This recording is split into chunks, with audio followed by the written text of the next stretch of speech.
Hello, hi, namaskaram. You are watching Milestone Makers, and this is MyLitTrips.com presents Stories Untold with Harjay Gaddafi. We have the director, Agil Marar. Welcome to the show, ചേട്ടാ.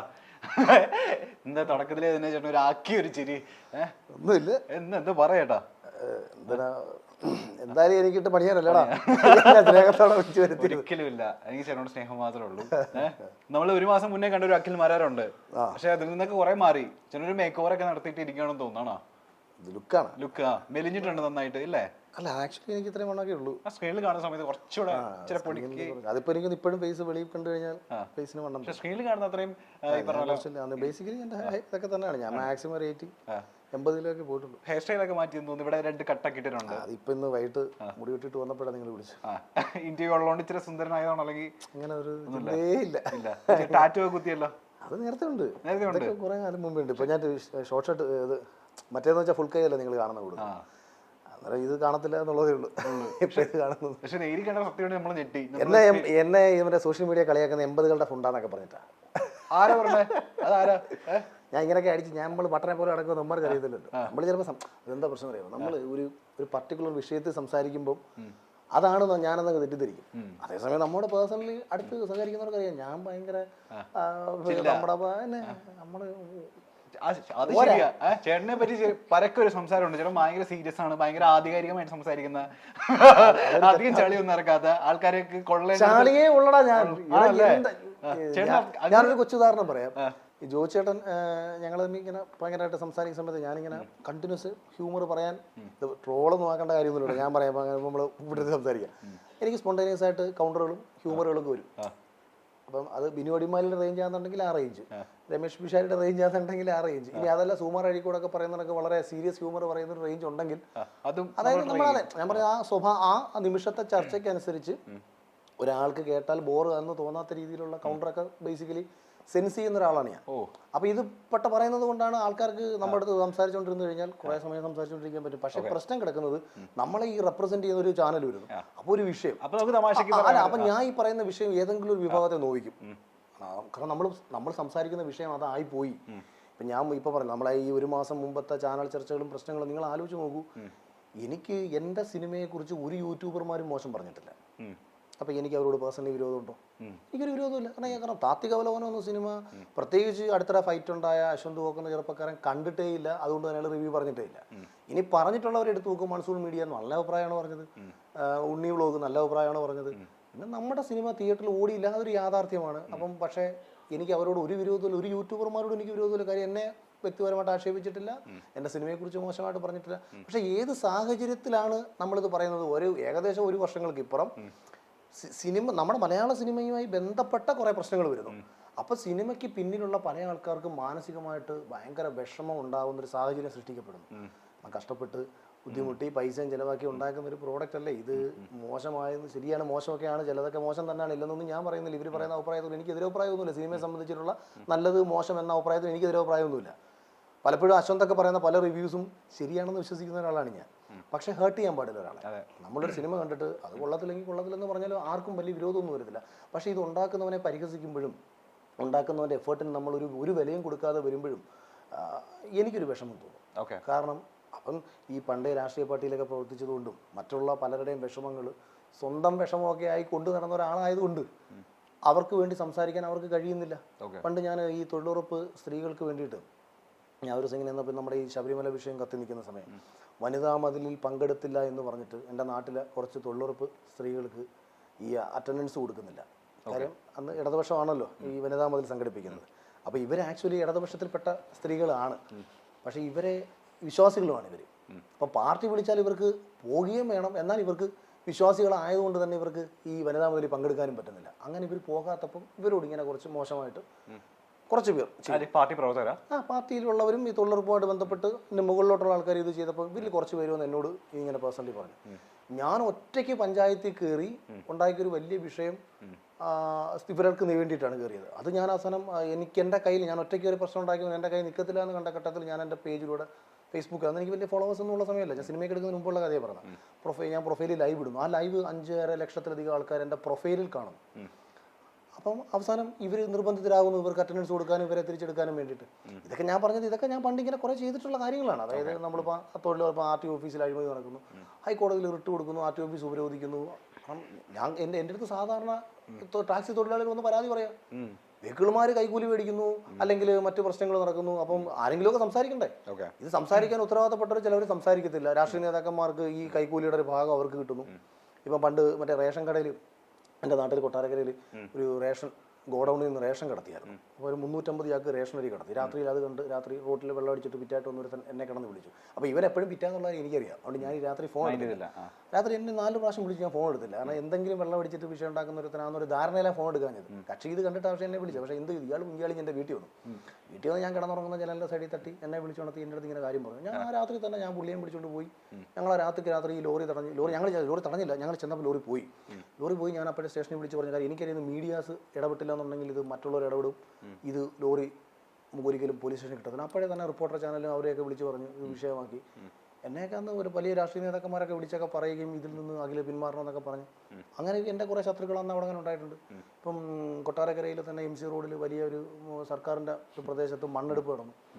ഞാൻ ഒറ്റയ്ക്ക് എൻ്റെ വണ്ടി, ഞാൻ എൻ്റെ കാറിൽ, അതായത് KSTP work on progress എന്ന് പറഞ്ഞുകൊണ്ടാണ് ഈ മണ്ണ് അവിടെ അടിച്ചുകൊണ്ടിരിക്കുന്നത്. അപ്പം ഞാൻ റെഗുലർ MC റോഡിൽ കൂടെ പോകുമ്പോൾ ഞാൻ ഈ ലോറി ഇങ്ങനെ പോകുന്നത് കാണാം. അപ്പോൾ ഈ സമയത്തൊക്കെ ഞാൻ ഈ മണ്ണ് മാഫിയക്കാരുടെ ഒരു വലിയ ശത്രുവാണ് ഞാൻ.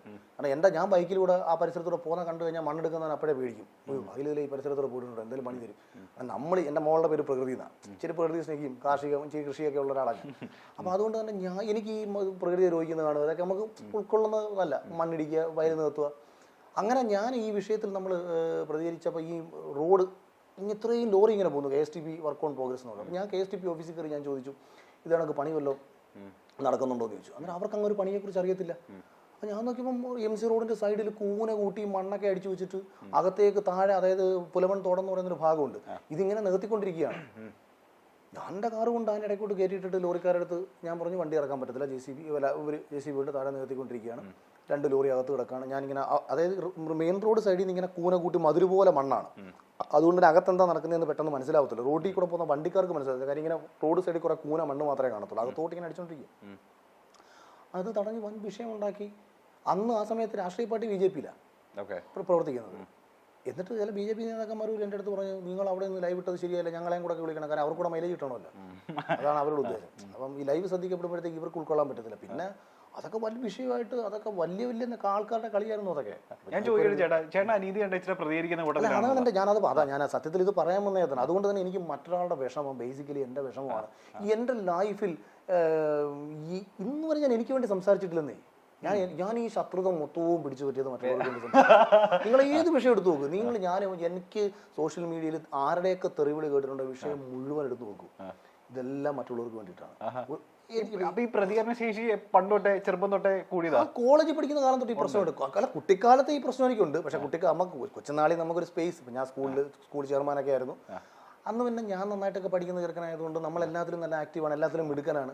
അതുകൊണ്ട് എനിക്ക് അങ്ങനെ പ്രത്യേകിച്ച് പ്രശ്നം ആരുടെ ഉണ്ടാക്കേണ്ട കാര്യമൊന്നുമില്ല. നമ്മൾ പോയൊക്കെ നമ്മളിപ്പം ഒരു പ്രശ്നം അങ്ങനെ അന്നത്തെ ഇഷ്യൂസ് പരിഹരിക്കുന്ന ആളല്ല. പക്ഷേ കോളേജിലൊക്കെ ചെന്നപ്പം ഇപ്പം എൻ്റെ ക്ലാസ്സിലുള്ള കുറേ കുട്ടികളുടെ പ്രശ്നങ്ങൾ നമ്മുടെ പ്രശ്നമായിട്ട് വരുമ്പം എൻ്റെ സുഹൃത്തുക്കൾക്ക് വേണ്ടിയിട്ട് ഞാൻ സംസാരിച്ചിട്ട് ടീച്ചർമാരുടെ ഞാൻ വഴക്കാവും. ആക്ച്വലി മറ്റുള്ളവർക്ക് വേണ്ടിയിട്ടാണ് പോയി സംസാരിച്ചത്. ഇവർക്ക് സംസാരിക്കാനുള്ള മടി കൊണ്ടാണ് നമ്മുടെ ശബ്ദമാണ് ടീച്ചർമാരും മറ്റവരും കേൾക്കുന്നത്. അപ്പം ഞാൻ അഹങ്കാരിയായി, നമ്മൾ കുഴപ്പക്കാരനായി. അങ്ങനെയൊക്കെ ഉള്ള പ്രശ്നങ്ങൾ പിന്നീട് ലൈഫിൽ പലരുടെയും കാര്യത്തിൽ പറ്റിയിട്ടുണ്ടെന്നേ. പല ആൾക്കാർക്കും വേണ്ടി സംസാരിച്ചു. ഇപ്പോൾ എൻ്റെ കല്യാണം, ആദ്യ രാത്രി എൻ്റെ കല്യാണത്തിന് വന്ന പിള്ളേർ പോലീസ് പിടിച്ചുകൊണ്ടുപോയി. അത് ഞാൻ കേട്ടിട്ടുണ്ട് ചേട്ടൻ. ആദ്യരാത്രിയിൽ പറഞ്ഞ പോലെ പിള്ളേരെ ഇറക്കാൻ വേണ്ടിട്ട് പോയിട്ടുണ്ട്. സ്റ്റേഷനിലാണ് അവസാനം SI വന്നിട്ട് SIന്റെ കല്യാണത്തിന് വന്ന ആളാ. പുള്ളി എൻ്റെ അടുത്ത് എന്ന് പറഞ്ഞാൽ മണവാള നീ വീട്ടിൽ കയറി പോകാൻ പറഞ്ഞു. അപ്പൊ എന്ത് ഈ സ്റ്റേഷൻ നടന്ന വിഷയം ഭയങ്കര വലിയ വിഷയം. തള്ളാണെന്ന് പറയുന്നവരും കമന്റ് ഇട്ടവരും ഉണ്ട്. എൻ്റെ കൂടെ വന്ന പിള്ളേർക്ക് തള്ളാന്ന് പറയാൻ പറ്റും. നമ്മുടെ കൂടെ ഒരു 7 പിള്ളേരുണ്ടല്ലോ. ഞാൻ പറയുന്നത് ഒരു സത്യം എന്ന് പറയുന്നത് 10,000-കണക്കിന് ആൾക്കാർ കള്ളമാണെന്ന് പറഞ്ഞാലും ഒരാളത് കണ്ടുകൊണ്ട് നിൽപ്പുണ്ടെന്നുണ്ടെങ്കിൽ അയാൾ പറയുമല്ലോ. ഞാനീ പറഞ്ഞത് ഞാനൊരു ഇൻസിഡന്റ് പറയുമ്പോൾ എൻ്റെ കൂടെ ഞാൻ ഒറ്റയ്ക്ക് പോയി സ്റ്റേഷനിൽ പോയി ഗുണ്ടായിസം കാണിച്ചെന്നല്ലോ പറഞ്ഞത്. നമ്മുടെ കൂടെയുള്ള പിള്ളേരുണ്ട്. ഇത് രസമെന്ന് പറഞ്ഞാൽ ഞാൻ അവസാനം എന്നെ പിടിച്ചകത്തിടാൻ പറഞ്ഞു. ഇവരെ വിട്ടില്ലെങ്കിൽ എന്നെയും പിടിച്ചകത്തിടാൻ പറഞ്ഞു. അല്ല, പിള്ളേരെ വിടണ്ടേ? ഞാൻ പറഞ്ഞു നിങ്ങൾ ഒരു വെള്ളം അടിച്ചിട്ട് റോട്ടിൽ നിന്ന് വണ്ടിയൊന്നും ഒരു ഓടിച്ചിട്ടില്ല. പക്ഷെ ഇവരുടെ ബൈക്കടക്കം എടുത്തുകൊണ്ട് പോയി. റോട്ടിൽ വെള്ളം അടിച്ചിട്ട് നിന്നുകൂടെന്നുള്ളത് ഓക്കെ കേസാണെന്നുണ്ടെങ്കിൽ അത് പിടിക്കുക, ജാമ്യം കൊടുക്കുക, വിടുക. ഇവരുടെ ബൈക്കടക്കം പിടിച്ചുകൊണ്ട് പോയി. ഞാൻ പിന്നെ അവസാനം പറഞ്ഞു ഒന്നുകിൽ പിള്ളേരെ വിടണം, വണ്ടി വിടണം. അപ്പം പ്രശ്നമായി. അപ്പം അതിനകത്ത് ഒരു ഉദ്യോഗസ്ഥൻ എന്നോട് ഇച്ചിരി വിരോധം ഉണ്ടായിരുന്നു. നേരത്തെ ഒരു ഉത്സവ സമയത്ത് ഞാൻ പുള്ളിയെ, കാരണം ഉത്സവ സമയമല്ലേ, പോലീസുകാരൊക്കെ നമ്മളെ ഒന്ന് പിടിച്ചെടുപ്പോൾ നമ്മൾ തിരിച്ച് പിടിച്ചു കിട്ടും. അപ്പോൾ ഇയാളെ പിടിച്ചു കിട്ടിയപ്പോൾ ഇയാളുടെ വിരലിലാണ് എനിക്ക് പിടുത്തം കിട്ടിയത്. ഞാൻ ആ സമയത്ത് ആ വിരൽ പിടിച്ചങ്ങ് തിരിച്ച്. അപ്പോൾ ഇതിൻ്റെ കൽപ്പ് പുള്ളിക്ക് എന്നോട് ഉണ്ടായിരുന്നു. അപ്പോൾ അതുകൊണ്ട് തന്നെ ഞാൻ ചെന്നപ്പോൾ പുള്ളി എന്നെ പിടിച്ചു തള്ളി, സ്റ്റേഷനിൽ വെച്ച് എന്നെ പിടിച്ചു തള്ളി, ഞാൻ തിരിച്ച് പിടിച്ചു തള്ളി സ്റ്റേഷനിൽ വെച്ച്.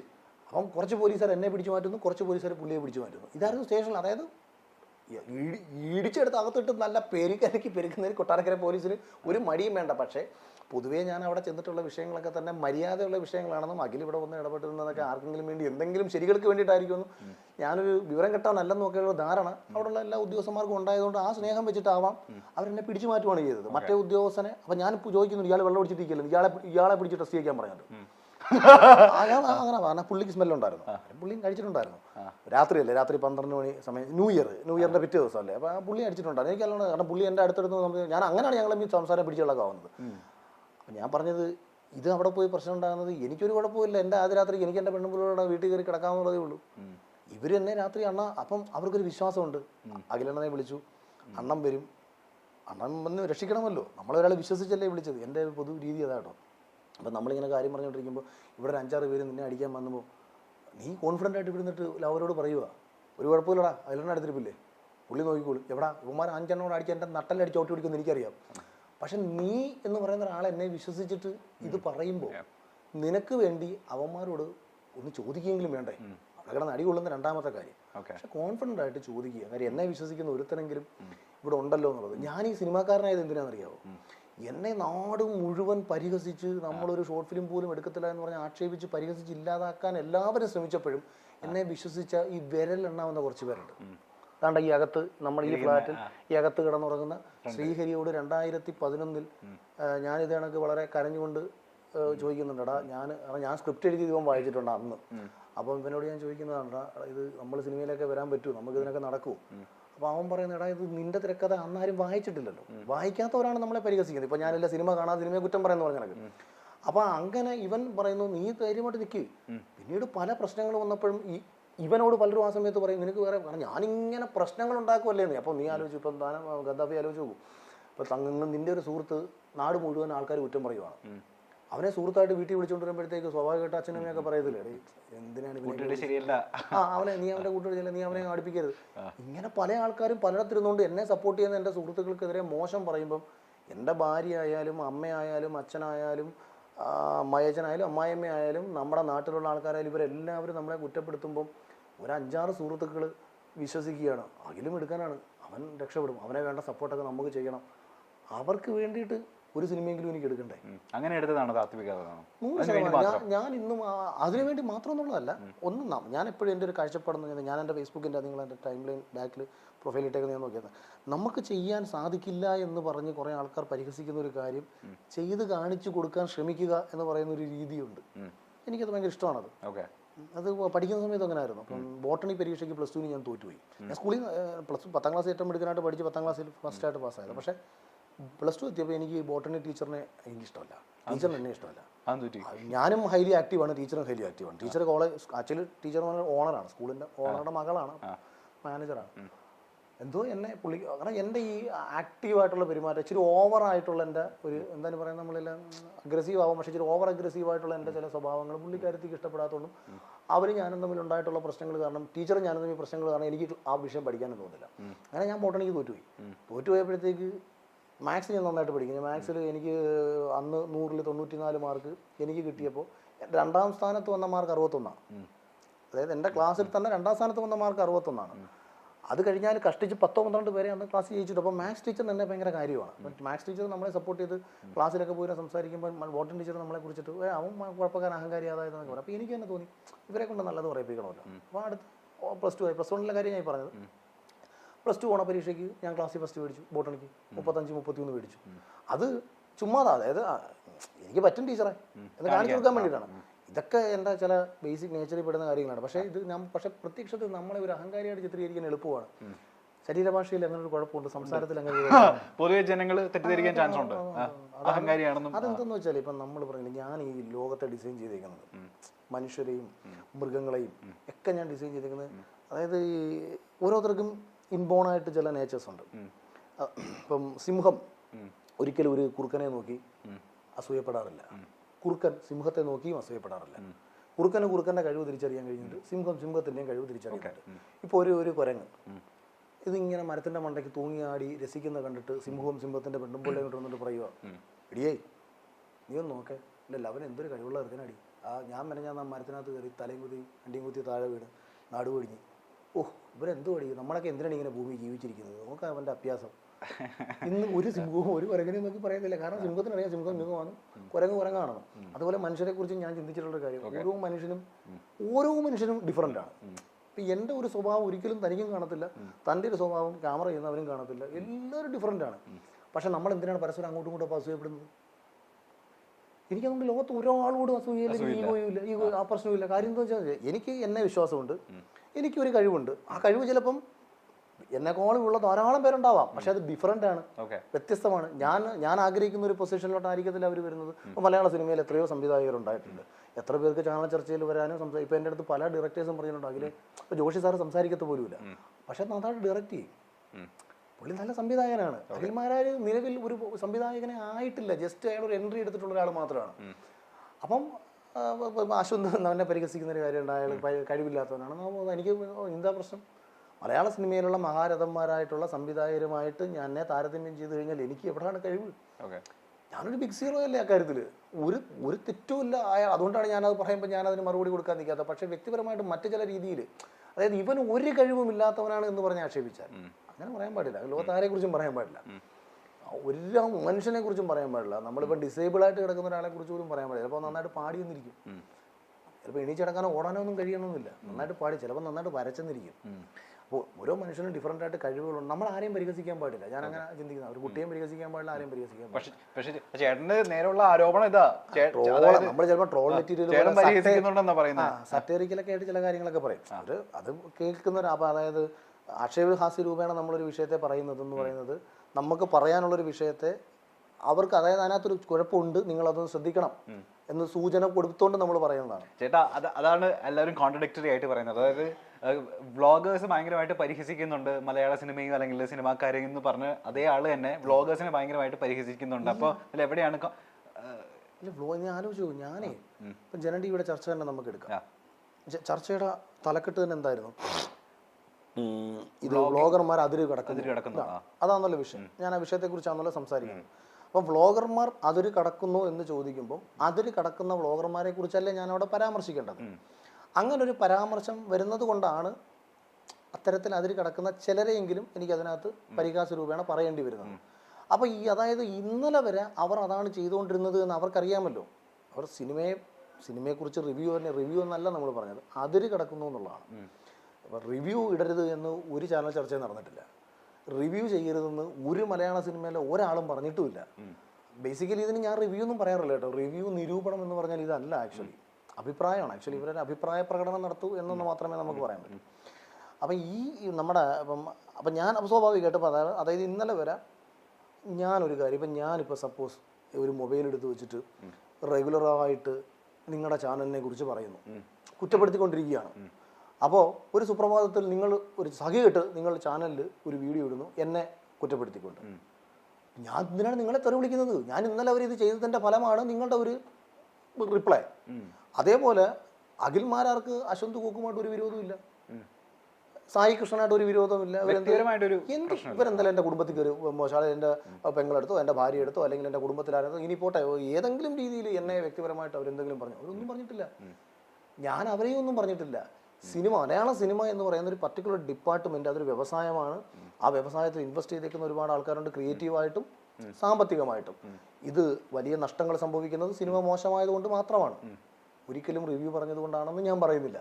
പക്ഷേ ഇത് ചെയ്ത ആൾക്കാർ ഒരു എഫേർട്ട് എന്ന് പറയുന്നത് ഒരു വലിയ എഫേർട്ട് എടുത്തിട്ടുണ്ടെന്ന് നമ്മൾ ഒരു നിമിഷം ചിന്തിക്കുക. അപ്പം പരിഹസിക്കാതിരിക്കുക. അതായത് ആ പ്രോഡക്റ്റിനെ നിങ്ങൾക്ക് ഇഷ്ടപ്പെട്ടില്ല, നിങ്ങളുടെ അഭിപ്രായത്തിൽ നിങ്ങൾക്ക് ഇഷ്ടപ്പെട്ടില്ല എന്ന് പറയുന്നതിനോടൊപ്പം, അത് ഇപ്പം വെടിക്കെട്ടെന്ന് പറയുന്ന സിനിമ, നിങ്ങൾ ആ സിനിമ കണ്ടെങ്കിൽ ഇത്രയും ജൂനിയർ ആർട്ടിസ്റ്റുകളെ വെച്ച്, പുതിയ ആൾക്കാരെ വെച്ച്, പുതിയ 2 ഡയറക്ടേഴ്സ്, ഭയങ്കര വലിയ ടെക്നീഷ്യന്മാരൊന്നും ഇല്ലാതെ അവരാൽ കഴിയാവുന്ന രീതിയിൽ ഒരു സിനിമ ചെയ്യുന്നു. അവർക്ക് കിട്ടുന്ന ബഡ്ജറ്റിനെയും അത് മാക്സിമം അവർ അതിനകത്ത് ബാധിക്കുന്ന നല്ലോണം സപ്പോർട്ട് ചെയ്തിട്ടുണ്ട് കേട്ടോ. അപ്പോൾ ഈ ഒരു സിനിമ ഇനി തിയേറ്ററിൽ പർട്ടിക്കുലർലി ഒരാൾക്ക് ഇഷ്ടപ്പെട്ടില്ല എന്ന് വെച്ചോ, ഒരു നിമിഷം നമ്മൾ ചിന്തിക്കണം, സീരിയൽ എന്ന് പറയുന്ന ഒരു പ്രോഡക്റ്റ് ഇന്ന് കേരളത്തിൽ എനിക്ക് തോന്നുന്നത് 10-70 ലക്ഷത്തിലധികം ആൾക്കാർ ചിലപ്പം വീട്ടിൽ ഇരുന്ന് കാണുന്നുണ്ടാകാം. കാര്യം സീരിയലുകളാണ് ഈ സാറ്റലൈറ്റ് TRP പിടിച്ചു നിർത്തിക്കൊണ്ടിരിക്കുന്നത്, പരസ്യങ്ങൾ. അപ്പം നമുക്ക് ആർക്കും ഈ സീരിയൽ ഇഷ്ടപ്പെടത്തില്ല. അപ്പോൾ ഇത് കാണുന്ന ആൾക്കാരെ നമ്മൾ പരിഹസിക്കുന്നവർക്കാവത്തില്ലേ, അല്ലെങ്കിൽ ഇത് ഉണ്ടാക്കുന്നവരെ പരിഹസിക്കാം. നമ്മൾ ആ ഡിപ്പാർട്ട്മെന്റിലേക്ക് കടക്കുന്നില്ല. അപ്പം നമ്മുടെ ഒരു സിനിമ തിയേറ്ററിൽ നമുക്ക് വർക്കായില്ലെന്നുണ്ടെങ്കിൽ ഇത് TV-യിൽ കാണുന്ന ധാരാളം പേരുണ്ടെന്ന് നമ്മൾ തിരിച്ചറിയുക. ഒരു സിനിമ ഉണ്ടാക്കുന്നത് തിയേറ്ററിലേക്ക് മാത്രമല്ല എന്ന് നമ്മൾ തിരിച്ചറിയുക. കാര്യം ഇതിൻ്റെ കച്ചവടം നടക്കുന്നത് തിയേറ്ററിലും OTT-ലും ഒക്കെയാണ്. ഇരട്ട എന്ന് പറയുന്ന ഒരു സിനിമ എല്ലാ റിവ്യൂസും ഗംഭീര അഭിപ്രായം പറഞ്ഞാണ്. OTT-ൽ വന്നപ്പോഴത്തേക്ക് അതിനെക്കാട്ടി വലിയ അഭിപ്രായം, പക്ഷെ പടം തിയേറ്ററിൽ ഓടിയില്ല. ഇപ്പം നൻപകലിനെ കുറിച്ച് സ്റ്റാർട്ടിങ്ങിൽ അഭിപ്രായം പറഞ്ഞു, അതും തിയേറ്ററിൽ ഓടിയില്ല. അപ്പം നമുക്ക് നല്ല, ഇപ്പം KG ജോർജ് സാറിൻ്റെ പഴയ പല പടങ്ങളും തിയേറ്ററിൽ ഓടിയിട്ടില്ല, പത്മരാജൻ്റെ സാറിൻ്റെ പഴയ പടങ്ങളും തിയേറ്ററിൽ ഓടിയിട്ടില്ല. അപ്പം ഈ സിനിമ എന്ന് പറയുന്നത് തിയേറ്ററിൽ മാത്രം പോയി കണ്ട് ആസ്വദിക്കുന്ന ഒരു സാധനമല്ല. ചിലപ്പോൾ തിയേറ്ററിൽ ഭയങ്കരമായിട്ട് ഓടിയൊരു പടം സാറ്റലൈറ്റ് കാണാൻ ആരും കാണണമെന്നില്ല. അപ്പം നമ്മൾ അവരെ ഒന്നും മാനിച്ചൂടെ? പക്ഷേ ചേട്ടാ പ്രശ്നം എന്തറിയോ, അതായത് ഈ പറഞ്ഞ പോലെ ഇൻസൾട്ട് ചെയ്തുകൊണ്ട് വ്ലോഗ് ചെയ്യുന്ന ഒരു സെറ്റ് ഓഫ് ആൾക്കാരുണ്ട്. ഇപ്പൊ ചേട്ടൻ കുറച്ച് പേരുകളെ പരാമർശിച്ചിട്ടുണ്ട്. അതിൽ ഈ പറഞ്ഞ നമുക്ക് എല്ലാവർക്കും ബുദ്ധിമുട്ടുണ്ട്. പക്ഷേ ഇപ്പൊ സീക്രട്ട് ഏജന്റിന്റെ കാര്യം ഒരു എക്സാമ്പിൾ എടുത്ത് നോക്കിക്കഴിഞ്ഞാൽ അയാൾ പരിഹസിച്ചിട്ടൊന്നുമില്ല. ഐ മീൻ ആരെയും പരിഹസിക്കുകയോ അല്ലെങ്കിൽ ഭയങ്കരമായിട്ട് സിനിമയെ ക്രിട്ടിസൈസ് ചെയ്തിട്ടൊന്നുമില്ല. പക്ഷേ ഈ സീക്രട്ട് ഏജന്റിനെ ചേട്ടൻ പരാമർശിച്ച ഈ പറഞ്ഞ പോലെ പട്ടിയോട് ഉപമിക്കുക, ഇതിനൊക്കെയാണ് ആൾക്കാർക്കിടയിൽ ചെറിയൊരു പട്ടിയോടും അങ്ങനല്ല ഞാൻ പറയാം, തെറ്റിദ്ധരിച്ചല്ലേ. ഞാൻ അതിനകത്ത് B. ഉണ്ണികൃഷ്ണൻ സാറിനെ പോലെ, അതായത് B. ഉണ്ണികൃഷ്ണൻ സാറിന് അതുപോലെ അശ്വന്തിനെതിരെ ആദ്യം ഒരു പരാതി കൊടുക്കുന്നത്. അപ്പോൾ ഞാൻ പറഞ്ഞത് മലയാള സിനിമയിലെ എല്ലാവരും ഇതിങ്ങനെ കുറേ കാലം കൊണ്ടേ കണ്ടുകൊണ്ടിരിക്കുകയാണല്ലോ. അപ്പോൾ അതിനൊരു ഉദാഹരണം ഞാൻ പറഞ്ഞതാണ്. ഇപ്പം നമ്മൾ വീട്ടിൽ നിന്ന് ഇറങ്ങി പോകുമ്പം റോട്ടിൽ കിടന്ന് പട്ടികൾ കുരയ്ക്കും. അത് നമ്മളെ നോക്കി ഇങ്ങനെ, അല്ലെങ്കിൽ നമ്മൾ കാറിൻ്റെ പുറകെ നടന്ന് ഇങ്ങനെ കുറേ ഇങ്ങനെ കുരച്ചുകൊണ്ട് ചില പട്ടികൾ വരും, അല്ലെങ്കിൽ ബൈക്കിൻ്റെ പുറകെ ചില പട്ടികൾ കുരച്ചുകൊണ്ട് വരും. നമ്മളാരും ബൈക്ക് നിർത്തിയും കാറ് നിർത്തിയും തിരിച്ച് കുരയ്ക്കാൻ നമ്മൾ പോകാറില്ല. അപ്പം സഹി കെട്ടാൽ, ഇത് സഹി കെടുന്ന സമയത്ത്, അതായത് ഈ സംഭവം ഈ പട്ടി കൊണ്ടോ അല്ലെങ്കിൽ ഈ പർട്ടിക്കുലർ ജീവിയോ അല്ലെങ്കിൽ ആരെങ്കിലുമോ നമ്മുടെ ജീവിതത്തെ ബാധിച്ചു തുടങ്ങി, നമ്മൾ ജീവിക്കുന്ന ഒരു ആവാസ വ്യവസ്ഥയ്ക്ക് കോട്ടം തട്ടത്തക്ക രീതിയിൽ ഇവരുടെ ശല്യം കയറി തുടങ്ങുമ്പോൾ സഹി കെട്ട് നമ്മൾ പ്രതികരിച്ചു പോവില്ലേ? അത് പട്ടികളെ ഞാൻ പറഞ്ഞ പട്ടികളെ നമ്മൾ ആരും തിരിച്ച് കടിക്കാൻ പോറില്ല. പട്ടികളായാൽ പോലും നമ്മൾ പ്രതികരിച്ചു പോകില്ലേ? ആ ഒരു കോൺസെപ്റ്റിൽ ഇപ്പം സായി, ഇപ്പം ഉണ്ണി മൂന്നനായിട്ടുള്ള വിഷയം, ബേസിക്കലി എനിക്ക് ആ ചെറുക്കനോട് ഒരു വിരോധമില്ല കേട്ടോ. ഞാൻ ഇവരുടെ ഒന്നും അധികം വീഡിയോ റിവ്യൂസ് ഒന്നും ഞാൻ അങ്ങനെ കണ്ടിട്ടൊന്നുമില്ല. സായിയോടും എനിക്ക് വിരോധമില്ല, ബേസിക്കലി അശ്വന്തിനോടും എനിക്ക് വിരോധമില്ല. എന്തിനാണ് വിരോധം? നാളെ ചിലപ്പം കണ്ടാൽ നല്ല മനുഷ്യരാണ്. ആശയപരമായിട്ട് എനിക്ക് പലപ്പോഴും അശ്വന്ത് സിനിമയെക്കുറിച്ച് പറഞ്ഞിട്ടുള്ള അഭിപ്രായങ്ങൾ പലതും യോജിപ്പാണ്, സിനിമയെക്കുറിച്ച് പറഞ്ഞിട്ടുള്ള. പക്ഷെ അത് എനിക്കും പറയാൻ പറ്റും, ഇപ്പം നമുക്ക് എല്ലാവർക്കും പറയാൻ പറ്റുമെന്ന്, ഇതൊക്കെ നമുക്ക് എല്ലാവർക്കും പറയാൻ പറ്റും. പക്ഷെ ഇതുമൂലം ആർക്കും വേദന ഉണ്ടാവാതിരുന്നൂടെ? ഒരു സാഡിസ്റ്റ് മനോഭാവത്തിലൂടെ നമ്മൾ എന്തിനാണ് കടന്നു പോകുന്നത്? മറ്റൊരാളെ വേദനിപ്പിക്കുമ്പോഴോ നമുക്ക് കിട്ടുന്നൊരു സന്തോഷം ഉണ്ടാകുന്നത് എന്തിനാ? ഇതൊക്കെ ഉള്ളൂ. ഇതിനപ്പുറത്തേക്ക് ഒന്നുമില്ല. ഇപ്പം ഈ അശ്വന്തിൻ്റെ കേസിൽ തന്നെ എടുത്തു കഴിഞ്ഞാൽ, ഇപ്പം ഞാൻ ആ ഒരു നമ്മുടെ ഈ ഇന്റർവ്യൂ അങ്ങനെ ആക്കുകയല്ല, വേണം ഇത് കട്ട് ചെയ്ത് പറഞ്ഞാൽ കുഴപ്പമില്ല. പക്ഷെ ഞാൻ പറഞ്ഞത്, ഇത് മറ്റൊരാളെ വേദനിപ്പിക്കുന്ന ഒരു പരിധിക്കപ്പുറം ആകുമ്പം പലരും റിയാക്ട് ചെയ്യും. അപ്പോൾ അവർക്ക് ഒരു തീരുമാനം എടുക്കാം, ഞാൻ ഈ സ്റ്റാൻഡിൽ തന്നെ ഞാൻ തുടരണോ? ഓക്കെ, അവർക്ക് ആ സ്റ്റാൻഡിൽ തുടരാൻ ഒരു കുഴപ്പമില്ല. അന്നേരം ഓപ്പോസിറ്റ് എന്നുള്ള റിയാക്ഷൻ കൂടും. അപ്പോൾ അതിനെ നമ്മൾ ഡിഫെൻഡ് ചെയ്തോണം. അപ്പോൾ അങ്ങനെ പോകണം. അതല്ല, അവരൊക്കെ പറയുന്നതിനകത്ത് കുറേയൊക്കെ ശരികളില്ലേ?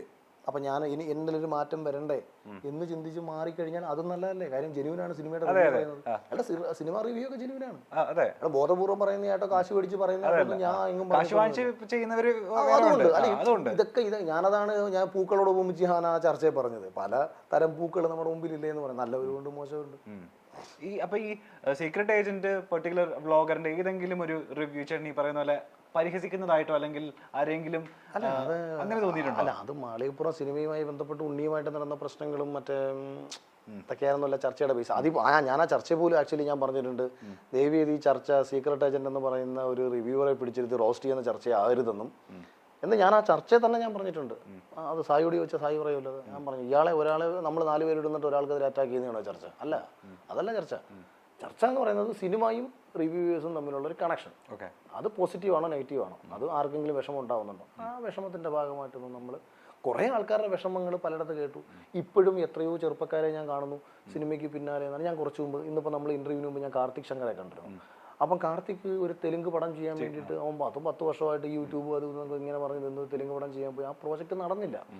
അപ്പോൾ ആ സംവിധായകൻ്റെ പ്രോജക്റ്റ് നടന്നതേയില്ല. ഇനി അതെന്തുകൊണ്ടാണ് നടക്കാത്തത്? സ്ക്രിപ്റ്റും മറ്റുമായിട്ടുണ്ടായ ചില ഡിസ്കഷൻസിൽ 2 പേർക്കും ഒരേപോലെ പൊരുത്തപ്പെട്ട് പോകാൻ പറ്റാത്ത ചില സാഹചര്യങ്ങൾ വന്നപ്പോൾ പ്രോജക്റ്റ് ഡ്രോപ്പ് ആവുന്നു. അവന് ഒരുപാട് പരിഹാസങ്ങൾ ചിലപ്പം ആ സമയത്ത് കേൾക്കേണ്ടി വന്നേക്കാം, മനസ്സിന് വിഷമം ഉണ്ടായേക്കാം. അപ്പോൾ അത് നമ്മോട് സംസാരിക്കുന്നു. അവൻ ഇനി ഇതുപോലെ കഷ്ടപ്പെട്ടൊരു സിനിമ ഉണ്ടാക്കുന്നു, അത് പ്രതീക്ഷിച്ച കണക്ക് ചിലപ്പോൾ ഞാൻ പറഞ്ഞു ഇതൊന്നും ഒരാളുടെ കയ്യിലല്ലത്. ഇത് ചെസ് കളിയല്ല. ചെസ് കളിച്ച് ഒരാൾ തോറ്റാൽ അത് ഒരാളുടെ കഴിവ് കേടാന്ന് പറയാം. ഇത്ര പേര് വന്ന് നിന്ന് പണിയെടുക്കണമെന്നേ. ഇവരൊക്കെ എല്ലാവർക്കും ഒരേപോലെ കഴിവ് വേണ്ടേ? നിങ്ങൾ ഈ ബെസ്റ്റ് എന്ന് പറയുന്ന സിനിമയുടെ ക്യാമറമാന്മാർ ആരാ നിങ്ങൾ നോക്ക്, അതിന്റെ എഡിറ്റർമാരാരാ നിങ്ങൾ നോക്ക്, സൗണ്ട് ചെയ്തേക്കുന്ന ആരാന്ന് നോക്ക്, ബാക്ക്ഗ്രൗണ്ട് സ്കോർ ചെയ്തേക്കുന്ന ആരാന്ന് നോക്ക്. അങ്ങനെ ഒരു കൂട്ടം ടെക്നീഷ്യന്മാരുടെ റിസൾട്ടാണ്, അതായത് ഒരു കൂട്ടം ഡയറക്ടർമാരുടെ ഡിറക്ഷനാണ് ഒരു ഡയറക്ടർക്ക് വരുന്ന ക്രെഡിറ്റ് എന്ന് പറയുന്നത്. എപ്പോഴും അങ്ങനെ ആയിരിക്കും. അപ്പം നമ്മളെന്ന് പറയുന്ന ഒരാൾ ഒറ്റയ്ക്കിരുന്നുകൊണ്ട് അതേ ഇപ്പം ഞാൻ സിനിമയെ കുറിച്ച് പറയുന്നില്ല, പറഞ്ഞാൽ ചിലപ്പോൾ നമ്മൾ ആരെങ്കിലും വ്യക്തിഹത്യ അല്ലെങ്കിൽ അവരെ താഴ്ത്തി കിട്ടിയെന്ന് പറയേണ്ടി വരും. നിങ്ങൾ തന്നെ ചിന്തിച്ചാൽ മതി. ഗംഭീരം. പക്ഷെ പണ്ടങ്ങനല്ല കേട്ടോ. പണ്ടൊരു സംവിധായകന്റെ ടാലന്റ് എന്ന് പറയുന്നത് അതിഭീകരമാണ്. കാര്യം അയാൾക്ക് അറിയത്തുള്ളൂ ഇത് എങ്ങനെയായി തീരും എന്നുള്ള കാര്യം. ഈവൻ ഇപ്പോൾ ക്യാമറമാൻ പുള്ളിയുടെ പണി പുള്ളി എടുക്കുന്നുണ്ടെങ്കിലും ഇത് ഈ ഫിലിമിനകത്ത് പതിഞ്ഞേക്കുന്ന സാധനം അറിയില്ല. ആക്ടേഴ്സിനെ അറിയില്ല. ലാലേട്ടൻ അഭിനയിച്ച് വെച്ചാൽ അല്ലെങ്കിൽ മമ്മൂക്ക അഭിനയിച്ച് വെച്ചാൽ ഇതെന്താണ് ഈ ഞാൻ ചെയ്തത്, ഔട്ട് ആവുകയാണോ, എൻ്റെ മീറ്റർ കറക്റ്റ് ആണോ, ഇതൊന്നും അവർക്ക് അറിയില്ല. ഇതെല്ലാം ഒരു സംവിധാനം തന്നെ മനസ്സിൽ ഒതുക്കി വെച്ചേക്കുക. അന്നത്തെ അസിസ്റ്റന്റ് ഡയറക്ടേഴ്സിന്റെ ടാലന്റ് നിങ്ങളൊന്ന് ചിന്തിച്ചു പോകുന്നത്. എന്തെല്ലാം ഓർത്ത് വെച്ചേക്കാണ്. ഇതിപ്പോൾ നമ്മൾ ഈ അറേഞ്ച് ചെയ്തേക്കുന്ന ഈ ഒരു സംഭവം, ഒരു ക്യാമറ ഫ്രെയിം മാറി ലൈറ്റ് മാറി കഴിഞ്ഞാൽ ഇതേപോലെ വരണമെന്നുള്ള സ്റ്റിൽ ഫോട്ടോ ഉണ്ടോ? അവന് പോയി സ്പോട്ട് എഡിറ്റ് എടുത്ത് നോക്കാനുള്ള ഓപ്ഷൻ ഉണ്ടോ? ഒന്നുമില്ല. ഇവൻ ഒരു പേപ്പറൊക്കെ എടുത്ത് വെച്ച് വരച്ച് വെച്ചേക്കാണ്. ഇന്നടുത്ത് ചേറ് റൈറ്റ്. ഇപ്പം ഒരാൾ മദ്യപിച്ചുകൊണ്ടിരിക്കുകയാണെന്നുണ്ടെങ്കിൽ അതിന്റെ വെള്ളത്തിന്റെ അളവ് ഉൾപ്പെടെ ഇവൻ മനസ്സിൽ റീഡ് ചെയ്ത് വെച്ചിട്ട് എല്ലാ കാര്യങ്ങളും ഓർത്ത് ഷർട്ട് മടക്കി വെച്ചിട്ടുണ്ടെന്നുണ്ടെങ്കിൽ ഇപ്പൊ ആക്ടർ കട്ട് പറഞ്ഞു കഴിഞ്ഞാൽ നടൻ അങ്ങോട്ട് പോകുന്ന വഴിക്ക് അയാൾ ചിലപ്പോൾ മടക്കി വെച്ചേക്കുന്ന ഷർട്ട് അഴിച്ചിടും. ആക്ടർ അങ്ങ് മറന്നു പോകും. തിരിച്ചു വരുമ്പോൾ ചിലപ്പോൾ കൈതാന്ന് കിടക്കും. ഇതവിടെ നിൽക്കുന്ന അസിസ്റ്റന്റ് ഡയറക്ടർ നോട്ട് ചെയ്ത് വെച്ചിട്ട് അവൻ കൂടി എന്ന് പറയും, അത് സാറേ ചേട്ടാ ഇത് കൈ നേരത്തെ മടക്കി 2 സ്റ്റെപ്പ് മടക്കി വെച്ചായിരുന്നു പറയും. കോളർ ഒരിച്ചിരി ഇങ്ങോട്ട് ഇങ്ങനെ കിടന്നെന്ന് പറയും. അത് ഇന്നിപ്പോൾ അങ്ങനെ അല്ലെന്നേ പണി. ഇന്ന് എന്തിനാണ് അസോസിയേറ്റ് ഡയറക്ടർമാർ? ഒരു ചാർട്ടിങ് കഴിഞ്ഞാൽ ഒരു അസോസിയേറ്റ് ഡയറക്ടറെ പണിയെന്ന് പറയുമ്പോഴത്തേക്ക് അവനിതെല്ലാം കോർഡിനേറ്റ് ചെയ്ത് ഓർത്ത് വെക്കേണ്ടവനാണ്. പക്ഷെ നേരെ വരും സ്പോട്ട് എഡിറ്റർ അടുത്തോട്ട് വെച്ചിട്ടുണ്ട്, അതിനകത്തോട്ട് നോക്കിയിട്ട് തൊട്ട് മുമ്പ് ഷൂട്ട് ചെയ്ത് എന്നാൽ പിന്നെ സ്പോട്ട് എഡിറ്റർക്ക് അങ്ങ് അസോസിയേറ്റ് ഡയറക്ടർ ആയപ്പോൾ. അതായത് എല്ലാ മനുഷ്യരുടെയും തലച്ചോറെന്ന് പറയുന്ന സാധനം ഇപ്പോൾ വർക്ക് ചെയ്യുന്നില്ല. പകരം ടെക്നിക്കൽ സപ്പോർട്ട് സിനിമ ചെയ്യാൻ എളുപ്പമായിട്ടുണ്ട്. ഭയങ്കര എളുപ്പമായി. ഇപ്പൊ സിനിമ ചെയ്യാന്ന് വെച്ചാൽ ഇപ്പൊ ആർക്കും സിനിമ ചെയ്യാൻ പറ്റുന്ന നല്ല സിനിമയൊന്നും എടുക്കാൻ പറ്റില്ല. അഖിൽമാരാർക്കൊക്കെ സിനിമ ചെയ്യാൻ പറ്റുമെങ്കിൽ എല്ലാവർക്കും സിനിമ ചെയ്യാം. കോൺഫിഡൻസ് ഉണ്ടായിരുന്നാൽ മതി. അത് ചെയ്യാനുള്ള അതായത് നമുക്ക് വേണ്ട കോൺഫിഡൻസ് എന്ന് പറയുന്നത് ഒരു സെറ്റിനെ നിയന്ത്രിക്കാനുള്ള കോൺഫിഡൻസ് ഉണ്ടാകണം. ഈ പറയുന്ന സമയത്തിനുള്ളിൽ ഒരു പരിപാടി തീർക്കാനുള്ള കോൺഫിഡൻസ് ഉണ്ടായിരിക്കും. തൻ്റെ നടൻ എന്താണ് ചെയ്യുന്നത് എന്ന് കറക്റ്റായിട്ട് തിരിച്ചറിഞ്ഞ് അയാളെ കൊണ്ട് ശരിതെറ്റുകൾ പറഞ്ഞു കൊടുക്കാനുള്ള അറിവും അത് നിയന്ത്രിക്കാനുള്ള ശേഷിയും ഉണ്ടായിരിക്കണം. ബാക്കി പരിപാടികൾ എന്ന് പറയുന്നത് നമ്മളെ ടെക്നീഷ്യന്മാർ നമ്മളെ സപ്പോർട്ട് ചെയ്യും. ആ ടെക്നീഷ്യന്മാർ ഗംഭീര ടെക്നീഷ്യന്മാരാണ് നമ്മൾ വെച്ചെങ്കിൽ അത്രയും പൈസ കൊടുക്കാൻ ഒരു നിർമ്മാതാവ് തയ്യാറാണെങ്കിൽ, അതായത് 50 ലക്ഷം രൂപ കൊടുക്കാൻ ക്യാമറമാന് പ്രൊഡ്യൂസർ തയ്യാറായ സിനിമാറ്റോഗ്രാഫി അതിഗംഭീരമായിട്ട് തന്നെ നമുക്ക് ഫീൽ ചെയ്യും. ഡയറക്ടർ പറയേണ്ട കാര്യമൊന്നുമില്ല, സിനിമാറ്റോഗ്രാഫർക്ക് അറിയാം എന്ത് ചെയ്യണമെന്നുള്ള കാര്യം. പണ്ട് കാലത്ത് ആക്ഷനും കട്ടും പറഞ്ഞിരുന്ന എഡിറ്റർമാരാണ്. ഡയറക്ടർ പണി എന്ന് പറഞ്ഞു കഴിഞ്ഞാൽ അഭിനയിച്ചുകൊണ്ടിരിക്കുന്ന ആർട്ടിസ്റ്റുകൾ എങ്ങനെ ഒരു ഡയറക്ടർ യഥാർത്ഥ പണിയതാണ്. തൻ്റെ മുന്നിൽ നിൽക്കുന്ന ആർട്ടിസ്റ്റുകളിൽ ഓരോരുത്തരും എങ്ങനെ പെർഫോം ചെയ്യുന്നു, കഥാപാത്രങ്ങൾക്ക് അനുയോജ്യമായിട്ടാണോ അവരുടെ ഓരോരുത്തരുടെ നോട്ടവും ചലനവും, അതായത് അവരെ കഥാപാത്രമാക്കി മാറ്റുക, അതിന് വേണ്ടിയിട്ടുള്ള പണിയാണ് ഡയറക്ടർ എടുത്തുകൊണ്ടിരിക്കുന്നത്. ഷോട്ട് വയ്ക്കുന്ന ക്യാമറമാനാണ്. ഇത് പിന്നീട് അതായത് ഇന്നത്തെ പല പിള്ളേർക്കും ഞാൻ പറഞ്ഞത്, ഇപ്പോൾ ഞാനൊരു പുതുതലമുറയിൽപ്പെട്ട ആളാണ്, പക്ഷേ എനിക്ക് എപ്പോഴും ഇഷ്ടം പഠിക്കുക എന്നുള്ള കാര്യമാണ്. നമ്മൾ ആജീവനാന്ത കാലം ഒന്നും ചെയ്തില്ലെങ്കിൽ ഒരു കുഴപ്പമില്ല. ഒരു കാര്യത്തെക്കുറിച്ച് കൃത്യമായ ധാരണ ഉണ്ടാവാൻ ശ്രമിക്കുക. ഇപ്പം നമുക്കൊരു അവസരം കിട്ടി, ഞാൻ പറഞ്ഞല്ലോ, ഞാൻ പല സാഹചര്യങ്ങളിലൂടെ കടന്നു വന്ന് ഒരു സിനിമ എടുക്കാൻ അവസരം കിട്ടി. എന്നെ സംബന്ധിച്ച് എല്ലാം കിട്ടിയെങ്കിൽ സിനിമ എടുക്കാൻ പറ്റുമെന്നൊന്നും പറഞ്ഞു കഴിഞ്ഞാൽ എനിക്ക് ആജീവനാന്ത സിനിമ എടുക്കാൻ പറ്റില്ല. അവിടെ അഖിൽമാരുണ്ടാവില്ല, ഒരിക്കലും ഉണ്ടാവില്ല. അപ്പം കിട്ടിയ അവസരത്തെ ഉപയോഗിച്ച് സിനിമ എടുക്കുക. ഞാൻ എന്താകണമെന്ന് ഞാൻ ആഗ്രഹിക്കുന്നുണ്ടെന്നുണ്ടെങ്കിൽ, എനിക്ക് മുന്നോട്ട് പോകണമെന്ന് ഞാൻ ആഗ്രഹിക്കുന്നുണ്ടെങ്കിൽ പഠിക്കുക, പഠിച്ച സ്ഥാനത്ത് എക്സിക്യൂട്ട് ചെയ്യുക. അത് എക്സിക്യൂട്ട് ചെയ്ത് പുറത്ത് കൊണ്ടുവരുമ്പോൾ ചിലപ്പോൾ ഒരു ക്വാളിറ്റി പ്രോഡക്റ്റ് ആകാതിരിക്കാം. അതൊക്കെ രണ്ടാമത്തെ കാര്യം. പക്ഷെ പഠിക്കണം, പഠിച്ചിട്ട് പരിപാടി മുന്നോട്ട് കൊണ്ടുപോകണം. അതൊക്കെയാണ് എൻ്റെ പണ്ടും അങ്ങനെയാണ്. ഞാൻ എല്ലാ കാര്യത്തിലും അങ്ങനെയാണ്. നമ്മൾ ഇത്രയും പ്രോസസ്സ് ചെയ്യുന്നത് പോലെ തന്നെ ഈ വ്ളോഗേഴ്സും ഈ പറഞ്ഞ ഒരുപാട് പ്രോസസ്സിലൂടെ പോകുന്നുണ്ട്. ഇവർ സിനിമ കാണുന്നുണ്ട്, ഇവർ റിവ്യൂ ഉണ്ട്, ഏത് ഉണ്ടാക്കുന്നുണ്ട് സ്ക്രിപ്റ്റ്. അപ്പോൾ ചേട്ടൻ പറഞ്ഞൊരു സ്റ്റേറ്റ്മെന്റ് ഈ പറഞ്ഞ പോലെ കുറേ നെഗറ്റീവ് കമന്റ്സ് ഉണ്ടാക്കിയത് ചേട്ടൻ ഇങ്ങനെ പറഞ്ഞിട്ടുണ്ടായിരുന്നു. അതായത് വ്ളോഗേഴ്സിനൊക്കെ എന്താ പണി, സിനിമ ഉണ്ടാക്കുന്നതിനേക്കാൾ ഭയങ്കര എളുപ്പമാണല്ലോ വ്ളോഗിങ് ചെയ്യാൻ, എന്താ ഇമെയിൽ ഉണ്ടാക്കണം, ഇതൊക്കെ ഭയങ്കര പിടിപ്പത് പണിയാണല്ലോ. കളിയായിക്കൊണ്ട് പറഞ്ഞ സാധനം. പക്ഷെ ഈ പറഞ്ഞ പോലെ വ്ളോഗേഴ്സും ചെയ്യുന്നത്, ഇപ്പൊ കുറെ വ്ളോഗേഴ്സ്, ഇപ്പൊ ഈ സീക്രട്ട് ഏജന്റ് പോലുള്ള വ്ളോഗേഴ്സ് ഒക്കെ ഈ പറഞ്ഞ പോലെ ഇതിന് വേണ്ടിയിട്ട് മാത്രം ഇതൊരു ജോലിയായിട്ട് തൊഴിലായിട്ട് എടുത്ത് വ്ളോഗിങ് സ്റ്റാർട്ട് ചെയ്ത് ഒരുപാട് ഈ പറഞ്ഞ പോലെ വ്ളോഗ് ചെയ്യുന്ന ഒരുപാട് വ്ളോഗേഴ്സ് ഉണ്ട്. അപ്പോൾ അവർ പറയുന്നത് അവരുടെ വ്ളോഗിങ്ങിന് ഈ പറഞ്ഞ പോലെ അധിക്ഷേപിക്കില്ല, അതും നിങ്ങൾ ചെയ്യുന്ന പോലുള്ള ഒരു തൊഴിൽ തന്നെയാണ് അവരും ചെയ്യുന്നത്. ആ തൊഴിലിനെ ഇങ്ങനെ പരിഹസിക്കേണ്ട കാര്യമുണ്ടോ എന്നുള്ളൊരു ക്വസ്റ്റ്യൻ ആണ്. അത് സത്യം പറഞ്ഞു കഴിഞ്ഞാൽ അത് ആ തൊഴിലിനും അവരുടേതായിട്ടുള്ള എന്തൊക്കെയാണ് പറയുന്നത്, അവർ ചെയ്യുന്നതും ജോലിയാണല്ലോ. ഏതെങ്കിലും സിനിമാക്കാര് ഇന്ന് വരെ ഏതെങ്കിലും ബ്ലോഗർമാരെ പരിഹസിച്ചതായിട്ട് നിങ്ങൾ കണ്ടോ? അല്ലല്ല, അത് ഏത് മൊമെന്റിൽ ഉണ്ടായതാണ്.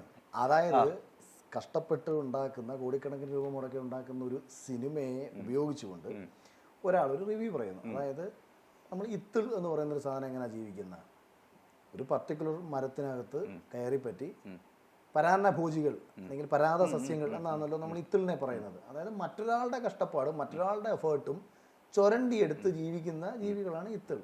പക്ഷെ ഇത്തിളിന് കഴിവുണ്ടായതുകൊണ്ടാണ്. അതെ, ഞാൻ കുറച്ച് മുമ്പ് പറഞ്ഞില്ലേ, എനിക്ക് എല്ലാവരെയും എനിക്ക് ഇഷ്ടമാണ്. എൻ്റെ അടുത്ത് ഈ ഇൻസ്റ്റാഗ്രാമിലും പണ്ട് ടിക്ടോക്കിലും ഒക്കെ വൈറലാവുന്ന കോമാളിത്തരങ്ങൾ കാണിച്ച് തന്നെ വൈറലാവുന്ന പലരുടെയും വീഡിയോസ് ചില സുഹൃത്തുക്കളൊക്കെ അയച്ചു തന്നിട്ട് ഗതികേട് എന്നുകൊണ്ട് പറയും മലയാളികൾ. അവരുടെ കഴിവാണ്. അപ്പം ഞാനവരെ പരിഹസിക്കും. സിനിമയിൽ കയറാൻ അഭിനയിക്കാൻ നടക്കുന്നവരാണ് എൻ്റെ ഇതൊക്കെ പറയുന്നത്. ഞാൻ അവരെ വഴക്കാ പറയുന്നത്. ഞാൻ പറയടാ, ഈ കാലഘട്ടത്തിനനുസരിച്ച് ജീവിക്കാൻ പഠിക്കണമെന്നാണ് ഞാൻ പറയുന്നത്. അതാണ് ഈ കാലഘട്ടമെങ്കിൽ ആ ട്രാക്ക് കണ്ടെത്തിയവരാണ് അവർ. അതുകൊണ്ട് എനിക്ക് അവരെ ഞാൻ കളിയാക്കത്തൊന്നുമില്ല കേട്ടോ. പക്ഷേ ഇതേ പറഞ്ഞ ആൾക്കാർ അവരാരിൽ നിന്നാണോ ജീവിക്കുന്നത് ആ വിഭാഗത്തെ അവരില്ലാതാക്കാൻ ശ്രമിച്ചുകൊണ്ട് കുറ്റപ്പെടുത്തിയും പരിഹസിച്ചും അവരെന്തെങ്കിലുമൊക്കെ ചെയ്യാൻ ശ്രമിച്ചാൽ അത് പ്രതികരിച്ചാൽ അതെങ്ങനെയാണ് നമ്മൾ അവരെ കുറ്റം പറഞ്ഞ് നടക്കാം? അല്ല, താരതമ്യം ചെയ്യാനേ പറ്റില്ല. നീ എന്താ പറയുന്നത്? പ്രതികരണം കുഴപ്പമില്ല ചേട്ടാ, പക്ഷേ ചേട്ടന്റെ ആ സ്റ്റേറ്റ്മെന്റ് ഭയങ്കര കോൺട്രഡിക്ടറി ആയിരുന്നു. അതായത് ഇവർക്ക് വേറെ തൊഴിലെടുത്ത് ജീവിച്ചൂടെ? ഞാൻ ഇപ്പം 2014-15 കാലഘട്ടത്തിൽ അഖിൽ മാരാറുടെ സത്യത്തിൽ ഈ നമ്മളെ അശ്വന്ത് ഗോക്ക് അഖിൽ കോട്ടാത്തല എന്നൊക്കെ പറഞ്ഞിട്ട് ഇത് എന്റെ പേരായിരുന്നടാവേ. ഞാൻ ഇലക്ഷനിൽ മത്സരിച്ച പേരാണ് അഖിൽ കോട്ടാത്തല. എന്റെ നാട്ടിലെ പേര്, എന്റെ നാടിന്റെ പേരാണ് കോട്ടാത്തല. അങ്ങനായിരുന്നു എന്റെ പേര്. അപ്പൊ ഈ പേര് ഇത് ചില ആൾക്കാർ ഇപ്പൊ എന്റെ പേരിനൊപ്പം ഞാൻ എന്തോ മറ്റേ സവർണ മേധാവിത്വം അതിനൊരു വിമർശനം മണ്ണാങ്കട്ടയില്ലെന്നേ. ഞാൻ യഥാർത്ഥത്തിൽ ഞാൻ എന്തിനാണെന്ന് അറിയാമോ ഇലക്ഷനിൽ സ്വന്തമായിട്ട് മത്സരിക്കേണ്ട സാഹചര്യം ഉണ്ടായി. കോൺഗ്രസ് പാർട്ടിയുടെ തീരുമാനങ്ങൾ എടുക്കുന്നത് NSS ആണെന്ന് പറഞ്ഞിട്ട് NSSനെതിരെ പ്രശ്നമുണ്ടാക്കി കോൺഗ്രസിൽ നിന്ന് പുറത്തുപോയി റിബലായിട്ട് മത്സരിച്ചു വരുന്നതാണ് ഞാൻ. എൻ്റെ അത്രയും റിബലൊന്നും ഈ പറയുന്ന സോഷ്യൽ മീഡിയ നിൽക്കുന്ന ഒരുത്തനും എടുത്തിട്ടില്ല. ഇവന്മാർ ഈ പറയുന്ന അതാ ഞാൻ പറയാൻ വന്നത്. ഞാൻ 13-14 കാലഘട്ടത്തിൽ 5 ലക്ഷവും 6 ലക്ഷവും വ്യൂവർഷിപ്പ് ഉള്ള വീഡിയോസും ലൈവ് വിട്ടിട്ടുള്ളവനാണ്. അത്രയും വ്യൂവർഷിപ്പ് വന്നിട്ടുള്ള വീഡിയോസ് എനിക്കുണ്ട്. എനിക്കിത് തുടർജീവന മാർഗമാക്കി കണ്ടുകൂടെ? ഞാൻ ചെയ്തിട്ടില്ല. ഞാൻ ഇട്ട വിഷയങ്ങൾ ഗ്രാവിറ്റിയുള്ള വിഷയങ്ങളായിരുന്നു. ഇപ്പോൾ താലൂക്ക് ആശുപത്രിയിൽ ഒരു ഡോക്ടറെ പിഴവ് കൊണ്ട് ഒരു കുട്ടി മരണപ്പെട്ടെങ്കിൽ ആ ഒരു അത്തരം ഒരു വിഷയം, അല്ലെങ്കിൽ ഞാൻ പറഞ്ഞത് സമൂഹത്തിന് വേണ്ടി പ്രയോജനപ്പെടുന്ന വിഷയങ്ങളായിരുന്നു ഞാനന്ന് ലൈവ് ചെയ്തത്. അന്ന് എൻ്റെ അടുത്ത് ഒരുപാട് പേര് പറഞ്ഞിട്ടുണ്ട്, അഖിലെ നീ നന്നായി സംസാരിക്കും, വ്ളോഗ് തുടങ്ങും, യൂട്യൂബിലൊരു വ്ളോഗ് തുടങ്ങും എന്നൊക്കെ പറഞ്ഞിട്ട്. എനിക്ക് വേണമെങ്കിൽ ജെനുവിൻ വിഷയങ്ങളെടുത്ത് സംസാരിക്കാം. അന്നേ ഞാൻ ഒരിടത്തൊരു തീരുമാനമാണ്. അപ്പം അതായത് ഞാൻ അന്ന് അങ്ങനെ തുടങ്ങി വ്ളോഗ് ചെയ്ത് ഞാൻ ശ്രദ്ധിക്കപ്പെട്ട് കഴിഞ്ഞാൽ ഞാൻ വ്ളോഗൊക്കെ ചെയ്തിട്ട് ഞാൻ ഒരു പടം ഡയറക്റ്റ് ചെയ്ത് ആൾക്കാർ ഓട്ടോമാറ്റിക്കലി പറയും, ഇല്ല യൂട്യൂബിലേക്ക് കിടന്ന് കണവണ പറഞ്ഞിട്ട് നിർത്തുന്നില്ലേ, അവ ഇപ്പോൾ ഒരു പടം എടുക്കാൻ പോകണമെന്ന് പറയും. അങ്ങനെ പറയും. അപ്പോൾ ഞാൻ പറഞ്ഞു, ഞാൻ അതാവാനല്ല എൻ്റെ ഉദ്ദേശം. എനിക്ക് എന്താണോ ആവാൻ ഉദ്ദേശം അതായതിനു ശേഷം മാത്രം ആ പ്രൊഫൈലിൽ നിന്ന് ഞാൻ ഇപ്പുറത്ത് പോത്തേ ഉള്ളൂ. അതൊന്ന്. പിന്നെ ഈ പേര് അഖിൽ കോട്ടാത്തലമാരായിരുന്നു പേര്. ഇത് ഞാൻ ഈ അഖിൽ കോട്ടാത്തല എന്നൊക്കെ പേര് ജോയിച്ചേട്ടനൊക്കെ തന്നെ എൻ്റെ അടുത്ത് തമാശയ്ക്ക് പറയുന്നത്, ഇത് എന്തുവാടാ ഒരു ചെറുപ്പക്കാരൻ്റെ പേരാണോടാ അഖിൽ. ഇംഗ്ലീഷിൽ എഴുതിയാൽ ഈ പേര് പല രീതിയിലാണ് വായിക്കുന്നത്. KOTATHA കൂട്ടാത്തല എന്ന് വായിക്കും, കൊട്ടത്തല എന്ന് വായിക്കും. അപ്പം ഇങ്ങനെ പല പേരുകൾ വന്നപ്പോൾ ജോയിച്ചേട്ടൻ പറഞ്ഞു, ഇത് എന്തുകൂടാ ഷാപ്പിൽ നിൽക്കുന്നവന്മാരുടെ പേരാണോടാ ഇടുന്നതെന്നൊക്കെ തമാശയായിട്ട് പുള്ളി പറഞ്ഞ സമയത്ത് എൻ്റെ കൂടെ ഒന്ന് വർക്ക് ചെയ്യാൻ വന്ന 2 അസിസ്റ്റന്റ് ഡയറക്ടർമാരും പറഞ്ഞു, അഖിലേട്ടാ പേര് മാറ്റുന്നത് നല്ലതായിട്ട്. കാര്യം നമ്മൾ വേറൊരു ആടത്തൊക്കെ പറയുമ്പോൾ, കാര്യം അവർ ആരോടെ കൂടെ അടുത്ത പടം വർക്ക് ചെയ്യുന്നത് അഖിൽ കോട്ടാത്തല എന്നൊക്കെ പറയുമ്പോഴത്തേക്ക് ഉണ്ടായിട്ടുള്ളത് പ്രശ്നം. അപ്പം ഞാനും ഇങ്ങനെ ചിന്തിച്ചു തുടങ്ങി, ശരിയാ കാര്യം. അപ്പൊ SSLC ഇതിലുള്ള പേരല്ല അഖിൽ മാരാർന്നുള്ളത്, രാജെന്നാണ് എൻ്റെ പേര്. അപ്പൊ ഞാനിങ്ങനെ ചിന്തിച്ചാൽ ഞാനൊരു 5 പേര് കണ്ടുപിടിച്ചു. എൻ്റെ അച്ഛൻ്റെ പേരിനാണ് അഖിൽ രാജേന്ദ്രൻ, അപ്പൂപ്പൻ്റെ പേര് ഭാസ്കര പിള്ളാന്ന്, അപ്പൂപ്പൻ്റെ പേര് വെച്ചിട്ട് അഖിൽ ഭാസ്കർ. പിന്നെ ഞാൻ ജന്മം കൊണ്ട് മാരാരായതുകൊണ്ട് ഈ അഖിൽ മാരാർന്ന പേര്. പിന്നെ അത് മാത്രമല്ല, ഇപ്പം നമ്മളെ മലയാള സിനിമയിൽ ഭയങ്കരമായിട്ട് മാരാർക്ക് നമ്മളെ നന്ദഗോപൻ മാരാർക്ക് ഇങ്ങനെ കത്തി നിൽക്കുകയാണല്ലോ. അപ്പം റെക്കഗ്നൈസ് ചെയ്യണം, ഈ പേരെന്തിനാടാ, പരസ്പരം തിരിച്ചറിയാനല്ലേ പേര്, പ്രത്യേകം എന്താണ്. അപ്പം ഞാൻ എന്നെ നോട്ടീസ് ചെയ്യണം, എന്നെ ഒരാൾ തിരിച്ചറിയണം. അഖിലെ എന്ന് വിളിച്ചു കഴിഞ്ഞാൽ 100,000 അഖിലുമാരുണ്ട്. സിനിമയുടെ പിന്നണിയിൽ നിൽക്കുന്നതാണ് അഖിലുമാർ കുറേ ഉണ്ട്. ക്യാമറമാന്മാർ അഖിലുമാരുണ്ട്, ഡയറക്ടർ മറ്റേ ഫോറൻസിക്കിൻ്റെ ഡയറക്ടർ അഖിലാണ്. പിന്നെ കുറേ അഖിലുമാർ അല്ലാതെ തന്നെ ടെക്നീഷ്യന്മാർ കുറേ ഉണ്ട്. അപ്പോൾ ഈ 100,000 അഖിലുമാർക്കിടയിൽ ഒരു അഖിലിന് എന്തെങ്കിലും വ്യത്യസ്തമായിട്ട് ഇപ്പുറത്തൊരു സാധനം വേണ്ടേ. അങ്ങനെ ചിന്തിച്ച് 5 പേര് സെലക്ട് ചെയ്ത് വെച്ചിട്ട് ഈ എൻ്റെ പ്രൊഡ്യൂസറെ അടുത്ത് ഞാൻ കൊടുത്തിട്ട് ഞാൻ പറഞ്ഞു, സാർ ഇതിൽ നിന്ന് ഏതെങ്കിലും ഒരു പേര് ഫൈനൽ പറയാൻ പറഞ്ഞു. സാർ എൻ്റെ അടുത്ത് പറഞ്ഞ പേര് അഖിൽമാരാണ്, ജോയിച്ചേട്ടൻ എൻ്റെ അടുത്ത് പറഞ്ഞ പേര് അഖിൽമാരാണ്. കാരണം കേൾക്കാനൊരു ഗുമ്മുണ്ടാ എന്ന് പറഞ്ഞു അത് ശ്രദ്ധിക്കപ്പെടും. ഞാൻ എന്നിട്ട് ഇതുകൊണ്ടൊരു ഈ നമ്മളെ അന്ധവിശ്വാസിയൊന്നുമല്ല ഞാൻ, എന്നാൽ വിശ്വാസിയാണോ എന്ന് ചോദിച്ചാൽ യുക്തിപരമായിട്ട് ചില വിശ്വാസങ്ങളെ കണക്ട് ചെയ്ത് കൊണ്ടു നടക്കുന്ന ഒരാളുമാണ് ഞാൻ. എന്നാലും പോട്ടെ, സിനിമയല്ലേ, കാര്യം നമ്മുടെ ഒരാൾ ഒറ്റയ്ക്ക് വിചാരിച്ചാൽ നടക്കുന്ന പരിപാടിയല്ലല്ലോ, അതുകൊണ്ട് ഇച്ചിരി അന്ധവിശ്വാസമൊക്കെ ആകാം എന്നൊക്കെയുള്ള രീതിയിൽ ഈ എന്താണ് പറയുന്നത്, നമ്മളെ പേരിൻ്റെ വെച്ചിട്ട് ന്യൂമറോളജി നോക്കുന്ന ഒരു ന്യൂമറോളജിസ്റ്റിനെ കണ്ടിട്ട് 5 പേരും കൊടുത്തു. ന്യൂമറോളജിസ്റ്റ് സെലക്ട് ചെയ്തതും ഈ മാരാരാണ്. എൻ്റെ ജന്മനക്ഷത്രം എൻ്റെ ജനന ദിവസം ഇതെല്ലാം കൂടെ കണക്ട് ചെയ്തിട്ടാണ് ഈ ന്യൂമറോളജി പോകുന്നത്. അത് വെച്ചിട്ട് അത് ഒരുപക്ഷെ നിങ്ങൾ ഇന്ന് ചിന്തിച്ച് നോക്കുന്നേ, അഖിൽമാരാർക്ക് ഒരു സിനിമ എടുത്ത് തിയേറ്ററിൽ പരാജയപ്പെട്ട അഖിൽമാരാർക്ക് കേരളത്തിൽ പുതിയ സംവിധായകർക്കിടയിൽ ഇത്രയും പേരൊക്കെ കിട്ടാൻ പേരൊരു കാരണമായി കാണത്തില്ലേ? ആയിരിക്കണം ഇല്ലേ? നമ്മൾ നശിച്ചു പോയില്ലല്ലോ, മുന്നോട്ട് പോകാൻ തന്നെയല്ലേ അതുകൊണ്ട് പറ്റിയത്. അപ്പൊ അവരെ കുറ്റം പറയാൻ പറ്റും. അഖിൽമാരാർന്ന പേര് ചർച്ചയായിട്ടുണ്ട്. അപ്പം ഞാൻ പറഞ്ഞത് ഇതാണ്, അല്ലാണ്ട് എനിക്കൊരു ജാതിയില്ല, എനിക്കൊരു മതമില്ല, ഞാൻ ഇതിലെല്ലാം ഭയങ്കര റിബലാണ്. എൻ്റെ സ്വന്തം സമുദായത്തിനെതിരെ ഭയങ്കരമായിട്ട് സംസാരിച്ച് അവരുടെ മൊത്തവും വെറുപ്പ് പിടിച്ചു പറ്റി ജീവിച്ചവനാണ് ഞാൻ. ഇതൊക്കെ നമ്മുടെ നാട്ടിൽ പോയി നിങ്ങൾ ഒരാളത്ത് ചോദിച്ചാൽ പറയാം, അവർ പറയുന്ന കാര്യങ്ങളാണ് ഇതൊക്കെ തന്നെ.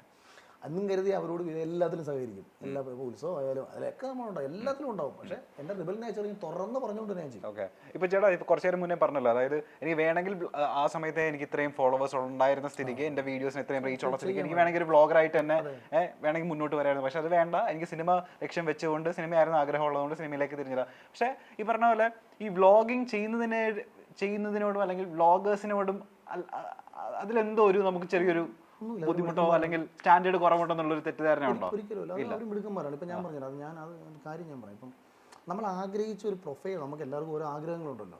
ഇപ്പൊ വ്ളോഗിങ് മോശമായതുകൊണ്ട് ആണ് ഞാൻ ഒരിക്കലും പറയാം, അങ്ങനെയല്ല ഞാൻ പറയാം. ചിലരുടെ ഈ പറഞ്ഞ പോലെ വലിയ മോഹം ഈ വ്ളോഗറായിട്ട് അറിയപ്പെടുക എന്നുള്ളതായിരിക്കും. ചിലർ സിനിമ നടന്മാരായി കഴിഞ്ഞതിന് ശേഷം സിനിമ സംവിധാനം ചെയ്യും. അപ്പോൾ അവർക്ക് ആ ഒരു പ്രൊഫൈൽ കിട്ടില്ല. കാര്യം എന്താണെന്ന് വെച്ചാൽ, ഇവർ കുറേ ആൾക്കാരുടെ അടുത്ത് ചാൻസ് ചോദിച്ച് സാറേ വിളികളുമായിട്ട് പല സെറ്റുകളിലും നടന്നതിന് ശേഷം ഒരു ഫിലിം ഡയറക്റ്റ് ചെയ്യുമ്പോൾ ഒരു ഡയറക്ടർ എന്ന് പറയുന്ന ഒരു പ്രൊഫൈല് അവർക്ക് സ്റ്റാർട്ടിങ്ങിൽ പലപ്പോഴും കിട്ടില്ല. അതേസമയം ഒരാൾ സ്റ്റാർട്ടിങ്ങിലെ ഫിലിം ഡയറക്ടർ ആകുമ്പോൾ അയാളെ റെക്കഗ്നൈസ് ചെയ്യുന്ന ഫിലിം ഡയറക്ടർ എന്ന് പറഞ്ഞുകൊണ്ട് തന്നെ ആയിരിക്കും. അപ്പം ഞാൻ ആഗ്രഹിച്ച അതാണ്. ബേസിക്കലി നമ്മളെ കുറച്ച് പേര് സ്നേഹിക്കണം, നമ്മളെ കുറച്ച് പേര് റെസ്പെക്ട് ചെയ്യണം. അപ്പോൾ അങ്ങനെ ഒരു പൊസിഷനിലേക്ക് നമുക്ക് എത്താൻ ശ്രമിക്കണം. അല്ല ഇപ്പം ഞാൻ ആക്ച്വലി ബെസ്റ്റ് ആക്ടറൊക്കെ ആയിരുന്നു സ്കൂളിൽ പഠിച്ചപ്പോഴും, സബ് ജില്ല മറ്റ് കലോത്സവ പരിപാടികളിലൊക്കെ. പക്ഷെ ഞാൻ ഇന്ന് വരെ എനിക്ക് സിനിമ ആക്ട് ചെയ്യാൻ എന്നെ കുറേ കൊച്ചു പടങ്ങളിൽ നിന്ന് വിളിച്ചത്. പക്ഷെ ഒന്നും വലിയ പടങ്ങളെന്ന് പറയുന്നത് അല്ല, കൊച്ചു പടങ്ങളെന്ന് പറയുന്നത് അത്രയും കൊച്ചു പടങ്ങളും അല്ല, ഒരുവിധം മീഡിയം ലെവലിൽ പോകുന്ന പടങ്ങൾ എന്നെ വിളിച്ചതാ. ഞാൻ പോയിട്ടില്ല. താല്പര്യമില്ലാത്തോണ്ടല്ല, സിനിമ സംവിധായകനായിട്ട് അറിയപ്പെടണം, അതിൻ്റെ ഒന്നും അല്ല. കാരണം എനിക്കെന്തോ, കാരണം ഇന്നത്തെ കാലത്ത് സിനിമയുടെ ഒരു പിന്നിൽ നടക്കുന്ന ഒരു അവസ്ഥ നമുക്ക് അറിയാം. അതുകൊണ്ട് വലിയ താല്പര്യമില്ല എന്നുള്ളതേ ഉള്ളൂ. അതാണ് സത്യം. അല്ലാതെ അഭിനയിക്കാൻ പിന്നെ മാത്രമല്ലെന്നേ, ഇപ്പം എൻ്റെ ഒരു ഫേസിൻ്റെ പ്രത്യേകത എന്ന് വെച്ചാൽ, ഞാൻ എന്നെ സ്റ്റേജിൽ കയറ്റി നിർത്തി പെർഫോം ചെയ്ത് കഴിഞ്ഞാൽ ഞാൻ ഗംഭീരമായിട്ട് പെർഫോം ചെയ്യും.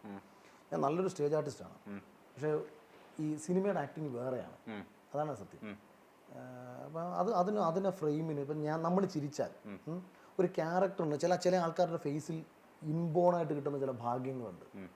അവർ ചുമ്മാ നോക്കിക്കഴിഞ്ഞാൽ ഭയങ്കര ആറ്റിറ്റ്യൂഡായിരിക്കും. അവർ ചിലപ്പോൾ ചിരിച്ചു കഴിഞ്ഞാൽ നമുക്ക് എല്ലാവർക്കും ഇഷ്ടം തോന്നും. അപ്പോൾ അത് അവരുടെ ഫേസിലുണ്ട്. അവർ പുരുകം പൊക്കി കഴിഞ്ഞാൽ ഭയങ്കര ഹീറോ. അതായത് അവരുടെ ഫേസിൽ ജന്മം കൊണ്ട് തന്നെ കിട്ടിയ ചില കഴിവുകളുണ്ട്. ഫോട്ടോജനിക് ആണെന്നൊക്കെ പറയുന്നത്. അതെ, അവർ ചില കഥാപാത്രങ്ങളാകുമ്പോഴേ അവർക്ക് പ്രത്യേകിച്ച് കഥാപാത്രങ്ങളാവേണ്ട കാര്യമൊന്നുമില്ല. അവർ ചുമ്മാ ഇങ്ങനെ കാണിക്കുന്ന തന്നെ ക്യാരക്ടേഴ്സ് ആയിരിക്കും. അതൊരു പ്ലസ്സാണ്. അതേസമയം നമ്മൾ പോയിട്ട് എന്ത് ചെയ്താലും അത് കിട്ടാതെ വരും. ആൾക്കാർ ചിലപ്പോൾ ഞാൻ ഭയങ്കര സീരിയസ് ആയിട്ട് അഭിനയിച്ചാൽ ആൾക്കാർ ചിലപ്പോൾ ചിരിച്ചു കളയും. അങ്ങനെ ഒരു പ്രശ്നം വരും. അത് ഞാൻ എന്നെ തിരിച്ചറിയുന്നതുകൊണ്ടാണ്. പക്ഷെ അതേസമയം ഞാൻ ഭയങ്കര രസമായിട്ട് ഹ്യൂമർ കൈകാര്യം ചെയ്യാൻ ശേഷിയുള്ള ഒരാളാണ് ഞാൻ. അതെന്നെ അടുത്തറിയാവുന്ന എല്ലാവർക്കും അറിയാം. സ്പോണ്ടേനിയസ് ആയിട്ട് കൗണ്ടർ പറയാനായാലും സ്പോണ്ടേനിയസ് ആയിട്ട് റിഫ്ലക്ട് ചെയ്തുകൊണ്ട് അഭിനയിക്കാനായാലും എല്ലാം എനിക്ക് പറ്റും. അത് അടുത്ത് സഹകരിച്ചിട്ടുള്ള എല്ലാവർക്കും അറിയാവുന്ന ഒരു കാര്യമാണ്. നന്നായിട്ട് സംസാരിക്കാനും അറിയാം, കൊടുക്കേണ്ട പോലെ കൊടുക്കാൻ. വഴക്കും ബഹളവും എനിക്കെന്താണെന്നറിയോ ഇപ്പോഴും പറ്റുന്നൊരു പ്രശ്നമാണ്. നമ്മളൊരു വിഷയത്തിലോട്ട് നമ്മളങ്ങ് സീരിയസ് ആയി കഴിയുമ്പോൾ പിന്നെ ഞാൻ പുറകോട്ട് പോകത്തില്ല. അതെൻ്റെ ഒരു പ്രശ്നമാണ്. പിന്നെ ഞാൻ എല്ലാവരെയും വെറുപ്പിച്ചു കളയും. കാരണം ഞാൻ എൻ്റെ സ്റ്റാൻഡിൽ അങ്ങ് നിൽക്കും, കാട്ടായം അങ്ങനെ അങ്ങ് നിൽക്കും. ഇന്ന് കഴിയുമ്പോഴത്തേക്ക് അമ്പിളി കളകറി എതിർക്കും. ഇതൊരു ഭയങ്കര പ്രശ്നമാണ്. എതിർത്ത് കഴിയുമ്പോഴത്തേക്ക് ശത്രു. കാരണം നമ്മൾ അഹങ്കാരിയായി. എങ്ങനെയാണ് അഹങ്കാരം വരുന്നത്? ഇപ്പം നീ നന്നായി പഠിക്കുന്നു, നിന്നോട് അച്ഛൻ പറയാണ്, നീ നന്നായിട്ട് പഠിക്കല്ലേ, ഒരു കാര്യം ചെയ്യും, എഞ്ചിനീയറിംഗിന് പോകും. നിനക്കതെല്ലാം ആഗ്രഹമില്ല, നിനക്ക് ക്രിക്കറ്റ് കളിക്കാനാണ് നിനക്ക് ആഗ്രഹം, നീ നല്ല ക്രിക്കറ്റ് പ്ലെയറാണ്. പക്ഷേ ഇതാരും നോട്ട് ചെയ്യുന്നത് ക്രിക്കറ്റ് കളിച്ചാൽ ആരുടെ രക്ഷപ്പെടുന്നതെന്ന് പറഞ്ഞു. ഇല്ല അച്ഛാ ഞാൻ ക്രിക്കറ്റ് കളിച്ച് രക്ഷപ്പെടാം, അല്ലെങ്കിൽ കൂട്ടുകാരെടുക്കുക അല്ലെങ്കിൽ ഞാൻ ക്രിക്കറ്റ് കളിച്ച് ഞാൻ എനിക്ക് ഇന്ത്യൻ ടീമിൽ കയറാം, അല്ലെങ്കിൽ കയറാം IPL കളിക്കണം. ഇതിലിങ്ങനെ എല്ലാ ആൾക്കാരും വന്നു നിന്നിട്ട് നിൻ്റെ അടുത്ത് പറയുന്നത് നീ പഠിക്കും, നീ നന്നായിട്ട് പഠിക്കും, നീ വേറെന്തെങ്കിലും ചെയ്യുമെന്ന് പറയുമ്പോൾ നീ ഇപ്പുറത്ത് നിൽക്കുമ്പോൾ ഇവരെല്ലാം വിചാരിക്കുന്ന അറിയുമോ ഇവൻ നശിച്ചു പോകണം, അല്ലെങ്കിൽ ആരും ജയിക്കും. നീ ക്രിക്കറ്റ് കളിക്കാരനായാലും നീ ജയിക്കും, ഇവരെല്ലാം പരാജയപ്പെടും. അപ്പോൾ ഇത്രയും പേർക്ക് അവരവരുടെ പരാജയം ഉൾക്കൊള്ളാൻ പറ്റാതെ വരുമ്പോൾ നീ അവരെ മൊത്തം ഡിഫെൻഡ് ചെയ്ത് പോകുമ്പോൾ സ്വാഭാവികമായിട്ടും നീ ഇവരെല്ലാം ശത്രുവായിട്ട് മാറും. ഇവരെല്ലാം മനസ്സുകൊണ്ട് ആഗ്രഹിക്കുന്നത്. അപ്പോൾ അപ്പോഴാണ് നീ വിളിച്ച് പറയുന്നത് ചേട്ടാ IPL ഒരു ക്യാമ്പിലേക്ക് സെലക്ഷൻ കിട്ടി. ഇവനൊരിക്കലും ഇത് ഉൾക്കൊള്ളാൻ പറ്റത്തില്ല. കാര്യം എന്താ, അവൻ തോക്കല്ലേ, നീയല്ലേ ജയിക്കുന്നത്. അപ്പോൾ കാരണം ഇവരെന്താ നിന്നോട് പറഞ്ഞത്, നീ ക്രിക്കറ്റ് കളിക്കല്ലേ, നീ ക്രിക്കറ്റ് കളിക്കാൻ പോകില്ലേ, നീ പഠിക്കണേ. ഓപ്പോസിറ്റാണ് നീ പോയത്. ഈ ഓപ്പോസിറ്റ് നീന്തി വിജയിക്കാൻ ഭയങ്കര പ്രയാസമാണ്. സക്സസ് ആയാലും വലിയ പാടാണ് ആദ്യമൊക്കെ അക്സെപ്റ്റ് ചെയ്യാൻ. അതായത് ഇത് ഇഷ്ടപ്പെടുന്ന ആരായിരിക്കും എന്നറിയാമോ, നിൻ്റെ അടുത്ത് ഇതിൻ്റെ ഇടയ്ക്ക് ഒരു കൂട്ടുകാരൻ പറയും നീ ക്രിക്കറ്റ് കളിയില്ല, നീ ഉഗ്രം പ്ലെയറല്ലേ, നീ കളിയടാ, നീ അവരൊന്നും പറയുന്നത് കേൾക്കണ്ട. അവൻ അഭിമാനത്തോടെ ഇങ്ങനെ നിൽക്കും. അതാണ് ഞാൻ പറഞ്ഞ എൻ്റെ അകത്ത് ഇരിക്കുന്ന ശ്രീഹരി എന്ന സുഹൃത്തിന്, അല്ലെങ്കിൽ ഹരീഷ് എന്ന സുഹൃത്തിന്, അനീഷ്, പ്രവീൺ, ഇങ്ങനെ എല്ലാവരും പേരെടുത്ത് പറയുന്നില്ല, ഇങ്ങനെ എൻ്റെ വളരെ അടുത്ത ചില സുഹൃത്തുക്കൾക്ക് അഭിമാനം വരുന്നതിൻ്റെ കാരണമെന്ന് പറയുന്നത് അവരൊക്കെ എൻ്റെ അടുത്ത് പറഞ്ഞു നീ സിനിമ എന്ന് പറഞ്ഞു പോകും. ഇവരെ ഉൾപ്പെടെ എല്ലാവരും പരിഹസിക്കും. അതേസമയം എൻ്റെ അടുത്ത് നീ ഇങ്ങനെ പോകല്ലേ, നീ നശിച്ചു പോകും, അഖിലെ നീ നന്നായിട്ട് പഠിക്കും, ഞാൻ രാഷ്ട്രീയത്തിൽ ഇറങ്ങിയ സമയത്ത് നീ നല്ല രാഷ്ട്രീയക്കാരനാകും, നീ രാഷ്ട്രീയ പാർട്ടി കളയരുത്, നീ കോൺഗ്രസ് വിടരുത് എന്നൊക്കെ പറഞ്ഞ് ഉപദേശിച്ചവരുണ്ട്. ഇതെല്ലാം കളഞ്ഞിട്ട് തോന്നി നടക്കാൻ നടക്കുക. അപ്പം നശിച്ചു കഴിഞ്ഞാൽ എല്ലാവരും കൈയടിക്കും. ഇവരുടെ കൈയടി കാണാൻ പറ്റാത്തതുകൊണ്ടാണ് ഞാൻ ഇടയ്ക്ക് പറഞ്ഞത് എനിക്കൊരിക്കലും നാട്ടിലേക്ക് ഞാൻ നാട് വിട്ട് പോകുമ്പോൾ 2018 അവസാനം ഞാൻ നാട് വിട്ട് കൊച്ചിക്ക് വരുമ്പോൾ തിരിച്ച് പോകരുതേ, ഒരാളെ പോലും കാണല്ലേ. കാര്യം ചെന്നാൽ എന്താ പ്രശ്നം, എല്ലാവരും പറയാം അന്നേ അഖിലെ പറഞ്ഞല്ലേ നീ നന്നായിട്ട് പഠിച്ചുകൊണ്ടിരുന്നിട്ട് നിനക്ക് സർക്കാർ ജോലി കിട്ടി, നീ ജോലിയും കളഞ്ഞിട്ട് കാരണം ഞാനൊരു US കമ്പനി ഇപ്പം മെഡിക്കൽ റെപ്പായിട്ട് വർക്ക് ചെയ്തിട്ട് എൻ്റെ ഒരു US കമ്പനി കയറുമ്പോൾ എനിക്ക് 54,000 രൂപ സാലറി ഉണ്ട് 2010. ഈ ജോലിയും കളഞ്ഞിട്ട് PSC എഴുതി കിട്ടിയ ജോലിയും കളഞ്ഞിട്ട് സിനിമ എന്ന് പറഞ്ഞ് നടക്കുന്ന എനിക്ക് ഭ്രാന്താന്നല്ലേ നാട്ടുകാർ മൊത്തം പറയത്തുള്ളൂ. പഠിപ്പിച്ച അധ്യാപകർക്ക് മൊത്തം പറയത്തില്ല ഇവന് ഭ്രാന്താന്ന്. കാരണം ഇവർക്കൊക്കെ അറിയാമെന്നല്ലോ ഞാൻ നന്നായിട്ട് പഠിക്കുവാനുള്ള കാര്യം. അപ്പോൾ എല്ലാവരും എതിർത്തിട്ട് നമ്മളിതേന്ന് പറഞ്ഞ് നടക്കത്തിട്ട് അവസാനം പരാജയപ്പെട്ട് ഇവരുടെ മുന്നിൽ പോയി നിന്ന് കഴിഞ്ഞാൽ എനിക്ക് ജീവിക്കാൻ പറ്റുമോ? ഞാൻ വിചാരിച്ച് മരിച്ചേക്കാം, അല്ലാണ്ട് എന്താ. എന്നെ കൊണ്ട് എൻ്റെ ഭാര്യയ്ക്ക് ഒരു പ്രയോജനമില്ല, എൻ്റെ മക്കൾക്കൊരു പ്രയോജനമില്ല, അച്ഛനൊരു പ്രയോജനമില്ല, അമ്മയ്ക്കൊരു പ്രയോജനമില്ല. പിന്നെ എന്തിനാണ് മനുഷ്യൻ തിരിച്ചു പോകുന്നത്? ഒരു മനുഷ്യൻ ജീവനോട് ഇരുന്ന് കഴിഞ്ഞാൽ അവനെ കൊണ്ട് ആർക്കെങ്കിലും പ്രയോജനം വേണ്ടേ? അറ്റ്ലീസ്റ്റ് അവനവന് പ്രയോജനം വേണ്ടേ? ഇതൊന്നുമില്ലാതൊരു മനുഷ്യൻ എന്തിനാ ഭൂമിക്ക് വാരായിട്ട് ജീവിച്ചിരിക്കുന്നതെന്നാണ് ഞാൻ അന്ന് ചിന്തിച്ചത്. അപ്പോഴാണ് ഹരിയാണെന്ന് പറയുന്നത് ഇവിടെ വന്നൊരു ഫ്ലാറ്റ് എടുക്കും, നിനക്ക് നിൽക്കാനുള്ള സൗകര്യം നമ്മൾ ഒരുക്കി തരാം. ഹരീഷ് മറ്റുള്ളവർ ചെറിയ സാമ്പത്തിക സഹായം ചെയ്യുന്നു, അവരുടെ പൈസയിലൂടെ കഴിയുന്നു. അത് ദൈവം കണ്ടു. അവിടെയാണ് ഞാൻ ദൈവത്തെ വിശ്വസിക്കുന്നത്. ആരും ഒരാൾ കണ്ടു, കണ്ടതുകൊണ്ട് നമ്മുടെ യാത്ര കറക്റ്റായി. ഞാൻ 2010 ആൽക്കമിസ്റ്റ് എന്ന് പറഞ്ഞൊരു ബേക്കറി എന്നൊന്നും പറയാനില്ല, ഒരു ചെറിയ ഒരു ജ്യൂസ് കട എൻ്റെ നാട്ടിൽ തുടങ്ങിയപ്പോൾ ആ കടയ്ക്ക് ആ പേരിടാനുള്ള കാരണം പോലും ഞാൻ സ്വപ്നങ്ങൾക്ക് പിന്നാലെ സഞ്ചരിച്ചവനായതുകൊണ്ടാണ്. അത് ഈ റെപ്പൊക്കെ ആയതിനു ശേഷമാണോ? റെപ്പ് ജോലി കളഞ്ഞിട്ടാണ് ഞാൻ ആക്ച്വലി സിപ്ലയിൽ നിന്ന് ഇറങ്ങിയതിന് ശേഷം കുറച്ച് നാൾ ഒരു 5-6 മാസം കഴിഞ്ഞ് എനിക്കൊരു LIC ഒക്കെ ഞാൻ കൊടുത്തിട്ടുണ്ടായിരുന്നു ജോലിക്ക് പോയ സമയത്ത്. അപ്പോൾ ആ പൈസയൊക്കെ പിടിച്ച് വെച്ച്, അപ്പോൾ അതിൻ്റെ കാര്യം ഇതാണ്, നാട്ടിൽ എൻ്റെ കൂടെ 2-3 പിള്ളേരുണ്ട്, മുകേഷ്, നന്ദു എന്നൊക്കെ പറയുന്ന. അപ്പോൾ ഇവന്മാർ ഇതാണ് എന്നെ വിശ്വസിച്ചങ്ങ് നടക്കുക, ഞാൻ രക്ഷപ്പെടും, അപ്പം അവന്മാർക്ക് രക്ഷപ്പെടാന്നൊക്കെ പറഞ്ഞു. അപ്പോൾ ഇവന്മാർക്ക് എന്തെങ്കിലും ഒരു വരുമാനം ആവണമല്ലോ എന്നൊക്കെ വിചാരിച്ചിട്ട് ഇവന്മാർക്ക് വേണ്ടിയിട്ടൊരു ബേക്കറി ഇട്ട് കൊടുക്കും. ഈ തെണ്ടികളങ്ങാൻ അതിനകത്ത് ജോലി എടുക്കും. ഇവന്മാർക്ക് ഈ സ്കൂളിലുള്ള പെൺപിള്ളേർ ഇതിൻ്റെ ഫ്രണ്ടിൽ കൂടെ പോകുമ്പോൾ നിന്ന് നാരങ്ങളും അടിക്കാനൊക്കെ ബുദ്ധിമുട്ട്. ഇവന്മാർ നമ്മുടെ അസിസ്റ്റൻ്റാന്ന് പറഞ്ഞാൽ നടക്കും. ഞാൻ അവിടെ നിന്ന് അടിക്കണം. ഞാൻ പണ്ട് പറഞ്ഞില്ലേ ഒരു കഥ ഞാൻ പറഞ്ഞിട്ടുണ്ട് ഈ കേരളത്തിൽ. ഞാൻ ഈ സിനിമയിൽ വരുന്നതിന് മുമ്പ് തന്നെ മറ്റേ അസിസ്റ്റന്റ് ഡയറക്ടറൊക്കെയാണെന്ന് പറഞ്ഞിട്ട് നാട്ടിൽ ചുമ്മാ പഠിപ്പിക്കുന്ന പിള്ളേരത്തൊക്കെ ഞാൻ 5 വർഷം പഠിപ്പിച്ചത് കേട്ടോ. +2 വരെ മാത്സും ഫിസിക്സും ആ റേഞ്ച് വരെ പഠിപ്പിച്ചതാണ്. ആക്ച്വലി വിദ്യാഭ്യാസ യോഗ്യത +2 ആണ്. എൻ്റെ വിദ്യാഭ്യാസ യോഗ്യത എന്താണെന്ന് ചോദിച്ചാൽ +2. ഞാൻ ഡിഗ്രി എഴുതി പാസ്സായിട്ടില്ല. എന്ന് വെച്ചാൽ ഇംഗ്ലീഷ് എഴുതിയില്ല. BSc മാത്സ് ആയിരുന്നു, ഞാൻ ഇംഗ്ലീഷ് എഴുതിയില്ല. ഞാൻ അന്നേരത്ത് അതാ ഞാൻ എൻ്റെ ഡിസിഷനൊക്കെ ഞാൻ വളരെ ചെറിയ പ്രായത്തിൽ തന്നെ എടുത്തതാണ്. ഞാൻ ഇംഗ്ലീഷ് എഴുതാതിരുന്നപ്പം എനിക്ക് +2 ഇംഗ്ലീഷിന് 92 മാർക്കുണ്ടേ. 100-ൽ 92 മാർക്ക് +2 ഉണ്ട്. അതുകൊണ്ട് എടുത്ത് ഞാൻ പറയുന്നത്, അതായത് ഇപ്പോൾ അല്ലെങ്കിൽ കേൾക്കുന്നവർ വിചാരിക്കും ഇംഗ്ലീഷ് എഴുതാൻ ശേഷിയില്ലാത്തതുകൊണ്ടാന്ന് പറയാം. അല്ല, 100-ൽ 92 മാർക്ക് +2 മേടിച്ച് എനിക്ക് 300-ൽ 105 മാർക്ക് മേടിക്കാൻ ശേഷിയില്ലാഞ്ഞിട്ടൊന്നുമല്ല. ഞാൻ എക്സാം എഴുതിയില്ല. എഴുതിയപ്പോൾ എടുത്ത തീരുമാനം, ഞാൻ എൻ്റെ കഴിവ് കൊണ്ട് ഞാൻ ആഗ്രഹിക്കുന്ന മേഖലയിലേക്ക് എത്താൻ എനിക്ക് വിദ്യാഭ്യാസം എന്ന് പറയുന്ന ഡിഗ്രി സർട്ടിഫിക്കറ്റുകൾ എനിക്ക് വേണ്ട. ഒരു മനുഷ്യൻ സാ വിദ്യയാ വിമുക്തി, അതെന്നാണോ നമ്മെ സ്വതന്ത്രമാക്കുന്ന അതാണ് വിദ്യ. എഡ്യൂസ് എന്ന ഗ്രീക്ക് പദത്തിൽ നിന്നാണ് എഡ്യൂക്കേഷൻ എന്ന് പറയുന്ന പദത്തിന്റെ പേര്. എഡ്യൂസ് എന്നാൽ ടു ഡ്രാ ഔട്ട് എന്നാണ്, പുറത്ത് കൊണ്ടുവരിക എന്നാണ്. അതായത് ഒരു കുട്ടിയുടെ കഴിവ് പുറത്ത് കൊണ്ടുവരുന്നതാവണം വിദ്യാഭ്യാസം എന്നാണ്. അതായത് സച്ചിൻ ടെണ്ടുൽക്കറെ പഠിപ്പിച്ചിട്ട് ഡോക്ടറാക്കുന്നതല്ല വിദ്യാഭ്യാസം, യേശുദാസിനെ പഠിപ്പിച്ച് എഞ്ചിനീയർ ആക്കുന്നതല്ല വിദ്യാഭ്യാസം. ആ ഒരു ചിന്തയിൽ തന്നെ ഞാനാകുന്നൊരു കാലത്ത്, ഞാൻ രക്ഷപ്പെടുന്നൊരു കാലത്ത് എനിക്ക് സമൂഹത്തോട് പറയണമെങ്കിൽ ഇന്നത്തെ കുട്ടികളുടെ വിദ്യാഭ്യാസ രീതികൾ മാറി വരണം, അല്ലെങ്കിൽ മാറി ചിന്തിക്കണം, സർഗാത്മകമായിട്ടുള്ള കഴിവുകൾക്ക് വിദ്യാഭ്യാസം പ്രോത്സാഹനം കൊടുക്കണം എന്നൊക്കെ എനിക്ക് പറയണമെങ്കിൽ ഞാൻ കൂടെ രക്ഷപ്പെട്ട് കാണിക്കണ്ടേ. എനിക്ക് പറയാൻ നിരവധി ഉദാഹരണങ്ങളുണ്ട്. ഇപ്പം ബിൽ ഗേറ്റ്സിൻ്റെ കാര്യം എടുത്താലും ലോകത്ത് സക്സസ് ആയിട്ടുള്ള ആൾക്കാരുടെ ഒക്കെ കാര്യം എടുത്താലും അവർക്കൊക്കെ ഏകദേശം ഒരു പ്രാഥമിക വിദ്യാഭ്യാസം ഉണ്ടായിട്ടുള്ളൂ. ഇപ്പം നമ്മളിപ്പോൾ യൂസഫ് അലി സാഹിബ്, അദ്ദേഹത്തിൻ്റെ താഴെ വർക്ക് ചെയ്യുന്ന ആൾക്കാരുടെ വിദ്യാഭ്യാസം ലോകത്തുള്ള എല്ലാ സർട്ടിഫിക്കറ്റും ഉള്ളവരാണ്. അദ്ദേഹത്തിൻ്റെ ചിലപ്പോൾ ഒരു HR manager, all India HR മാനേജറോ അല്ലെങ്കിൽ അദ്ദേഹം എല്ലാ ലെവലിലുള്ള MBA പുള്ളിക്ക് വേണം. അദ്ദേഹത്തിന് അതില്ല. പക്ഷേ ഇദ്ദേഹം പമ്പിൽ നിന്ന് ധീരുഭായി അംബാനി, കമൽഹാസൻ, ഇങ്ങനെ പലരും ആരും സർട്ടിഫിക്കറ്റ് കൊണ്ടല്ല ലോകത്ത് ഉയരങ്ങൾ കീഴടക്കിയിട്ടുള്ളത്. അങ്ങനെ പോകുന്നവരും ഉണ്ട്. ഇപ്പം നല്ല മനഃപൂർവ്വം ഇംഗ്ലീഷ് എക്സാം എഴുതാതെ ഞാൻ പറയാം. അപ്പം എനിക്ക് വിദ്യാഭ്യാസത്തെ കുറിച്ചുള്ള കാഴ്ചപ്പാട് അന്നേ അങ്ങനെയാണ്. ഞാൻ വിചാരിച്ചു വേണ്ട, ഡിഗ്രി വേണ്ട, എനിക്ക് ഡിഗ്രി ഇല്ലാതെ രക്ഷപ്പെടാൻ പറ്റുമോ നോക്കണം. ഞാൻ മെഡിക്കൽ ഡിപ്പാർട്ട്മെൻറ്റ് ജോലിക്ക് കയറുന്നത് പോലും ഡിഗ്രി ജസ്റ്റ് എനിക്ക് സർട്ടിഫിക്കറ്റ് വരുമെന്ന് കള്ളം പറഞ്ഞിട്ടാണ്. പക്ഷേ ഇൻ്റർവ്യൂ നന്നായിട്ട് പെർഫോം ചെയ്തുകൊണ്ടാണ് അവരെന്നെ എടുത്തത്. US കമ്പനി പോലും എൻ്റെ ഇൻ്റർവ്യൂവിലുള്ള പെർഫോമൻസ് കണ്ടിട്ടാണ് അവരെടുത്തത്.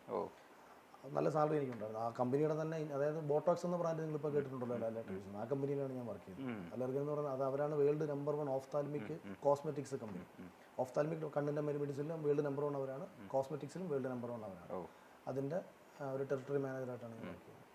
അപ്പോൾ ഇന്ത്യയിലെ തന്നെ ഏറ്റവും പ്രായം കുറഞ്ഞ എംപ്ലോയി ഞാനായിരുന്നു. അവരുടെ ഇന്ത്യയിലെ 25 വയസ്സിന് താഴെ ഒരേ ഒരു എംപ്ലോയി ഉണ്ടായിട്ടുണ്ടെങ്കിൽ അത് ഞാനാണ്. കാരണം അവർക്ക് അത്ര എക്സ്പീരിയൻസ് ഉള്ള ആളാണ് ആക്ച്വലി വേണ്ടത്. അപ്പോൾ വീട്ടുകാരും കൂട്ടുകാരും ഈ പറഞ്ഞ കുറ്റം പറയും.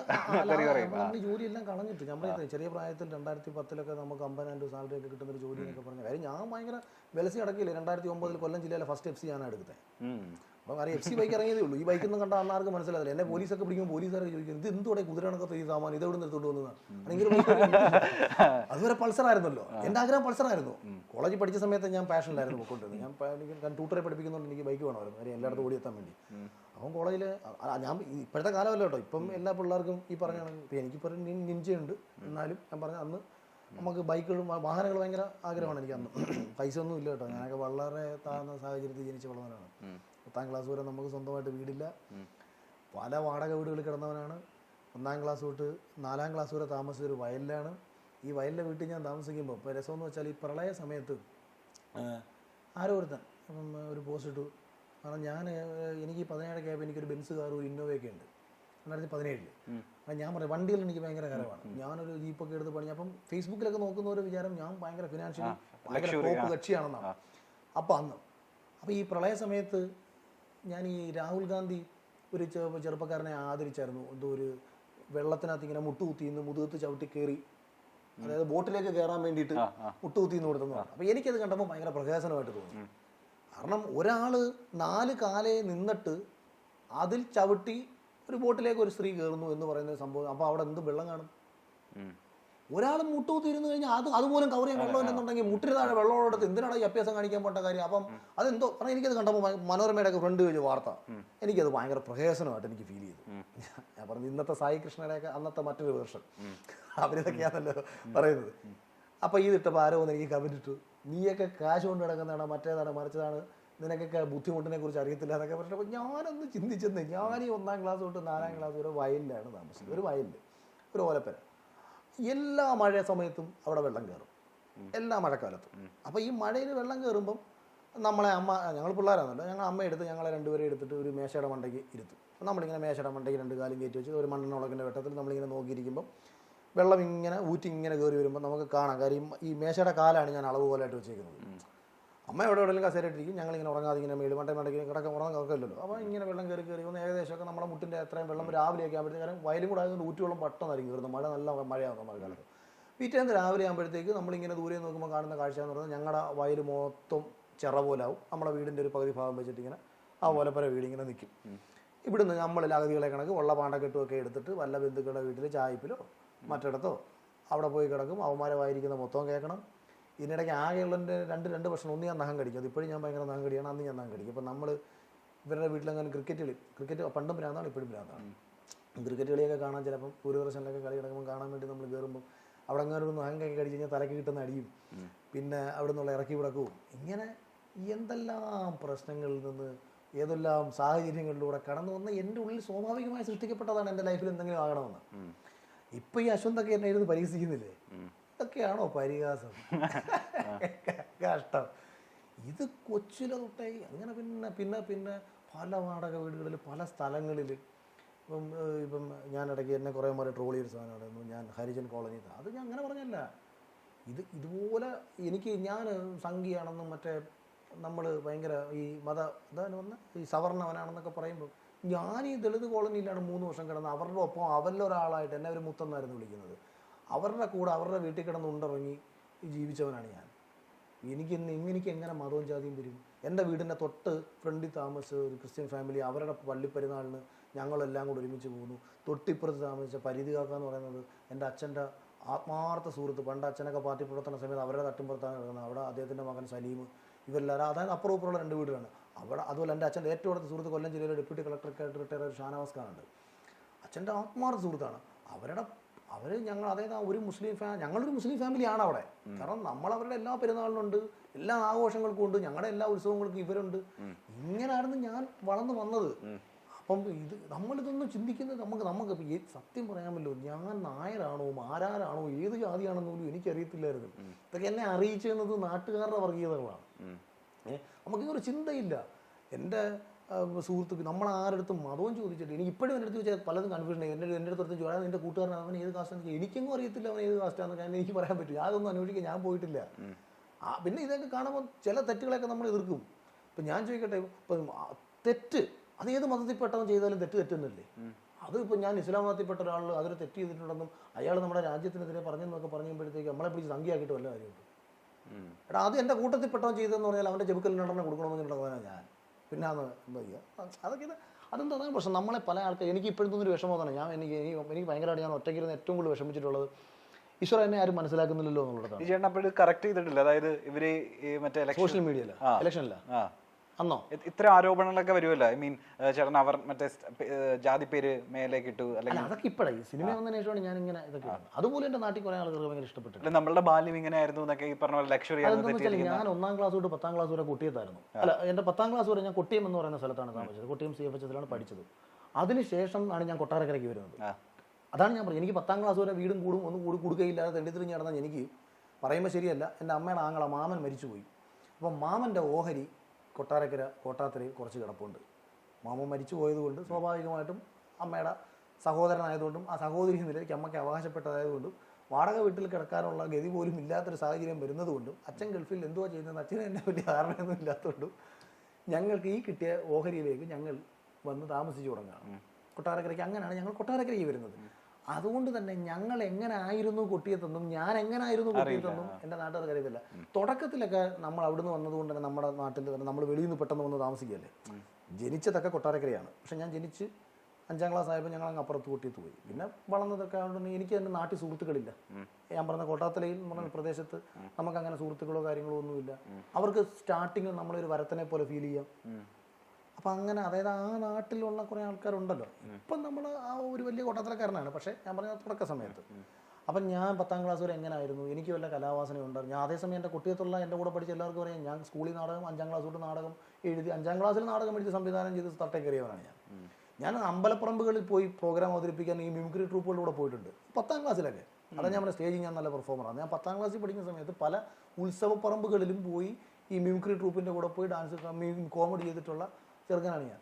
ഇപ്പോഴത്തെ ഈ നിവിനെയൊക്കെ കാണിക്കത്തില്ലേ ഈ മനോരമയിൽ, എനിക്ക് അവരെ കാണുമ്പോൾ എന്നെ ഓർമ്മ വരുന്നത്. കാരണം അവർ പറയുന്ന കണക്കിന് ഹ്യൂമറും അവരുടെ ഏകദേശം അന്നത്തെ അവന്മാരെ പോലെ മെലിഞ്ഞിരുന്ന ഒരു പയ്യനാണ് ഞാൻ. അപ്പം ഞാൻ ഭയങ്കര ഹ്യൂമർ പറയുകയും പോയി ഡാൻസ് കളിക്കുക, നാടകം കളിക്കുക. അന്ന് ആമിനത്താത്തയുടെ അബീക്കയുടെ ആമിനത്താത്ത എനിക്ക് ഇപ്പോൾ ബഷീർ, ഷജീർ, ഷുക്കൂർ, ഷമീർ, ഷജീർ, സത്തർ, നിക്കർ, പോക്കർ, അക്കർ, നാക്കർ എന്ന് പറഞ്ഞിട്ട് ഈ ആമിനത്താത്ത പറയുന്ന ഒരു ഡയലോഗ് ഉണ്ട്. കാര്യം മക്കൾ ഈ ഭർത്താവിന് ജമാലിക്കയ്ക്ക് ഈ 6 വലിയ താല്പര്യം ആയതുകൊണ്ട് മക്കളുടെ എല്ലാം പേര് 6 വെച്ച് ഇട്ടേക്കുന്നതും 6 ഭാര്യമാരെ കെട്ടിയെന്നും 6 36 മക്കളുണ്ടായെന്നും മക്കളുടെ പേര് ഇന്നതാണെന്നും ഒക്കെ പറഞ്ഞുകൊണ്ട് ഞാൻ ഇച്ചിരി പറഞ്ഞ ഈ പറഞ്ഞ എനിക്കിപ്പോഴും ഓർമ്മയുള്ള അത് ഈ അന്ന് ക്യാഷ് ഫാക്ടറിയിലൊക്കെ പോകുന്ന സ്ത്രീകളൊക്കെ എൻ്റെ ഭയങ്കര ആരാധികമാരാണ്. ഞാൻ സ്കൂളിൽ വരുമ്പോഴത്തേക്ക് ഇവരെന്നെ ആമിനത്താത്താന്ന് വിളിക്കും. ഞാൻ ഇതൊക്കെ ചെയ്ത് അങ്ങനെയൊക്കെ കുറേ പരിപാടികളൊക്കെ കുട്ടികൾ ചെയ്തിട്ടുണ്ട്. പക്ഷേ അത് പിന്നെ കൊട്ടാരക്കരയ്ക്ക് വന്നപ്പോഴത്തേക്ക് നമ്മൾ മാറി. പിന്നെ രാഷ്ട്രീയത്തിലേക്ക് ഇറങ്ങിയപ്പോഴത്തേക്ക് ഞാൻ ഭയങ്കര ഒരു പ്രശ്നക്കാരനായി മാറി. കാരണം ഞാൻ ബേസിക്കലി CPM-ആയിട്ട് ബന്ധപ്പെട്ട് CPM-നെതിരെ ഉള്ളിലൊരു കമ്മ്യൂണിസ്റ്റുകാരനുണ്ട്. പ്രകൃതിക്ക് വേണ്ടി സംസാരിക്കുന്ന, തെറ്റുകൾക്ക് വേണ്ടി, അഴിമതിക്കെതിരെ, ഉദ്യോഗസ്ഥന്മാർക്കെതിരെ സംസാരിക്കുന്ന, അല്ലെങ്കിൽ മണ്ണെടുപ്പ് മാഫിയകൾക്കെതിരെ സംസാരിക്കുന്ന, കൃഷി നിലങ്ങളുടെ നിലത്തിനെതിരെ സംസാരിക്കുന്ന ഒരു ആ ലെവലിൽ ചിന്തിച്ചാൽ ഒരു കമ്മ്യൂണിസ്റ്റുകാരനാണ് ഞാൻ. പക്ഷേ എനിക്ക് കമ്മ്യൂണിസ്റ്റ് പാർട്ടിയുടെ ഒരു പ്രവൃത്തിയും എൻ്റെ ഈ ചിന്തകളുമായിട്ട് ഒരു രീതിയിലും എനിക്ക് ശരിയെന്ന് തോന്നുന്നില്ല. ഇവരെല്ലാം ഇതിന് ഓപ്പോസിറ്റ് ആയിക്കൊണ്ടിരിക്കുന്നത്. ഞാൻ പോയി എതിർക്കുന്നത് ഇപ്പം ഒരു മണ്ണുകാരനെ ഞാൻ എതിർത്തെന്ന് വെച്ചോ, അല്ലെങ്കിൽ നിലം നേർത്ത് നിർത്തുന്ന എതിർത്തെന്ന് വെച്ചോ, അവനെ സഹായിക്കുന്ന കമ്മ്യൂണിസ്റ്റുകാരനാണ്. അതായത് ഞാനെന്ന് പറയുന്ന ഉള്ളിൽ കിടക്കുന്ന ഒരു കമ്മ്യൂണിസ്റ്റുകാരൻ പോയിട്ട് കമ്മ്യൂണിസം കാണിക്കുമ്പോൾ ഞാൻ എൻ്റെ ഓപ്പോസിറ്റ് നിൽക്കുന്നതൊക്കെ പാർട്ടിയിലെ പലരുമാണ്. അതായത് ആ പഴയ കമ്മ്യൂണിസം നമ്മൾ സ്നേഹിച്ചു വന്ന കമ്മ്യൂണിസം എന്നാൽ സ്ഥിതി സമത്വവാദം എന്നാണ്. സമൂഹത്തിലെ ഉൽപ്പന്നങ്ങളും മനുഷ്യനുമൊക്കെ തുല്യരായി ഇരിക്കണമെന്നുള്ളതിൻ്റെ അർത്ഥം. ആരെങ്കിലും തുല്യരാണോ? ഒരു ലോക്കൽ സെക്രട്ടറിയും താഴെ തട്ടിലിരിക്കുന്ന അവർ പോലും തുല്യരല്ല. അപ്പോൾ ഇതെല്ലാം പോയി. ഇപ്പം അതായത് ആശയത്തോട് ഒരു രീതിയിലും നീതി പുലർത്താത്ത രീതിയിലുള്ള പാർട്ടിയുടെ പக்கம். ഇല്ലെങ്കിൽ ഞാനൊരു കമ്മ്യൂണിസ്റ്റുകാരനാണ്. ഞാൻ കേരളത്തിലൊരു പക്ഷേ ആദ്യം വല്ല വെട്ടുകൊണ്ട് വല്ല RS-കാരൻ വെട്ടുകൊണ്ട് മരിക്കുന്ന കമ്മ്യൂണിസ്റ്റുകാരനായി മാറേണ്ട ഒരാളായിരുന്നു ഞാൻ. കാരണം എൻ്റെ കയ്യിൽ വെച്ചിട്ട്. പക്ഷേ പ്രശ്നം എന്താണെന്ന് വെച്ചാൽ നമുക്കത് പ്രവർത്തിക്കാൻ പറ്റത്തില്ല, ഒരു സ്വാതന്ത്ര്യമില്ല. അപ്പം ഞാൻ കോൺഗ്രസ് തിരഞ്ഞെടുത്തു. അപ്പോൾ എനിക്കെല്ലാം സ്പേസും അവിടെ കിട്ടും, ഇൻഡിവിജ്വൽ പ്രവർത്തിക്കാം. എനിക്ക് ഇടയ്ക്ക് KPC പ്രസിഡന്റ് 4 തെറി വിളിക്കാം, അവിടെ ഒരു വിഷയം അവർക്ക് ജില്ലാ പ്രസിഡന്റിനെ വിളിക്കാം. നമ്മളെ സംരക്ഷിക്കുന്ന കൊടിക്കും സുരേഷിനോടും പറയാം, MB കൊടിക്കും സുരേഷാണെന്ന് എനിക്ക് വേണ്ട സപ്പോർട്ടൊക്കെ അന്ന് ചെയ്തു തന്നത്. MB നല്ല 4 വിമർശനം ഉന്നയിക്കാം, അവിടെ ഒരു കുഴപ്പമില്ല. മറ്റേ ചെയ്ത് പറ്റൂ, അത് പറ്റത്തില്ല. അപ്പോൾ എനിക്ക് സ്വാതന്ത്ര്യം ഉണ്ടായിരുന്നു, ജനാധിപത്യ ബോധം ഉണ്ടായിരുന്നു കോൺഗ്രസിന്. അപ്പം കോൺഗ്രസ് പ്രവർത്തിച്ചു. പക്ഷേ അവർ ഈ പറഞ്ഞ കണക്ക് സാമുദായിക സംഘടനകളുടെ പിന്നാലെ നിന്നുകൊണ്ടാണ് അവരുടെ പല തീരുമാനങ്ങളും. അപ്പം അവരെ എതിർത്തു, അങ്ങനെ പുറത്തു പോകേണ്ടി വന്നു. വാശിയായപ്പോൾ മത്സരിക്കേണ്ടി വന്നു. മത്സരിച്ചപ്പോൾ പാർട്ടിക്ക് പുറത്തു പോയി. 6 പ്രാവശ്യം കോൺഗ്രസിൽ കയറാൻ അപേക്ഷ കൊടുത്തു. എന്നെ തിരിച്ചെടുക്കാൻ 1676 വോട്ട് എനിക്കുണ്ട് സ്വതന്ത്രമായിട്ട് മത്സരിച്ചിട്ട് ബ്ലോക്കിൽ. അത്രയും പേരുടെ സപ്പോർട്ട് കിട്ടിയ കോൺഗ്രസ് ചരിത്രത്തിൽ ഒരിക്കൽ പോലും ജയിച്ചിട്ടില്ലാത്തൊരു പ്രദേശത്ത് നിന്ന് ഒരു ചെറുപ്പം പയ്യന് വരുമ്പോൾ കോൺഗ്രസ് തിരിച്ചെടുക്കുക വേണ്ടത്. പക്ഷേ എന്നെ അവരെടുക്കത്തില്ലെന്ന് തീരുമാനിച്ചു. കാരണം ഞാൻ വന്നാൽ രക്ഷപ്പെട്ട് പോയാലോ എന്ന് വിചാരിച്ചു. അപ്പം പിന്നെ നിൽക്കണ്ട. എൻ്റെ കൂടെ കുറേ ആൾക്കാർ പാർട്ടി മാറിയിട്ട് വന്ന് നിൽക്കുക. കോൺഗ്രസിൽ നിന്ന് മാറിയും CPM-ആയിട്ടൊക്കെ വലിയ പ്രശ്നങ്ങളുണ്ട്. എൻ്റെ പ്രദേശം എന്ന് പറഞ്ഞാൽ ഭയങ്കര കമ്മ്യൂണിസ്റ്റ് കോട്ടയായിട്ടുള്ള ഒരു കമ്മ്യൂണിസ്റ്റ് ഗ്രാമമൊക്കെ ആയിട്ടുള്ള പ്രദേശമാണിത്. ഇവിടെ ഒറ്റയ്ക്ക് ഒരു പരിധിക്കപ്പുറം എനിക്ക് നിൽക്കാൻ പറ്റും. എനിക്ക് ഇപ്പോൾ ആരെങ്കിലും എന്നെ വെട്ടിക്കൊന്നാലും എനിക്ക് ഒരു കുഴപ്പമില്ലെന്ന് പറഞ്ഞ് നിന്നവനാണ് ഞാൻ. കൊന്നോ ഒരു കുഴപ്പം, നോ പ്രോബ്ലം. വെട്ടിക്കോ ഒരു കുഴപ്പമില്ല, വെട്ട്, ഞാൻ ഓടത്തില്ല. നിങ്ങൾ എന്നെ വെട്ടാനൊക്കെ വന്നിട്ടുണ്ട് കേട്ടോ. പക്ഷേ ഞാൻ ഓടിയിട്ട് ചെയ്യില്ല, ഞാൻ ഓടത്തതുമില്ല. കാരണം ഞാനിങ്ങനെ ചിന്തിച്ചു, ഞാൻ ബൈക്ക് ചെയ്യുന്നെങ്ങാനും മറിഞ്ഞു വീണ് ആക്സിഡൻറ്റും പറ്റി തലയും പൊട്ടി കിടന്നാൽ ഞാൻ വേദന തിന്നണ്ടേ? വെട്ടുന്നോ വെട്ടിക്കോട്ടെ, പക്ഷെ അതിൽ ഓടത്തില്ല. എന്ത് പ്രശ്നം വന്നോട്ടെ, ഒരു കാരണവശാലും മുന്നോട്ട് വെച്ചപ്പോൾ ഇതിന് ഞാൻ പുറകോട്ട് പോകത്തില്ല. ആരെനി എന്ത് കാണിച്ചെന്ന് പറഞ്ഞാലും അവിട്ടിട്ട് കൊല്ലുന്നേക്ക് തോന്നണം. അത് ധൈര്യമല്ല, ആരെയും അടിക്കാനുള്ള കോൺഫിഡൻസും അല്ല. എൻ്റെ തീരുമാനമാണ്. അത് എപ്പോഴും അങ്ങനെ തന്നെ ആയിരിക്കും. അതിനകത്ത് ഇനി എന്ത് നഷ്ടം വന്നെന്ന് പറഞ്ഞാലും, എൻ്റെ ജീവിതം ഇവിടെ തീർന്നെന്ന് പറഞ്ഞാലും മുന്നോട്ട് വെച്ച കാലം മുന്നോട്ട് അങ്ങനെ ഞാൻ പോയിട്ടുള്ളൂ. അങ്ങനെ പോയിട്ടുള്ളൂ. എനിക്ക് നഷ്ടങ്ങളെ ഉണ്ടായിട്ടുള്ളൂ, എനിക്ക് ഒരു ലാഭം ഉണ്ടായിട്ടില്ലെന്നേ. എനിക്ക് എൻ്റെ ഞാൻ ഒരു ഗതിയും പരഗതിയും ഇല്ലാതെ, ഒരു സെൻറ്റ് ഭൂമി ഇല്ലാതെ എന്തൊക്കെയോ ഷോ കാണിച്ച് എങ്ങനെയൊക്കെയോ അങ്ങ് സഞ്ചരിച്ചൊരു 2020 വരെ എത്തിയ പാടെനിക്കറിയാം. എൻ്റെ പേരിൽ ഞാൻ മരിച്ചാൽ എവിടെ കൊണ്ട് ഇടുമെന്ന് പറയാൻ എനിക്കൊരു സ്ഥലമില്ലെന്നേ. എൻ്റെ അച്ഛൻ്റെ അടുത്ത് പ്രശ്നങ്ങളുണ്ടാക്കി വീട്ടിൽ നിന്ന് ഇറങ്ങി, എനിക്കൊന്നും വേണ്ട, എനിക്ക് നിങ്ങളുടെ ഒരു പിടി മണ്ണ് പോലും വേണ്ട എന്ന് പറഞ്ഞിട്ടാണ് ഞാൻ അവിടെ നിന്ന് ഇറങ്ങുന്നത്. വൈഫിൻ്റെ വീട്ടുകാർക്കുള്ളതൊക്കെ അവർക്കുണ്ട്. അതിനപ്പുറം എൻ്റേതെന്ന രീതിയിൽ എൻ്റെ കയ്യിൽ ഒരു കുന്തവുമില്ല. ഞാൻ ആദ്യം ഒരു സിനിമ ചെയ്തു, 5 പൈസ എനിക്ക് ആ സിനിമയിൽ നിന്ന് ആരും തന്നിട്ടുമില്ല, ഞാൻ ചോദിച്ചിട്ടുമില്ല. ഞാനൊരു സിനിമ എടുത്ത് എനിക്ക് 5 പൈസ അവർ തന്നിട്ടുമില്ല. തന്നിട്ടില്ലെന്ന് പറയുന്നത് ശരിയല്ല. എൻ്റെ ആദ്യ സിനിമ ആയതുകൊണ്ടും ഞങ്ങൾ തമ്മിലുള്ള ധാരണ അങ്ങനെ ആയിരുന്നതുകൊണ്ടും എനിക്ക്. പക്ഷേ 2.5 വർഷം ഞാൻ ആ സിനിമയുടെ കൂടെ നിന്നെങ്കിൽ പോലും എനിക്ക് ഒരു പൈസ ഫിനാൻഷ്യൽ ബെനിഫിറ്റ് ഉണ്ടായിരുന്നില്ല. ഫിനാൻഷ്യൽ ബെനിഫിറ്റ് നഷ്ടമുണ്ട്. എൻ്റെ കയ്യിൽ നിന്ന് അങ്ങോട്ട് പൈസ, ഞാൻ പോസ്റ്റ് പ്രൊഡക്ഷൻ സമയത്ത് ഒരു റൂം പോലും ആരും എടുത്ത് തന്നിട്ടില്ല. ഞാൻ എൻ്റെ കാശിന് ഈ ഫ്ലാറ്റിലാണ് നിന്നത് ഞാൻ. അതൊക്കെ എൻ്റെ കഥയൊക്കെ പറഞ്ഞ് ഒരുപാട് പറയണ്ട, അതൊന്നും പറഞ്ഞിട്ട് കാര്യമില്ല, പോട്ടെ. അപ്പം പക്ഷേ ഞാൻ ഒരിക്കലും ഞാൻ ഇത് ആവർത്തിച്ച് ഞാൻ പറയുന്നു, എൻ്റെ ആദ്യ സിനിമ എനിക്ക് വേണ്ടി ചെയ്ത എൻ്റെ നിർമ്മാതാവ് എനിക്ക് ഈശ്വര തുല്യം തന്നെയാണ്. ഉറപ്പായിട്ട് ഈശ്വര തുല്യം തന്നെയാണ്, അതിനകത്ത് ഒരു മാറ്റമില്ല. പക്ഷേ അദ്ദേഹത്തിൻ്റെ സിനിമയെക്കുറിച്ചിട്ടുള്ള അദ്ദേഹത്തിൻ്റെ കാഴ്ചപ്പാടും ഇന്നത്തെ കാലഘട്ടത്തിലുള്ള സിനിമയെക്കുറിച്ചിട്ടുള്ള അദ്ദേഹത്തിൻ്റെ അറിവില്ലായ്മയും ഒരുപാട് ദോഷകരമായിട്ട് ബാധിച്ചിട്ടുണ്ട്. സിനിമ നന്നാക്കാൻ ഞാൻ എടുത്ത എല്ലാ തീരുമാനങ്ങളും അദ്ദേഹത്തിന് മനസ്സിലാവാതെ പോയതുകൊണ്ട്, ഒന്നും അദ്ദേഹം അക്സെപ്റ്റ് ചെയ്യാത്തതുകൊണ്ടും സംസാരിക്കാൻ അടിപൊളി ആയതുകൊണ്ട് കൺവിൻസ് ചെയ്തില്ലേ പ്രൊഡ്യൂസറെ? അപ്പോൾ ഞാൻ കൺവിൻസ് ചെയ്തുകൊണ്ടാണ് ഈ സിനിമ നടന്നത്. പക്ഷേ പ്രശ്നം പക്ഷേ പിന്നീട് സാറിൻ്റെ കൂടെ ഉണ്ടായിരുന്ന പലരും, ഞാൻ പറയാതെ നീ തുടക്കത്തിൽ പറഞ്ഞ, നമ്മൾ തമ്മിൽ സംസാരിച്ചപ്പം നീ പറഞ്ഞ ആൾക്കാർ ഉൾപ്പെടെ പിന്നീട് പലരും സിനിമ ഷൂട്ടിങ് കഴിയുന്നത് വരെ, കാര്യം അവസാന ദിവസം ഒരു ചെറിയൊരു പ്രശ്നം ഉണ്ടായി. കാരണം ഇന്നത് ഇവിടെ ഷൂട്ട് ചെയ്യരുത് എന്ന് ഞാൻ പല പ്രാവശ്യം പറഞ്ഞത് സമ്മതിക്കാതെ ഷൂട്ടിങ് എവിടെ നിന്ന് എനിക്ക് മുടക്കേണ്ട സാഹചര്യം വന്നു.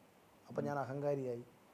കാരണം ഇവിടെ മലയാള സിനിമയിലൊക്കെ 5 ദിവസവും 10 ദിവസവും ഷൂട്ട് ചെയ്തിട്ട് ഓക്കെ അല്ല എന്ന് പറഞ്ഞിട്ട് കളഞ്ഞിട്ട് റീഷൂട്ട് ചെയ്യുന്നവരാണ് നമ്മളിന്ന് കാണുന്ന ബെസ്റ്റ് പല ഡയറക്ടേഴ്സും.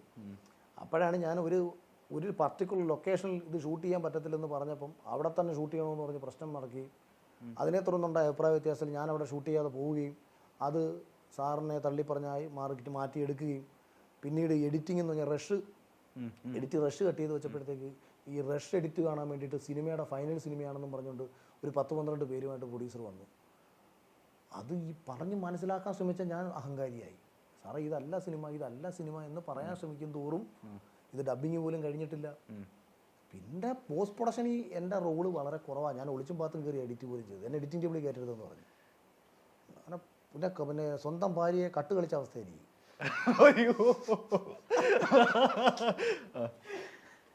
എൻ്റെ പടത്തിൻ്റെ എൻ്റെ എഡിറ്റിംഗ് ടേബിളിൽ എന്നെ കയറ്റരുതെന്ന് പറഞ്ഞിട്ട് പോയത്. ഞാൻ ആരും അറിയത്തില്ലല്ലോ എന്ന് പറഞ്ഞിട്ടാണ് എഡിറ്ററിൻ്റെ അടുത്ത് ഞാൻ പോയി പടത്തിൻ്റെ എഡിറ്റ് ചെയ്യാൻ കയറിയിരിക്കുന്നത്.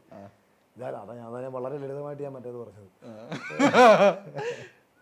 അങ്ങനെ അപ്പൊ ഈ സിനിമയ്ക്ക് ശേഷം പ്രൊഡ്യൂസർ ആയിട്ട് അപ്പൊ നിങ്ങൾ പിന്നീട് അഭിപ്രായമൊക്കെ ഉണ്ടായിരുന്നു. പക്ഷെ പിന്നീട് ഇത് പടം ഇറങ്ങുന്ന സമയമൊക്കെ ആയ സമയത്ത് വീണ്ടും എന്നെ തമ്മിൽ തെറ്റിച്ചു. എന്നെയും പുള്ളിയും തമ്മിൽ തെറ്റിച്ചു. എന്താ പ്രശ്നം എന്ന് വെച്ചാൽ ഈ കുഞ്ഞാലി മരക്കാർ ഇറങ്ങിയ സമയത്ത് ഞാൻ ഫേസ്ബുക്കിൽ ഒരു പോസ്റ്റ് ഇട്ടു. നമ്മുടെ പടം ആ സെയിം ഡേറ്റിലാണ് വെച്ചിരുന്നത്. അപ്പം ഞാൻ ഇന്നലെ ഫേസ്ബുക്കിൽ ഒരു പോസ്റ്റ് ഇട്ടു, മരക്കാർ വന്നോട്ടെ, മാറിത്തരാം. അപ്പോൾ അത് മോഹൻലാൽ ഫാൻസ് എല്ലാം ഏറ്റെടുത്തു. അപ്പോൾ അടിയിൽ ഞാൻ ഒരു 2 വരിയും കൂടി എഴുതിയായിരുന്നു. മരക്കാർ റിലീസ് ദിവസം താത്വികാവലോകനം വെച്ചാൽ ഞാൻ മരക്കാർ പോകും, സംവിധായകന് മരക്കാർ കാണാൻ പോകും എന്ന് ചുമ്മാ പ്രൊഡ്യൂസറെ ഒന്ന് ഭീഷണിപ്പെടുത്തിയപ്പോൾ എന്തായാലും താത്വികാവലോകനത്തിൻ്റെ റിലീസ് മാറ്റി വെച്ചിട്ടുണ്ട്, അപ്പം നമുക്ക് പിന്നീട് കാണാം. ഇങ്ങനെ കണ്ട പോസ്റ്റ് ഇട്ടത്. ഇത് ലാലേട്ടന് അതിനോടുള്ളൊരു ട്രിബ്യൂട്ട് പോലെ നമ്മൾ ചുമ്മാ തമാശക്ക് ഇട്ടൊരു പോസ്റ്റാണ്. അപ്പോൾ സാറിനെ വിളിച്ച പലരും ചോദിച്ചു, അവൻ സാറിനെ ഭീഷണിപ്പെടുത്തിയല്ലയോ? ഭീഷണിപ്പെടുത്തി സാറിനെ കൊണ്ട് പടം മാറ്റിപ്പിച്ചു. അവൻ ആരാ സാറിനെ ഭീഷണിപ്പെടുത്താൻ? 10-75 വയസ്സായ മനുഷ്യനല്ലേ. സാർ ഈ ഫേസ്ബുക്ക് എന്തോന്ന് അറിയുന്നില്ലല്ലോ. ഇതുകൊണ്ട് കേരളം മുഴുവൻ നമ്മുടെ സിനിമയ്ക്ക് മൈലേജ് കിട്ടിയെന്നും സാറിനെ ചിന്തിപ്പിക്കുന്നതിന് പകരം നേരെ ഓപ്പോസിറ്റ് ചിന്തിപ്പിച്ചു. സാറ് പ്രൊഡക്ഷൻ കൺട്രോളറൊക്കെ വിളിച്ച് പറഞ്ഞു, അവനാരെന്നാൻ്റെ വിചാരം, അവനാരെ എന്നെ ഭീഷണിപ്പെടുത്താൻ എന്നൊക്കെ പറഞ്ഞു. സാറ് കുറേ കൂടെ ഞാൻ വിളിച്ചാൽ ഫോൺ എടുക്കത്തില്ല. പിന്നെ ഒരു ഡിസംബർ 26-ാം തീയതി എന്നെ വിളിച്ച് പറയുവാണ് ഡിസംബർ 31-ാം തീയതി പടത്തിൻ്റെ റിലീസാണെന്ന്. ഒരു 5 പൈസ മാർക്കറ്റിംഗ് ഓൺലൈനിൽ ആർക്കും കൊടുത്തിട്ടില്ല. കേരളത്തിൽ എന്തൊക്കെയോ ഫ്ലെക്സ് എന്നൊക്കെ പറഞ്ഞിട്ട് അവർ തന്നെ കുറേ കല്യാണ ആൽബം ചെയ്യുന്ന പിള്ളേരെ കൊണ്ട് കുറേ ഫ്ലെക്സ് അടിച്ച് ഡിസൈൻ ചെയ്യിച്ചു. എനിക്ക് ഇതിനകത്ത് യാതൊരു റോളും ഇല്ല. ഇങ്ങനെയൊക്കെ കുറേ കാര്യങ്ങളൊക്കെ അത് സാറുമല്ല പ്രൊഡ്യൂസറും അല്ല കേട്ടോ, നമ്മുടെ കൂടെ നിൽക്കുന്ന ചില കക്ഷികൾ ഇവരൊക്കെ എന്തൊക്കെയോ കോമാളിത്തരങ്ങൾ ഇവരൊക്കെ കാട്ടിക്കൂട്ടിയത് മുഴുവൻ നമ്മുടെ തലയിൽ വന്ന് വീഴുകയായിരുന്നു. തോന്നി കണക്ക് കൊണ്ട് പടം ഇറക്കി. അത് ഇലക്ഷന് നീ ആലോചിച്ച് നോക്കണം, നമ്മളൊരു പ്രോഡക്റ്റ് ഉണ്ടാക്കിയത് ഇലക്ഷനെ ബേസ് ചെയ്തിട്ടാണ്. ഞാൻ പല പ്രാവശ്യം ഞാൻ പറഞ്ഞു, സാറേ ഇത് ഇലക്ഷന് മുമ്പ് ഇറങ്ങണം. കാരണം ഇലക്ഷന് മുമ്പ് ഇറങ്ങിയിരുന്നെങ്കിൽ ഗദ്ദാഫി ആലോചിക്കണം, ആ സിനിമ ചർച്ചയാവും. 100% അത് നെഗറ്റീവായിട്ടോ പോസിറ്റീവായിട്ടോ അത് വൈറലാവും. ഇപ്പോൾ മാളികപ്പുറം എന്തുകൊണ്ട് ഇത്ര ഹിറ്റ് അടിച്ചു? ശബരിമല സീസണിൽ ഇറക്കി, ശബരിമലയുമായി ബന്ധപ്പെട്ടൊരു വിഷയം ഇവിടെ നടന്നു. ഇല്ലെങ്കിൽ ഇത്രയും ഹിറ്റൊന്നും അടിക്കത്തില്ല. ചിലപ്പോൾ ഒരു ആവറേജ് വിജയമായിട്ട് അത് പോയാൽ സാഹചര്യത്തെ യൂസ് ചെയ്യാൻ വേണ്ടിയിട്ട് അതിൻ്റെ അണിയറ പ്രവർത്തകർക്ക് കഴിഞ്ഞു എന്നുള്ളതാണ് അതിൻ്റെ ഒരു വലിയ സക്സസ്. പക്ഷേ ചേട്ടൻ ചെറുപ്പത്തിലെ ഈ പറഞ്ഞ പോലെ പ്രതികരണ ശേഷിയുള്ള ഈ പറഞ്ഞ അനീതി എതിർക്കുന്ന സംവിധായകൻ എന്തോ അപ്പോൾ ചോദ്യം ചെയ്യാതിരുന്നത്, ചേട്ടൻ്റെ അനുമതി ഇല്ലാതെ, ചേട്ടനോട് ഒരു വാക്ക് ചോദിക്കാതെ റിലീസ് ഡേറ്റ് അവർക്കിങ്ങനെ ഡയറക്ടർക്കൊന്നും വിലയില്ല. ഡയറക്ടർ ഒരു ഫസ്റ്റ് പടം ചെയ്ത ഡയറക്ടർ പോടാവില്ലേ എന്ന് പറഞ്ഞാൽ എൻ്റെ പേര് ഞാൻ അവസാനം പറഞ്ഞത് എൻ്റെ പേര് പോലും വെക്കരുതെന്ന് പറഞ്ഞു. അങ്ങനെ അവൻ അവസാനം എനിക്ക് പറയേണ്ടി വന്നു. കാരണം എഡിറ്റിംഗ് സമയത്തൊക്കെ ഉണ്ടായ പ്രശ്നങ്ങൾ കാരണം ഞാൻ അവസാനം പറഞ്ഞു, സാറ് ദയവ് ചെയ്ത് ഡയറക്ടർ എന്നുള്ള എൻ്റെ പേര് വെക്കരുത്. പക്ഷേ അതിനകത്ത് എന്ത് പ്രശ്നം അറിയാമോ? ഇവിടെ എല്ലാം നമുക്ക് വരുന്നൊരു അപകടം, നമ്മൾ നന്ദിയില്ലാത്തവനായി മാറും. കാര്യം ഒന്നുമില്ലാതെ തെണ്ടിത്തിരിഞ്ഞ് ആത്മഹത്യയുടെ വക്കിൽ നിന്ന് ഒരുവിന് വേണ്ടിയിട്ട് പണം മുടക്കാൻ തയ്യാറാവുന്ന ഒരു നിർമ്മാതാവ് പറയുന്നത് മുഴുവൻ ഞാൻ കേട്ടേ പറ്റൂ. അല്ലെങ്കിൽ ഞാൻ എതിർക്കുന്ന എന്ത് കാര്യവും സിനിമയ്ക്ക് വേണ്ടിയാണെന്ന് മനസ്സിലാക്കാനുള്ള ബോധം അല്ലെങ്കിൽ അവർക്കുണ്ടാവണം. ഞാൻ അവർക്കും കൂടെ വേണ്ടിയാണ് ഞാൻ ഈ സംസാരിക്കുന്നത്, എനിക്ക് വേണ്ടിയല്ല എന്ന് അവർ മനസ്സിലാക്കണം. ആ സമയത്ത് എനിക്ക് വ്യക്തിപരമായിട്ട് എൻ്റെ ചാനൽ ചർച്ച വൈറലാവുന്നു, ജനം ടി വിയിലെ മറ്റേ പ്രഫുൽ കോടാ പട്ടേലൊക്കെ വൈറലാവുന്നു, കുറേ സാധനങ്ങൾ അല്ലാതൊക്കെ ചർച്ചയാവുന്നു. അപ്പോൾ അവർ നോക്കുമ്പം അഖിലിന് അങ്ങ് പേര് കിട്ടുന്നു, അവർക്ക് ആർക്കും ഒരു വെണ്ടക്കയും കിട്ടുന്നില്ല. ഇത് ഏതാണ് ഞാൻ വല്ലതും ചെയ്യുന്നത്? ഞാനാണോ ആ ചർച്ച വൈറലാക്കിയത്? എനിക്ക് ജനം ടി വിയിൽ നിന്ന് മാക്സിമം പറയാൻ പറ്റുന്നത്, ഞാൻ പ്രഫുൽ കോടാ പട്ടേൽ എന്ന് പറഞ്ഞപ്പം ആ ഷാം ആ പാവം പിടിച്ചോ പോടാന്ന് കേട്ടോണ്ടല്ലയോ, അല്ലെങ്കിൽ അവരത് പിൻവലിക്കാൻ പറഞ്ഞോണ്ടല്ലയോ, അത് പിൻവലിക്കണം. അതായത് ശരിയൊന്നുമല്ല, വ്യക്തിപരമായിട്ടുള്ള ചെയ്യാനൊന്നും പറ്റത്തില്ല. അപ്പോഴാണല്ലോ ഞാൻ പറയുന്നത്, അത് അങ്ങനെ പേരായതുകൊണ്ടല്ലേ, രമണെന്നോ ഗോപാലനെന്നോ ആയിരുന്നെങ്കിൽ ഞാൻ അങ്ങനെ വിളിച്ചേനെ. ഇതിപ്പോൾ പേരങ്ങനെ ആയിപ്പോയില്ല. ഈ കൗണ്ടർ ഞാൻ പറഞ്ഞത് അയാൾക്ക് ആ പറ്റിയ ആ കേട്ട ഒരു മിസ്റ്റേക്കിലല്ലേ, അത് ദൈവം നമുക്ക് കിട്ടുന്നതാണ് ഞാൻ വിചാരിക്കുന്നത്. അങ്ങനെ സംഭവിച്ചിട്ടുണ്ടത് വൈറലായി. ഞാൻ പ്രീ പ്ലാൻ ചെയ്ത ആ ഷാമയെ ഞാനാണ് എൻ്റെ ജീവിതത്തിൽ ആദ്യമായിട്ടാണ് ഒരു ചാനൽ ചർച്ചയ്ക്ക് അന്ന് പോകുന്നത്. പണ്ട് ഞാൻ പോയിട്ടുണ്ട്, ഏതാ മാതൃഭൂമിയിലൊരു ഞങ്ങൾക്കും പറയാനുണ്ടെന്ന് പറഞ്ഞ പ്രോഗ്രാമിൽ പോയിട്ടുണ്ട്. നോർമലി ഫസ്റ്റ് ചർച്ച, എനിക്കൊരു പരിചയമില്ല. എൻ്റെ ഫേസ്ബുക്ക് പോസ്റ്റ് വൈറലായതുകൊണ്ട് എന്നെ വിളിച്ചു, അത്രയേ ഉള്ളൂ. അതിനുശേഷം ഇതൊക്കെ ഞാനെന്തോ കാശ് കൊടുത്തുണ്ടാക്കി എടുത്തതാണെന്നുള്ള രീതിയിലൊക്കെ ഇവർ പറയുന്നത്. എൻ്റെ ജീവിതത്തിൽ ഇന്ന് വരെ എനിക്കിപ്പോൾ നമ്മളൊക്കെ ആദ്യമായിട്ടല്ലേ കാണുന്നത്. എനിക്ക് ആരായിട്ട് എനിക്കൊരു ബന്ധമില്ല. ഇതൊക്കെ എൻ്റെ പല കണ്ടന്റുകൾ നമ്മൾ എഴുതുന്നു, നിങ്ങൾക്ക് വേണം നിങ്ങളെടുത്തിട്ട് വൈറലാക്കുന്നത്. നിങ്ങൾക്ക് കാശ് കിട്ടാൻ വേണ്ടി നിങ്ങളെടുത്തിട്ട് ഓടിക്കുന്നു. ഇനി ഞാനൊരു കാര്യം ചോദിക്കട്ടെ, ഇനി സത്യമായിട്ട് പറയണം. ജീവിതത്തിൽ കള്ളം പറയുന്നത് എനിക്കറിയാതെ ചേട്ടൻ സത്യസന്ധനാന്ന് എനിക്കറിയാം. ഈ പറഞ്ഞ പോലെ അന്ന് ഒരു കോൺട്രവേഴ്സി ഉണ്ടാവുക വഴി ഈ പറഞ്ഞ പോലെ ചേട്ടന് നല്ല മൈലേജ് ആയില്ലേ? ഒരു കണക്കിന് ആ കോൺട്രവേഴ്സി ഉണ്ടായത് ചേട്ടന് ഒരുപാട് രീതിയിൽ ഗുണങ്ങൾ ചെയ്തിട്ടില്ലേ? ഏതിന്റെ നമ്മൾ ഇപ്പോഴത്തെ അല്ല, ഈ മറ്റേ ജനൻ ടിവിയുടെ ചർച്ച. അയ്യോ, അത് ഞാൻ ഉണ്ണിമൂന്നിനെ വിളിച്ചു പറഞ്ഞെന്ന് പറയാം ഇതിനു ശേഷം. നിങ്ങൾ അയ്യപ്പനാണോ എന്ന് എനിക്കിപ്പോ ഒരു സംശയം. കാരണം സായിക്കും ഗുണം ഉണ്ടായി, സായിക്ക് ഫോളോവേഴ്സ് കൂടി. ചേട്ടനും എനിക്ക് കിട്ടിയ ഗുണം എന്താന്ന് പറഞ്ഞാൽ വേറൊരു ഗുണമല്ല, ഇൻഡസ്ട്രിക്ക് വേണ്ടി ഞാൻ സംസാരിച്ചു എന്നുള്ളത് എൻ്റെ ഒരു സന്തോഷം. അത് എല്ലാവർക്കും ഇഷ്ടപ്പെട്ടു എന്നുള്ളത് മറ്റൊരു സന്തോഷം. ഇപ്പൊ കഴിഞ്ഞ ദിവസം ഞാൻ മിഥുൻ നമ്മുടെ സുഖമില്ലാതെ ഹോസ്പിറ്റലിൽ കിടന്നപ്പോൾ കാണാൻ പോയ സമയത്ത് മിഥുന്റെ വൈഫിൽ പെട്ടെന്ന് വന്ന്, ഞങ്ങളെ ആദ്യമായിട്ടാണ് കാണുന്നത്, ഞാൻ ഒട്ടും പ്രതീക്ഷിച്ചില്ല ചാനൽ ചർച്ച ലക്ഷ്മി കണ്ടിട്ടുണ്ടെന്നൊക്കെ. അപ്പം വന്നിട്ട് ചർച്ചക്കാരൊക്കെ കേട്ടോ ഗംഭീരമായിരുന്നു. അത് സിനിമാക്കാർ ആരെ കണ്ടാലും അവർക്കൊരു രക്ഷകനെ കിട്ടിയണക്കൊക്കെയാണ് അവരെൻ്റെ അടുത്ത് സംസാരിക്കുന്നത്. കാരണം അഖിലെ പൊളിച്ചെങ്കിലെ തകർത്തെടുക്കി നമ്മളെല്ലാവരും പറയാനൊരു വിഷയമാണ് അഖിൽ പറയുന്നത്. വെച്ചാൽ മലയാള സിനിമയിലെ 90% ആൾക്കാരും എന്നെ കണ്ടിട്ടുള്ളവരെല്ലാവരും എന്നോട് വന്ന് പറഞ്ഞത് നന്നായിരുന്നു, സൂപ്പർ ഹിറ്റ് ആയി കിട്ടാതെ. സത്യമാണ്. അപ്പൊ അത് തീർച്ചയായിട്ടും ഗുണം തന്നെയാണ് ചെയ്തത്, പല രീതിയിലും ഗുണമാണ് ചെയ്തേക്കുന്നത്. ദോഷം ചെയ്തിട്ടുണ്ടോ? ഇല്ല, ദോഷം ചെയ്തെന്ന് പറഞ്ഞാൽ ഈ ആവശ്യമില്ലാതെ മറ്റുള്ളവരൊക്കെ ഇത് ഏറ്റുപിടിച്ചതും, പിന്നെ അതിനകത്ത് റോബിനെ കുറിച്ച് ഞാൻ പറഞ്ഞൊരു പരാമർശം, ഞാനത് അയാളെ ഉപദ്രവിക്കാൻ വേണ്ടി പറഞ്ഞതൊന്നും അല്ല. നമ്മൾ ആ ചർച്ചയിൽ സ്വാഭാവികമായിട്ട് അങ്ങ് വന്നുപോയി. ഇതൊരു ലൈവാണിത്. ഇപ്പം നിങ്ങൾ ഈ വ്ളോഗർമാരൊക്കെ ചെയ്യുന്ന കണക്ക് 10 എഡിറ്റ് ചെയ്തിട്ടൊന്നും അല്ല ഞാൻ ഈ പറഞ്ഞുകൊണ്ടിരിക്കുന്നത്. അറിയാതെ കയറി വന്നതാണോ? അല്ല, അത് നേരത്തെ എൻ്റെ ഓർമ്മയിൽ കിടപ്പുണ്ടായിരുന്നു. കാര്യം ഈ വിഷയം ഇപ്പം ഷാലു പയ്യയുടെ ഓൾറെഡി ഇന്റർവ്യൂ ഒക്കെ പറഞ്ഞല്ലോ ഈ വിഷയത്തെ കുറിച്ചൊക്കെ. ഷാലു എന്നോട് കുറെ കാലം മുന്നേ പറഞ്ഞിട്ടുണ്ടായിരുന്നു. അപ്പോൾ ഇത് ഉണ്ണി മുകുന്ദനെതിരെ ഒരു വിഷയം വന്ന സമയത്ത് ഉണ്ണിക്കെതിരെ നേരത്തെയും ഇങ്ങനെ നടന്നിട്ടുണ്ടായിരുന്നു എന്ന് സൂചിപ്പിക്കാൻ വേണ്ടിയിട്ടുള്ള രീതിയിലാണ് അത് പറഞ്ഞത്. അല്ലാതെ ഈ റോബിനോട് എനിക്കെന്ത് വിരോധം? റോബിനെ ഞാൻ കണ്ടിട്ട് കൂടിയില്ല, റോബിൻ എന്നോട് ഒന്നും പറഞ്ഞിട്ടില്ല. അപ്പോൾ റോബിൻ പക്ഷേ വെളുപ്പിനെ 3 മണിക്ക് എണീറ്റ് എന്നെ തെറി വിളിച്ചു. അവിടെയാണ് ഞാൻ ഈ ദൈവത്തെ വിശ്വസിക്കുന്നത്. എന്ത് അടിസ്ഥാനത്തിലാണ് റോബിൻ എന്നെ തെറി വിളിച്ചുകൊണ്ട് 3 മണിക്ക് വന്നതെന്ന് എനിക്ക് മനസ്സിലായില്ല. പിന്നെ അതിനുശേഷം അശ്വന്തിനെ സംബന്ധിച്ച് ഞാൻ അയാളെ റിയാക്ട് ചെയ്യേണ്ട പോലും കാര്യമില്ല. കാര്യം എന്താ, യൂട്യൂബർമാരെ കുറിച്ച് ഞാൻ നടത്തിയൊരു ചർച്ചയാണ്. അതിൽ ഞാൻ അയാളെ പരിഹസിച്ചെങ്കിൽ അയാൾ ഇന്നലെ വരെ മറ്റു പലരെയും പരിഹസിച്ചിരുന്നു. ഞാനും ഇതൊക്കെ കേൾക്കണ്ടല്ലേ? ഒരു അഖിൽമാരുടെ ചാനലിൽ എന്ന് പറഞ്ഞിട്ട് പോന്നേ പോട്ടെ. അപ്പോൾ ഉടനെ വസന്തങ്ങളെ കാവലക്കാരനെന്നും പറഞ്ഞുകൊണ്ട് എന്നെ വെച്ചുകൊണ്ടൊരു ഫുൾ വീഡിയോ. അതെനിക്ക് അഭിമാനമല്ലേ? ഇപ്പം ഗദ്ദാഫി അപ്പൻ സുഖമില്ലാതായി കഴിഞ്ഞാൽ ഒരൊറ്റ ചവിട്ടിയെടുത്ത് പുറത്ത് കളയൂ? ഇല്ല. ഇന്നലെ വരെ സംരക്ഷിച്ച മനുഷ്യനല്ലേ? നിനക്ക് നിന്റെ വളർച്ചയ്ക്ക് വേണ്ടിയിട്ട് സ്വപ്നം കണ്ട ആളല്ലേ? അങ്ങേർക്ക് ഇന്ന് വരുമാനം ഇല്ല, അല്ലെങ്കിൽ അങ്ങേരെ കൊണ്ട് നിന്നെ സഹായിക്കാൻ പറ്റുന്നില്ലെന്ന് കണ്ടാൽ നീ എടുത്ത് പുറത്ത് കളയൂ? ഞാൻ എൻ്റെ ഗുരുക്കന്മാരെ അങ്ങനല്ലേ കാണേണ്ടത്? ഞാൻ സിനിമ പഠിച്ച അവരിൽ നിന്നല്ലേ, ഞാൻ സിനിമ കണ്ടു തുടങ്ങിയ അവരിൽ നിന്നല്ലേ? ഒരു കാലത്ത് മലയാളത്തിലെ ഇത്രയും പ്രേക്ഷകരെ സന്തോഷിപ്പിച്ചത് അവരൊക്കെ തന്നെയല്ലേ? അവർക്ക് ഇന്നൊരു തെറ്റ് പറ്റുന്നു, അവരുടെ ചിന്തകളൊക്കെ തെറ്റിപ്പോയി. ശരിയാണ്, ഇല്ലെന്ന് ഞാനും പറയുന്നില്ല. അവരൊക്കെ അപ്ഡേറ്റ് ആവേണ്ട, പക്ഷെ അവർക്ക് അപ്ഡേറ്റ് ആവാൻ പറ്റില്ലെന്നേ. കാര്യം നമ്മുടെ തലച്ചോറിനകത്ത് ഈ ഹോർമോൺസ്, ഇപ്പം ഇനി ശാസ്ത്രീയപരമായിട്ട് പറഞ്ഞാൽ ഈ ന്യൂറോ ട്രാൻസ്മിറ്റേഴ്സ് ഉണ്ടാവുന്ന ഡൊപ്പാമിൻ ആയാലും അസറ്റൈൽകൊളൈൻ ആയാലും ഈ സാധനങ്ങൾ അഡ്രിനാലിനും ഇതൊക്കെ തന്നെയാണ് മനുഷ്യൻ്റെ ചിന്തകളെ ഇങ്ങനെ. അതുകൊണ്ടാണ് നമ്മൾ ഈ ചോരത്തിളപ്പ് എന്നൊക്കെ പറയുന്നത്. നമുക്ക് ഒരു 20 വയസ്സിൽ കാണിക്കുന്ന ആവേശം 35 വയസ്സിൽ നമുക്ക് ഉണ്ടാവില്ല, കാണിക്കാൻ ശ്രമിച്ചാലും ഉണ്ടാവില്ല. കാര്യം സർട്ടിലാവുന്നതാണ് ഹോർമോൺസിൻ്റെ ലെവല്. അപ്പോൾ ഇത് ശാസ്ത്രീയമായിട്ട് ചിന്തിച്ചാൽ, അപ്പോൾ ഈ ഒരു ശാസ്ത്രീയമായിട്ട് ചിന്തിച്ചാൽ തന്നെ നമുക്ക് ഊഹിക്കാൻ കഴിയും ഒരു പ്രായം കഴിയുമ്പം ഇവർക്ക് അപ്ഡേറ്റ് ആവാൻ പറ്റില്ല. പിന്നെ സ്വാഭാവികമായിട്ടും വാർദ്ധക്യത്തിൽ വരുന്ന ഒരു സ്വഭാവമുണ്ട്. കുട്ടിക്കാലത്തെ പോലെ തന്നെ ചില വാശികളൊക്കെ വരും, ചെയ്ത തീരുമാനങ്ങളൊക്കെ ശരിയാണെന്ന് സ്വയം വിചാരിക്കും. കാര്യം കുറേ കാലങ്ങളിൽ ഇവർ ശരിയായിരുന്നു, ഒരു കാലഘട്ടത്തിൽ ഇവരുടെ തീരുമാനങ്ങളൊക്കെ ശരിയായിരുന്നു. ആ ശരികൾ ഇന്നും ശരിയാണെന്ന് കരുതിയിട്ടാണ് ഇവർ വീണ്ടും വീണ്ടും ചെയ്യുന്നത്. അത് തെറ്റിയെന്ന് മനസ്സിലായി കഴിയുമ്പോഴത്തേക്ക് നമ്മൾ ഇവരെ എല്ലാം കൂടെ കിടന്ന കൂട്ടാക്ഷേപം നടത്തിയിട്ട് കാര്യമില്ല, ഇവരെ വിഷമിപ്പിച്ചിട്ട് കാര്യമില്ല. പക്ഷേ ഈ പറഞ്ഞ പോലെ കുറെ 20 സിനിമകൾ ഈ പറഞ്ഞ പോലെ നല്ല ചെയ്തിട്ട് 21ാമത്തെ സിനിമ ഒരു മോശം ചെയ്ത് കഴിഞ്ഞാൽ കല്ലറി അത് നമ്മൾ ക്രിട്ടിസൈസ് ചെയ്യണം, പക്ഷെ അതൊരു ഹെൽത്തി വെയിലായിരിക്കും. അതെ, മാത്രമല്ല നമ്മളതൊക്കെ കുറേയൊക്കെ പോട്ടെ, അവർ ഇത്രയും കാലം ചെയ്ത് തന്നാലേ. അതാ ഞാൻ ഇപ്പം നമ്മളെ വീട്ടുകാരെ കുറിച്ച് പറഞ്ഞത്. ഇപ്പം അച്ഛനായാലും, അപ്പം എൻ്റെ അച്ഛൻ എന്നെ അങ്ങനെ പറഞ്ഞ ഭയങ്കരമായിട്ട് എന്നെ കുറ്റപ്പെടുത്തി എൻ്റെ മൂത്ത് നോക്കി ശപിച്ചതാ, നീ ഒരു കാലത്തും ഗുണം പിടിക്കത്തില്ലെന്ന് പറഞ്ഞിട്ട്. അതൊന്നല്ല, പല പ്രാവശ്യം സിനിമ എടുത്ത സമയത്ത് ഞാനിങ്ങനെ സിനിമയുടെ റിലീസാവാൻ പോന്നു. അതായത് ഇത്രയൊക്കെ കഴിഞ്ഞിട്ട് മകൻ ഓടി നടന്നൊരു സിനിമ ഉണ്ടാക്കി കേട്ടോ. അപ്പം ഞാനിങ്ങനെ ദുബായിൽ പോകാൻ വേണ്ടി നിൽക്കുക. അപ്പോൾ അച്ഛൻ വേറെന്തോ പറയാൻ വേണ്ടി എന്നെ വിളിച്ചു. അപ്പം ഞാൻ പറഞ്ഞു, അച്ഛൻ ഞാൻ പറഞ്ഞില്ല ഞാൻ ദുബായിക്ക് പോകണമെന്ന്. നീ എവിടെ പോടേ? ഇതാണ് എൻ്റെ അച്ഛൻ്റെ ഒരു നോർമൽ നേച്ചർ. പക്ഷെ സ്നേഹമൊക്കെ ഉണ്ട്, സ്നേഹം ഇല്ലെന്നൊന്നും ഉള്ളതല്ല. അച്ഛന് സുഖമില്ലാത്തപ്പോഴും പിന്നീട് വീട്ടിലെ കാര്യങ്ങൾ നോക്കുന്നത്, ഇപ്പോൾ അച്ഛനുള്ള വേണ്ട കാര്യങ്ങളൊക്കെ ചെയ്യുന്നത് ഞാൻ തന്നെയാണ്. അപ്പോൾ എനിക്ക് വേണമെങ്കിൽ പറഞ്ഞൂടെ, ഇങ്ങനെ നിങ്ങൾ എന്നെ എന്തോ ഹെൽപ്പ് ചെയ്തത്? അതില്ല, അങ്ങനൊന്നും ഞാൻ പറയത്തില്ല. ഞാൻ അങ്ങോട്ടും ഇങ്ങോട്ടും അടിയൊക്കെ ഉണ്ടായിട്ടുണ്ട്, ഭയങ്കര പ്രശ്നങ്ങളൊക്കെ ഉണ്ടായിട്ടുണ്ട്. അതെനിക്കറിയാം അച്ഛൻ്റെ ശരികളായിരുന്നു. അച്ഛൻ ചിന്തിച്ച് അച്ഛൻ്റെ മകൻ ആയി കാണാൻ ആഗ്രഹിച്ച അച്ഛൻ്റെ ഒരു സ്വപ്നം ഉണ്ടായിരുന്നു. ഞാൻ നന്നായിട്ട് ഞാൻ സിവിൽ സർവീസിന് പോയിക്കൊണ്ടിരുന്ന കൊച്ചു, ഞാൻ IAS IPS ഒക്കെ എഴുതിയെടുക്കുമെന്നൊക്കെയുള്ള പ്രതീക്ഷ ഇവർക്കുണ്ടായിരുന്നു. അപ്പം നമ്മളിതെല്ലാം കളഞ്ഞിട്ട് തോന്നിയ വഴിക്ക് പോയപ്പം രക്ഷപ്പെടുവോ രക്ഷപ്പെടത്തില്ലെന്നൊന്നും ഒരു ഐഡിയ ഇവർക്കില്ലല്ലോ. ഞാനെന്നൊരു തിരക്കഥാകൃത്ത് നിലയ്ക്ക് എനിക്ക് ചിന്തിച്ചൂടെ അച്ഛൻ്റെ മൈൻഡ് സെറ്റ് എന്താണെന്ന്? ഒരു അച്ഛനായിട്ട് ചിന്തിക്കണമല്ലോ, അച്ഛനായിട്ടും മകനായിട്ടും കാമുകനായിട്ടും കാമുകയായിട്ടൊക്കെ ചിന്തിക്കേണ്ട ആളാണല്ലോ സ്ക്രിപ്റ്റ് റൈറ്റർ. അപ്പോൾ ഒരു അച്ഛൻ്റെ ഫീൽ എടുക്കുമ്പോൾ നമുക്കറിയാം ഇങ്ങനെയൊക്കെ സംഭവിക്കാം. പിന്നെ ഇതിങ്ങനെ മാറിയും തിരിഞ്ഞും നമ്മുടെ ലൈഫിൽ ഇങ്ങനെ കടന്നു വരും. അപ്പം ഞാൻ അതൊക്കെ തന്നെ ചിന്തിക്കുന്നത്, എല്ലാവരെ കുറിച്ചും, എൻ്റെ ഗുരുക്കന്മാരെ കുറിച്ചും, സിനിമയിൽ ഞാൻ കണ്ട ആൾക്കാരെ കുറിച്ചും, നമ്മളെ സന്തോഷിപ്പിച്ച കലാകാരന്മാരെ കുറിച്ചും. എനിക്ക് ഇവരെയൊക്കെ പരിഹസിക്കുന്നതാകുമ്പോഴത്തേക്കും ദേഷ്യം കയറി വരും. അതാണ് അത് ചിലപ്പോൾ റിയാക്ട് ചെയ്യുമ്പോൾ വെച്ച് കടുത്തു പോകും. ഇപ്പൊ പറഞ്ഞ പോലെ ഇപ്പൊ ഇരുന്ന് ചിന്തിക്കുന്ന സമയത്ത് അത്രയും അന്ന് പറയണ്ടായിരുന്നു എന്നുള്ള ചെറിയൊരു കുറ്റബോധം ഉണ്ടോ?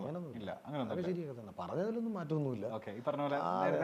അല്ല അതങ്ങനെ അത് കാരണം അത് അവർ കേൾക്കാൻ അവരാണ് ബാധ്യസ്ഥർ. കാരണം അവർ എത്രയോ പേരെ വിഷമിപ്പിക്കുന്നവർ തിരിച്ചറിയുന്നില്ല. എൻ്റെ ഭാഗത്തു നിന്ന് എനിക്ക് വേണമെങ്കിൽ ചില പരാമർശങ്ങളൊക്കെ ഒഴിവാക്കാമായിരുന്നു. ഞാൻ പിന്നീട് നടത്തിയ ഒഴിവാക്കാമെന്ന് തോന്നിയ ഒരു പരാമർശം, ഈ കോക്കിൻ്റെ അടുത്ത് ഞാനൊരു റിപ്ലൈ ഇട്ട സമയത്ത് ഞാൻ വെച്ചാൽ തമാശ രൂപേണ അല്ലെങ്കിൽ അവനെ പരിഹസിക്കുകയാണ്. അവ ഇങ്ങനെ റെഗുലറായിട്ട് ഞാൻ പറയില്ല, അവൻ ഇരട്ട സിനിമയുടെ റിവ്യൂ പറയുന്നു. ആ റിവ്യൂവിൽ എന്തിനാണ് അവൻ എന്നെ കുറിച്ച് പറയേണ്ട കാര്യം? അതാണ് ഞാൻ രണ്ടാമത്തെ വീഡിയോ എനിക്ക് അത്ര ദേഷ്യം വരാൻ കാര്യം. അവന് ഇരട്ട സിനിമ ഇഷ്ടപ്പെട്ടു, ഇരട്ട സിനിമയിൽ ഞാൻ ഒരു രീതി ഭാഗമാണ്. അപ്പോൾ അതിനകത്ത് അവൻ വീണ്ടും ഇപ്പം ജോർജ് കഴിവില്ലാത്ത അഖിൽമാരാൻ, ഈ പാവം പിടിച്ച ജോജി ചേട്ടൻ്റെ അവസ്ഥ ഇവൻ അറിയാമായിരുന്നു. എന്നെ എൻ്റെ കൂടെ വർക്ക് ചെയ്ത ഒരു ആർട്ടിസ്റ്റും കഴിവില്ലാത്തവരൊന്നും പറഞ്ഞിട്ടില്ല. അതായത് ജോജു ആയാലും അജു വർഗീസ് ആയാലും, അജു ഫ്ലാറ്റിലെ താമസം അജു വർഗീസ് ആയാലും ആരായാലും അവർക്കെല്ലാം എന്നെ ഭയങ്കര കാര്യവുമാണ്. അവർക്ക് എനിക്ക് കഴിവ് കൂടിപ്പോയെന്നുള്ള സംശയമേ ഉള്ളൂ. കഴിവ് കൂടിപ്പോയവനെ അഹങ്കാരി ആയോ എന്നുള്ള സംശയം അവർക്കുള്ളൂ, അല്ലാതെ ആരും പറഞ്ഞിട്ടില്ല. ഇപ്പം എന്നെ അറിഞ്ഞുകൂടാത്ത ഒരാളാണ് പറയുന്നത്. പക്ഷേ ഈ ജോർജിനെ കുറിച്ച് ആരൊക്കെയാണ് പറഞ്ഞതെന്നറിയാമോ?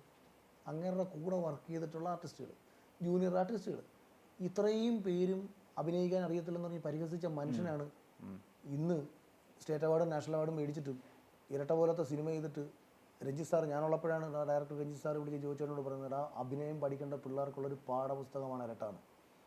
ജോയിച്ചേട്ടൻ പറഞ്ഞു എനിക്ക് ഓസ്കാർ കിട്ടിയതിന് തുല്യമാണെന്ന് പറഞ്ഞു. അതായത് അഭിനയം പഠിക്കേണ്ട പിള്ളേർ ഇന്നാളുടെ സിനിമ കണ്ടത് അതായത് ആക്ടിങ്ങിൻ്റെ മൈന്യൂട്ട്നെസ് ഇരട്ടയിൽ കാണാൻ പറ്റും. 2 ഡിഫറെൻറ്റ് ക്യാരക്ടേഴ്സായിട്ട് ചെയ്തേക്കെന്ന് വെച്ചിട്ട്. മലയാളി മാണിക്കത്തിൽ ഞാൻ അവരെ മമ്മൂക്ക മോഹൻലാലൊക്കെ ചെയ്തിട്ടില്ലെന്നുള്ളതിൽ അവരെ താഴ്ത്തി പറഞ്ഞതുമല്ല, അവരൊക്കെ ലെജൻഡാണ്. പക്ഷേ ഇന്നത്തെ ഒരു തലമുറ പുതിയൊരു പഠിക്കേണ്ട ഒരാളാണ് ആ സിനിമയിൽ ജോജിയുടെ പെർഫോമൻസ് എന്ന് പറയുമ്പോൾ ഒരു സമയത്ത് എത്രയോ പേര് പരിഹസിച്ച് ഈ ജോയിച്ചേട്ടൻ രാത്രി 1 മണിക്ക് വിളിച്ചിട്ട് ഇരട്ട കഴിഞ്ഞതിന് ശേഷം എന്നോട് ചോദിച്ചിട്ടുണ്ട്, ഇടാ നമ്മുടെ പരിപാടി ഓക്കെ ആണോ, ഇപ്പോഴും ഞാൻ അഭിനയിച്ചത് ശരിയായിട്ടുണ്ടോ? പുള്ളിക്ക് ഇപ്പോഴും ഉറപ്പില്ല പുള്ളി അഭിനയിക്കുന്നത് ശരിയാണോ എന്ന്. ഒരിക്കലും പൂർണ്ണതയിൽ എത്തിയെന്നോ അല്ലെങ്കിൽ എൻ്റെ അഭിനയം ശരിയാണോ എന്നല്ല പുള്ളി ഇപ്പോഴും വിശ്വസിക്കുന്നത്. അപ്പം ആ പുള്ളിയെടുത്ത് പറയുന്നത് എൻ്റെ അടുത്ത് പുള്ളിക്ക് വട്ടായിട്ടാണ്. അല്ല, പുള്ളി എന്നെ മനസ്സിലാക്കിയിട്ടുണ്ട്. ഞാൻ ആരാണെന്ന് പുള്ളിക്കറിയാം, എൻ്റെ കയ്യിലുള്ള കണ്ടന്റ് എന്താണെന്ന് പുള്ളിക്കറിയാം, ഞാൻ എവിടം വരെ എത്തുമെന്ന് പുള്ളിക്കറിയാം. ഞാൻ പോലും ചോദിച്ചോണ്ട് ചേട്ടന് ചിലപ്പം 10-15 പുള്ളി പറഞ്ഞു ഞാനൊരു 12-15 വർഷം എടുത്തിട്ടാണ് ഈ ട്രാക്ക് എനിക്ക് കിട്ടിയത്. ചിലപ്പോൾ എനിക്ക് ചിലപ്പോൾ ഒരു 5 വർഷം എടുത്തെന്നിരിക്കും. പക്ഷേ ഈ ട്രാക്ക് വൺസ് നമുക്ക് കിട്ടിയാൽ ഈ കളിയാക്കുന്നവന്മാർക്ക് ചിലപ്പം കൈയടിക്കേണ്ടി വരും. അത് ഞാൻ പഠിച്ച് ശ്രമിച്ചേ പറ്റൂ കേട്ടോ. ഞാൻ ഇവിടെ നിന്നുണ്ട് ചാനലിൽ വന്നിട്ട് ആളടിച്ചിട്ടൊന്നും കാര്യമില്ല. ഞാൻ പഠിക്കുക, ഞാൻ അതനുസരിച്ച് കഥയെക്കുറിച്ച് ആലോചിക്കുക, നല്ല സിനിമ എടുക്കണമെന്ന് ഞാൻ തീരുമാനിക്കുക, അത് വൃത്തിയായിട്ട് എക്സിക്യൂട്ട് ചെയ്യുക. ഇല്ലെന്നുണ്ടെങ്കിൽ ഇവിടെ കൊണ്ട് ഈ പരിപാടി അവസാനിപ്പിച്ചിട്ട് വല്ല ചാനൽ ചർച്ചയോ ഓട്ടം തുള്ളലോ വല്ല പരിപാടി നടത്തി പോവാൻ നിങ്ങൾ ആരും പറയണ്ട, ഞാൻ എന്നോട് പറഞ്ഞു. ഇനിയിപ്പോൾ ചേട്ടൻ നേരത്തെ പറഞ്ഞല്ലോ, ഈ പറഞ്ഞ പോലെ ബ്ലോഗേഴ്സ് ആയിട്ട് നമുക്ക് പേഴ്സണലി വലിയ എനിക്ക് വിരോധമൊന്നുമില്ല. അത് ഈ ഇഷ്യൂ ഇതായതുകൊണ്ട് നമ്മൾ പ്രതികരിച്ചു പോയതാണെന്നുള്ളത്. ഇപ്പം ഈ എൻ്റെ മുമ്പിൽ ഇപ്പം ഇരുന്ന് ഇൻ്റർവ്യൂ ചെയ്യുന്ന ആളോട് ഞാൻ കുറച്ച് പേര് പറഞ്ഞു കഴിഞ്ഞാൽ അവരോടുള്ള ഇപ്പോഴത്തെ ഒരു സമീപനം, അല്ലെങ്കിൽ ഇപ്പോൾ അവരോട് എന്താ എപ്പോഴത്തെ ഉള്ള സമീപനം അറിഞ്ഞാൽ കൊള്ളാം. അതെ, എപ്പോഴത്തെ ഉള്ള സമീപനം എനിക്കൊന്ന് അറിഞ്ഞാൽ കൊള്ളാമെന്നുണ്ട്. ഇനി ഞാൻ കുറച്ച് ആൾക്കാരുടെ പേര് പറയാം, ചേട്ടൻ്റെ ഒരു കാഴ്ചപ്പാട് പറഞ്ഞാൽ മതി. ഓക്കെ, ആദ്യത്തെ ആൾ ഈ പറഞ്ഞ പോലെ റോബിൻ രാധാകൃഷ്ണനാ. ഇപ്പൊ എന്താ നിങ്ങളുടെ അവസ്ഥ എന്താ? അതിനുശേഷം നിങ്ങൾ എപ്പോഴെങ്കിലും കണ്ടിട്ടുണ്ടോ? റോബിനെ എനിക്ക് ഭയങ്കര ഇഷ്ടമാണ്. എന്താണെന്നറിയോ, ഒരു ചെറുപ്പക്കാരൻ അവൻ്റെ ഭയങ്കരമായിട്ട് ലൈഫിൽ എന്തെങ്കിലും ആകണമെന്നുള്ള ഒരു ആഗ്രഹം കൊണ്ട് അതിലേക്ക് പ്ലാൻ ചെയ്ത് അത് ബിഗ് ബോസിലൂടെ എക്സിക്യൂട്ട് ചെയ്ത് ഇത്രയും പേരുടെ ഇഷ്ടം പിടിച്ചു പറ്റുക എന്നൊക്കെ പറഞ്ഞാൽ കൊച്ചു കാര്യമൊന്നുമല്ല അല്ലേ? അത് നമ്മൾ അക്സെപ്റ്റ് ചെയ്തേ പറ്റും, കൈയടിച്ചേ പറ്റൂ. പക്ഷേ അതേ ആള് തനിക്ക് ജനത്തിന് കിട്ടിയ ഇഷ്ടം നിലനിർത്താൻ ശ്രമിച്ച് പരാജയപ്പെട്ടു പോയി. അതായത് ബിഗ് ബോസ് ആണ് കേരളം എന്ന് പുള്ളി തെറ്റിദ്ധരിച്ചു. അവിടെ റോബിൻ പരാജയപ്പെട്ടു. നമുക്കെപ്പോഴും ഞാൻ ഒരു ഉപദേശ രൂപയാണ്, സജഷൻ രൂപയാണ് റോബിനെ പേഴ്സണലി കണ്ടാൽ എനിക്ക് പറയാൻ ആഗ്രഹിക്കുന്നതാണ്, നിങ്ങളെ ഇഷ്ടപ്പെടുന്ന ഒരുപാട് ആൾക്കാരുണ്ട്.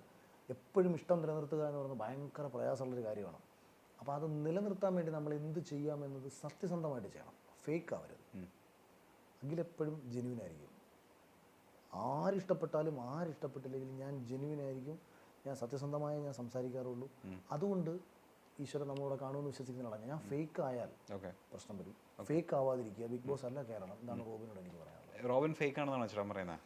ആകാൻ ശ്രമിക്കുന്നുണ്ടെന്ന് തോന്നല് പൊതുവെ പുറത്ത് വരുന്നുണ്ട്.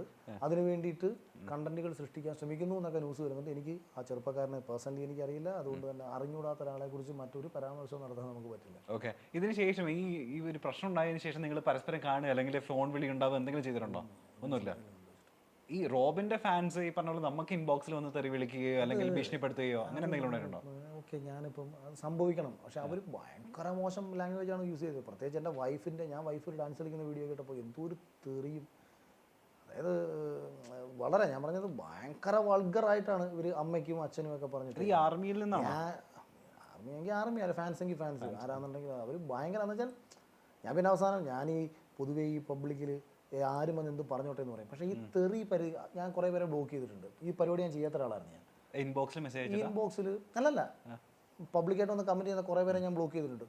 ഒന്ന് ഫേക്ക് അക്കൗണ്ടുകൾ. എന്തിനാണ് ഇപ്പോൾ എന്നെ നീ വന്ന് തെറി വിളിച്ചോ, ഇന്ന ആളാന്ന് പറഞ്ഞ് തെറി വിളിച്ചോ, ഒരു പ്രശ്നമില്ല. ഫേക്ക് അക്കൗണ്ടിൽ വന്ന് തെറി വിളിക്കുക. തെറി വിളിക്കാൻ വേണ്ടിയിട്ട് ഫേക്ക് അക്കൗണ്ടുകൾ സൃഷ്ടിച്ചിട്ട് തെറി വിളിക്കാൻ വേണ്ടി നിൽക്കുന്ന ആൾക്കാരെ ഞാൻ പ്രോത്സാഹിപ്പിക്കാൻ ഉദ്ദേശിക്കുന്നില്ല എന്നുള്ള നിലയ്ക്ക് ഞാൻ അത്തരക്കാരെ ഞാൻ കുറേ ബ്ലോക്ക് ചെയ്ത് കളഞ്ഞിട്ടുണ്ട്. അല്ലാണ്ട് നിങ്ങളൊന്ന് എന്നെ എന്തോ പറഞ്ഞോന്ന്, ഞാൻ ഇതെല്ലാം കേട്ട് വളർന്നവനാണ്. എനിക്ക് ഭയങ്കര ഇഷ്ടം തന്നെയാണ് ഇതൊക്കെ കേൾക്കാൻ. ഇതൊക്കെ എത്രയോ പഴയ ഇൻ്റർവ്യൂസിലും പറഞ്ഞിട്ടുണ്ട്. വിമർശനങ്ങൾ ഭയങ്കര ഇഷ്ടമാണ്. പക്ഷേ വിമർശനം എന്ന് പറയുന്നത് നിങ്ങൾ ആക്ഷേപിക്കാനാണ് വേണ്ടിയാവും. നിങ്ങൾക്കിപ്പോൾ അഖിലേ നിങ്ങളെടുത്ത സിനിമ വളരെ മോശമാണ്, നിങ്ങൾ ഈ പണിയെ കളഞ്ഞിട്ട് വേറെ പണിക്ക് പോടെ എന്ന് പറഞ്ഞാൽ ഞാൻ പറയാം, എടാ ഓക്കെ, നിങ്ങൾ പറഞ്ഞതിനോട് യോജിക്കുന്നുണ്ട്. പക്ഷേ എൻ്റെ സിനിമ ഇഷ്ടപ്പെട്ട ഒരുപാട് പേരുണ്ട്, അത് ഭയങ്കരമായിട്ട് ഇഷ്ടപ്പെട്ട ആൾക്കാരുണ്ട്. ഞാൻ ഗംഭീര സംവിധാനം എന്ന് വിശ്വസിക്കുന്ന കുറേ പേരുണ്ട്. എനിക്ക് ഒരു പുണ്ണാങ്കട്ടെ അറിയത്തില്ല എന്ന് വിശ്വസിക്കുന്ന ആൾക്കാരുണ്ട്. ഇതൊക്കെ പല ആൾക്കാർ അവരുടെ കാറ്റഗറിയിലാണ്. അപ്പം മുന്നോട്ട് പോകണോ വേണ്ടത് ഞാൻ പോസിറ്റീവായിട്ട് ചിന്തിച്ച് ഞാൻ മുന്നോട്ട് പോകും. അത്രയേ ഉള്ളൂ. എന്നെ സംബന്ധിച്ച് ഞാൻ എന്നിലേക്ക് കൊണ്ടുവരുന്ന ചിന്ത. ഓക്കെ. ഇനി അടുത്ത ആളുടെ പേര് പറയട്ടെ. ചേട്ടനെ ഏറ്റവും ഇഷ്ടപ്പെട്ട ആള് അശ്വന്ത് കോക്ക്. അല്ല, അശ്വന്തിൻ്റെ സിനിമയെ കുറിച്ചിട്ടുള്ള അഭിപ്രായങ്ങൾ പലതും എനിക്കിഷ്ടമാണ്. കാരണം അതായത് അയാളുടെ സിനിമ അഭിപ്രായങ്ങൾ പലതും എൻ്റെ അഭിപ്രായങ്ങളോട് യോജിച്ച് നിൽക്കുന്നതാണ്. ഒരുവിധപ്പെട്ട ഞാൻ കേട്ടിട്ടുള്ള പല സിനിമ അഭിപ്രായങ്ങളും ഞാൻ വിചാരിച്ചിരുന്ന അശ്വന്തിന് ഞാൻ പ്രതീക്ഷിച്ച കുറച്ച് ക്വാളിറ്റി ഉണ്ടായിരുന്നു. എനിക്കറിയില്ലായിരുന്നു FFC എന്നൊരു ഗ്രൂപ്പോ അതിനകത്ത് പഴയൊരു അശ്വന്ത് കോക്കിൻ്റെ ആപ്യാസ പ്രകടനങ്ങളെയൊന്നും കുറിച്ചോ എനിക്കറിയത്തേ ഇല്ലായിരുന്നു. ഇതറിയുന്നത് വരെയും. അതുകൊണ്ടാണ് ഞാൻ അശ്വന്തിന് മറുപടി കൊടുത്തുകൊണ്ടിരുന്നത്. അശ്വന്ത് ഒരു ഹയർ സെക്കൻഡറി അധ്യാപകനാണ് എന്നുള്ള എൻ്റെ വിശ്വാസം, അയാൾക്കൊരല്പം വിവരവും ബോധമുണ്ട് എന്നുള്ള ചിന്ത, അതുകൊണ്ട് അയാൾ ഈ വ്യക്തിഹത്യ ചെയ്യുന്നത് നിർത്തും അല്ലെങ്കിൽ അയാളത് തിരിച്ചറിയും എന്നൊക്കെ ഞാൻ ഈ മറുപടി കൊടുത്തുകൊണ്ടിരുന്നത്. പക്ഷേ അയാൾ എന്താണ് എന്ന് ഞാൻ തിരിച്ചറിഞ്ഞതിന് ശേഷം ഒരു ഭീകര സാഡിസ്റ്റാണെന്നും മറ്റുള്ള ആൾക്കാരുടെ, അതായത് ഭയങ്കരമായിട്ട് എൻജോയ് ചെയ്യാണ് പല കാര്യങ്ങളിലും. പല ആൾക്കാരെ പേഴ്സണലി ഹേർട്ട് ചെയ്തിട്ട് ഇതാണ് എൻജോയ് ചെയ്തിട്ടുള്ള എൻ്റെ സ്ക്രീൻഷോട്ടിൻ്റെ കിടപ്പുണ്ട്. ഞാൻ പിന്നെ അങ്ങ് കളഞ്ഞതാണ്.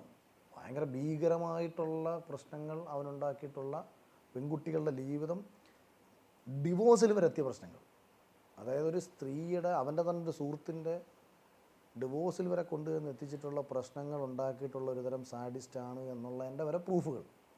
ഞാൻ പറയുന്നത് ഗൗരവമായിട്ടുള്ള കുറച്ച് കാര്യങ്ങളാണ്. പക്ഷേ ഇതൊന്നും ഞാൻ പറയുന്നത് നിങ്ങൾ ചുമ്മാ കളഞ്ഞു. ഇതൊന്നും ചർച്ചയാക്കാൻ വേണ്ടി പോലും ഞാൻ പറയുന്നില്ല. ഇത് അയാൾക്കെതിരെയും പറയുന്നതല്ല. പക്ഷേ അത്തരം ഒരാളാണ് എന്ന് പുള്ളി എന്നെനിക്ക് തോന്നിയപ്പോൾ എനിക്ക് വിഷമം തോന്നിപ്പോയി. കാരണം ഞാൻ ചിന്തിച്ച ഒരാളല്ലല്ലോ. ഇതൊക്കെ ഇവരുടെ ഈ ആൾക്കാർ ഈ പറഞ്ഞ ആളുടെ അടുത്ത ഈ പെൺകുട്ടിയുടെയൊക്കെ അടുത്ത സുഹൃത്തുക്കളുടെ പെൺകുട്ടികൾ എന്നെ തപ്പി കണ്ടുപിടിച്ച് എനിക്ക് അയച്ചു തന്നെയാണ്. അവർ ഞാനിങ്ങനൊരു വിഷയം ഉണ്ടായി എന്നറിഞ്ഞപ്പോൾ പഴയ പല വിഷയങ്ങളുടെയും സ്ക്രീൻഷോട്ടുകളും മറ്റു കാര്യങ്ങളും ഉൾപ്പെടെ ഇന്ന് രാവിലെ എനിക്കൊരു മെസ്സേജ് വന്നേക്കുന്നു, റേസിസത്തിനെതിരെ ഈ കക്ഷി, അതായത് ഇവൻ റേസിസ്റ്റ് രീതിയിൽ സംസാരിച്ചിട്ടുള്ള കുറേ കാര്യങ്ങൾ എടുത്ത് അയച്ചു തരട്ടെ ചേട്ടാ എന്ന് ചോദിച്ചിട്ട് ഇന്ന് രാവിലെ. കാണിക്കണമെങ്കിൽ ഇപ്പോൾ കാണിക്കാം. കാണിച്ചു നോക്കട്ടെ, ഞാൻ പറയാം. അല്ല, പക്ഷേ പേര് വരും, വേണ്ട, ആളുടെ പേര് പുറത്ത് വരണ്ട. വന്നിട്ടുണ്ട്, രാവിലെ വന്നിട്ടുണ്ട്. ഞാൻ എന്തിനു കള്ളം പറയുന്നത്, ഉണ്ടായിട്ടുള്ളത് ഇങ്ങനെ കുറേ കാര്യങ്ങൾ. അപ്പോൾ അതൊരു ജെന്യുവിനൽ പേഴ്സൺ അല്ല, റിവ്യൂ അല്ല ഉദ്ദേശം. ഇത്തരം ചില സൈക്കോ സാഡിസ്റ്റ് മനോഭാവമായതുകൊണ്ട് അയാളത് തുടരാനേ നമുക്ക് തുറന്നുകൊണ്ടേയിരിക്കും ചിലപ്പോൾ. ഒരു കാര്യം അവരത് എൻജോയ് ചെയ്യുന്ന ആളാണ്, നമുക്കൊന്നും പറയാൻ പറ്റത്തില്ല. സമാന സ്വഭാവമുള്ള ഒരാളാണ് ഈ ചെകുത്താൻ എന്ന് പറയുന്ന കക്ഷി. അടുത്ത പേര് അത് പറയാതെ തന്നെ എനിക്ക് ഊഹിച്ചു. ഞാനത് ഒരു സ്ക്രിപ്റ്റിംഗ് സെൻസ് ഉള്ള ഒരാളായാലും എനിക്കറിയാം അടുത്ത അതാ വരാൻ പോകുന്നത്. ഇതേ സ്വഭാവമുള്ള ഒരാളാണ്. തുടക്കത്തിലൊക്കെ എനിക്കറിയത്തില്ല, അവൻ്റെ വീഡിയോസ് ആദ്യകാലങ്ങളിലൊക്കെ ജെന്യുവനായിട്ട് ചില നാട്ടിലൊക്കെ നടക്കുന്ന പ്രശ്നങ്ങളെയൊക്കെ കുറിച്ച് പ്രതികരിച്ചിട്ടുള്ള ഒരാളാണെന്ന് പറയുന്നു. ഇതിൻ്റെ അപ്പുറം പ്രതികരിച്ചിട്ടുള്ള ഒരാളാണ് ഞാൻ, ഇറങ്ങി പ്രതികരിച്ചിട്ടുള്ള ആളാണ് ഞാൻ. അടി കൊണ്ടിട്ടുള്ള ആളാണ് ഞാൻ. പല വിഷയങ്ങളിലും പങ്കെടുത്തിട്ടുള്ള ആളാണ് ഞാൻ. പല സമരങ്ങളിലും പങ്കെടുത്തിട്ടുള്ള ആളാണ് ഞാൻ. നാടിന് വേണ്ടിയിട്ടും നാട്ടുകാർക്ക് വേണ്ടിയിട്ടും ജനങ്ങൾക്കിടയിൽ ഇറങ്ങി പ്രവർത്തിച്ചിട്ടുള്ള എൻ്റെ അടുത്താണ് ഇപ്പം വന്ന് ഉപദേശിക്കുന്നത് നിലപാടുകളും മറ്റും പറഞ്ഞിട്ട്. ഇവൻ്റെയൊക്കെ കണക്ക് ഫേസ്ബുക്കിൽ ഇരുന്നിട്ട് നാട്ടുകാരെ തന്തയ്ക്ക് വിളിച്ചിട്ടല്ല ഞാൻ പ്രതികരിച്ചത്. എൻ്റെ നാട്ടിൽ എൻ്റെ പ്രദേശത്ത് ഓരോ മനുഷ്യർക്ക് ഉണ്ടായിട്ടുള്ള പ്രശ്നങ്ങൾക്ക് വേണ്ടിയിട്ട് ഇറങ്ങി നടന്ന് ജീവിതം കളഞ്ഞവനാണ് ഞാൻ. ജോലി കിട്ടിയത് കളഞ്ഞിട്ട് നാട്ടുകാർക്കിടയിൽ ഇറങ്ങി പ്രവർത്തിച്ചവനാണ് ഞാൻ. ഇതൊക്കെ ചെയ്തതല്ലേ. ഇതെല്ലാം ചെയ്തിട്ട് എനിക്ക് വെറുപ്പ് തോന്നിയതാണ്. രാഷ്ട്രീയത്തോട് എനിക്ക് വെറുപ്പ് തോന്നിയതാണ്. രാഷ്ട്രീയ പാർട്ടിക്കാരുടെ തീരുമാനങ്ങൾ മുഴുവൻ അവരുടെ ശരികളാണെന്നും ജനങ്ങളുടെ ശരികളല്ലെന്നും തിരിച്ചറിഞ്ഞ് ജനങ്ങളുടെ ശരികൾക്കൊപ്പം നിൽക്കാനാണ് എനിക്കിഷ്ടം. ജനങ്ങളുടെ ശരികളൊന്നും ഒരു പാർട്ടിയുടെ ശരികളല്ല. പാർട്ടിക്ക് ശരികൾ അവരുടെ പാർട്ടി ശരികളാണ്. പലപ്പോഴും അത് ജനങ്ങളുടെ ശരികളോട് മാറി നിൽക്കും. അതുകൊണ്ടാണ് എനിക്കൊരു രാഷ്ട്രീയ പാർട്ടിയിൽ പ്രവർത്തിക്കാൻ പറ്റാത്തത്. അല്ലാണ്ട് ഇപ്പം ചിലരെന്നെ സംഘീന്ന് വിളിക്കും. ഞാൻ ഇവരോട് ചോദിച്ചോട്ടെ, എനിക്കെന്താ തടസ്സം? എനിക്കെന്താണ് തടസ്സം? കേരളത്തിൽ BJP-യിൽ പ്രവർത്തിക്കാൻ എനിക്കെന്താ തടസ്സം? അപ്പം ഞാൻ എന്താ പ്രവർത്തിക്കാത്തത്? ഇത്രയും മാത്രം നിങ്ങൾ ചിന്തിച്ചാൽ പോരെ. ഞാൻ യുവമോർച്ചയുടെ ഭാരവാഹിക ജില്ലാ കമ്മിറ്റിയിലുണ്ടായിരുന്ന ഒരാളാണ് ഞാൻ അതിൽ നിന്ന് രാജിവെക്കേണ്ട കാര്യം എന്താ എനിക്ക്? ഞാൻ അതിൽ തന്നെ നിന്നുകൊണ്ട് ഞാൻ സിനിമ എടുക്കുന്നു. ഇപ്പോൾ എന്തായാലും നിങ്ങൾ എന്നെ ഇപ്പോഴും സംഗീതം തന്നെ വിളിക്കുന്നതെങ്കിൽ ഞാൻ പറയണം, ഞാൻ യുവമോർച്ചയുടെ സംസ്ഥാന സെക്രട്ടറിയാണ്. എനിക്ക് നിങ്ങൾക്ക് എന്നെ എന്തെങ്കിലും ചെയ്യാൻ പറ്റുമോ? എനിക്ക് ലാഭമല്ലാണ്ട് നഷ്ടം വല്ലതും ഉണ്ടാവുമോ? എന്നെ BJP-യിൽ വല്ല ദേശീയ ഫിലിം അക്കാദമിയിലോ ചലച്ചിത്ര വികസന കോർപ്പറേഷൻ്റെ ഏതെങ്കിലും ഭാഗമോ ദേശീയ കമ്മിറ്റിയിലോ, ഇനി അതല്ല എന്നുണ്ടെങ്കിൽ ഒരു സെൻസർ ബോർഡിലോ എനിക്ക് എന്തെങ്കിലുമൊക്കെ സ്ഥാനമാനങ്ങളിലേ കിട്ടും. നാഷണൽ അവാർഡ് ജൂറിയിലോ. ഇപ്പം വിഷ്ണുമോഹൻ മേപ്പടിയാൻ്റെ ഡയറക്ടർ നാഷണൽ അവാർഡ് ജൂറിയിൽ പോയില്ലേ? വിഷ്ണു കുറച്ചും കൂടെ അവരുമായി ചേർന്ന് നിൽക്കുന്ന ആളാണ്. ഞാൻ ഇവരെ എതിർത്തി എൻ്റെ പടം സെൻസർ ചെയ്യരുതെന്നാണ് സുരേന്ദ്രൻ വിളിച്ച് പറഞ്ഞതെന്നാണ് പാർട്ടിയിലുള്ള ചില, അതായത് സെൻസർ ബോർഡിലുള്ള 1-2 പേർ എന്നോട് പറഞ്ഞത്. അപ്പോൾ പിന്നെ സംഖ്യയായ അഖിൽമാരാരുടെ പടം എന്തിനാണ് BJP? അപ്പോൾ ഞാൻ അവരെ പരിഹസിച്ചുകൊണ്ട് പടം എടുത്തിട്ടില്ലേ? ഞാൻ അവരെ ആക്ഷേപം. എൻ്റെ നിലപാടുകൾ ചെറുത്. ഇപ്പം ഞാനിപ്പോൾ ദേശീയതയോട് ചേർന്ന് സംസാരിക്കും. ഞാൻ ശബരിമലയ്ക്ക് കഴിഞ്ഞ 14 വർഷം ഞാൻ പോയിട്ട്, പക്ഷേ ശബരിമല വിഷയത്തിൽ എനിക്ക് 2-3 കേസുണ്ട്. അതാണ് ഞാൻ ഈ പറഞ്ഞത്. ഞാൻ ഈ ശബരിമലയ്ക്ക് പോയിട്ട് രാവിലെ തൊട്ട് വൈകുന്നേരം വരെ പ്രാർത്ഥിക്കുന്ന, അമ്പലത്തിൽ പോയി പ്രാർത്ഥിക്കുന്ന ആളൊന്നുമില്ല. പക്ഷേ ഞാൻ ഇഷ്ടപ്പെടുന്നത് ഞാൻ ചിന്തിക്കുന്നത് കുറേ അയ്യപ്പ വിശ്വാസികളില്ലേ? എടാ, ഒരുത്തനൊരു വർഷം 365 ദിവസം വെള്ളം അടിക്കുന്ന ഒരുത്തനുണ്ടെന്ന് വെച്ചോ. ഇവൻ മലയ്ക്ക് പോകാൻ മാലയിട്ട 41 ദിവസം വെള്ളം അടിക്കത്തില്ല. ഈ അങ്കി അവൻ പോട്ടെന്ന് ശബരിമലയ്ക്ക്. അതുകൊണ്ട് ഗുണമല്ലേ ഉള്ളവന്. അവൻ വിശ്വാസിയാവുന്നുണ്ട്. അപ്പോൾ ആർക്കെങ്കിലും വല്ല നഷ്ടമുണ്ടോ? ഞാൻ അങ്ങനെ ചിന്തിക്കുന്നത്. അവൻ 320 ദിവസം വെള്ളം അടിക്കുന്ന അവൻ മലയ്ക്ക് പോകാൻ മാലയിട്ട വെള്ളം അടിക്കത്തില്ല. വന്ന് ഇറങ്ങി കഴിഞ്ഞാൽ അപ്പോൾ വെള്ളം അടിക്കും. അടിച്ചോട്ടെ. അല്ലെങ്കിൽ അവൻ 40 ദിവസം അടിക്കും. എൻ്റെ അപ്പച്ചിയുടെ മകൻ കരള് തുപ്പി മരിച്ച ആളാണ്. 36-ാമത്തെ വയസ്സിൽ. പുള്ളി മുണ്ടുടുക്കുന്നത് ഒരു സൈഡിൽ ഒരു ക്വാർട്ടറും ഇപ്പുറത്തെ ഒരു ഗ്ലാസും. അങ്ങനെ മുണ്ടുടുക്കുന്നത്. ഇവിടെ ഒരു ക്വാർട്ടറും വയ്ക്കും, ഇവിടെ ഒരു ഗ്ലാസും വയ്ക്കും. ചോരപ്പി മരിച്ചു 36-ാമത്തെ വയസ്സിൽ. അപ്പോൾ ഞാൻ ഈ പറഞ്ഞ സംഭവം മനസ്സിലേക്കാണ്. പക്ഷെ മലയ്ക്ക് മാലയിട്ട വെള്ളം അടിക്കത്തില്ല. അപ്പം എപ്പോഴും വിചാരിക്കും ഭഗവാനെ 365 അപ്പം അല്ല ഞാൻ പറഞ്ഞത്. അപ്പം അദ്ദേഹം ഇത് കണക്ക് 365 ദിവസം വെള്ളം അടിച്ച് കിടക്കേണ്ട ഒരാളായിരുന്നു. പക്ഷേ 40 ദിവസം മലയ്ക്ക് മലയുടെ വെള്ളം അടിക്കത്തില്ല. ഞാൻ എല്ലാ വിശ്വാസങ്ങളും എങ്ങനെയായി കാണുന്നത് ബേസിക്കലി. അല്ലാണ്ട് പക്ഷേ അതാ ഞാൻ പറയാം, ഞാൻ ഈ സംസാരിക്കുന്നൊന്നും എനിക്ക് വേണ്ടിയിട്ട് ആയിരുന്നില്ല. വെറുതെ കുറേ കേസ് പിടിച്ചു പറ്റി.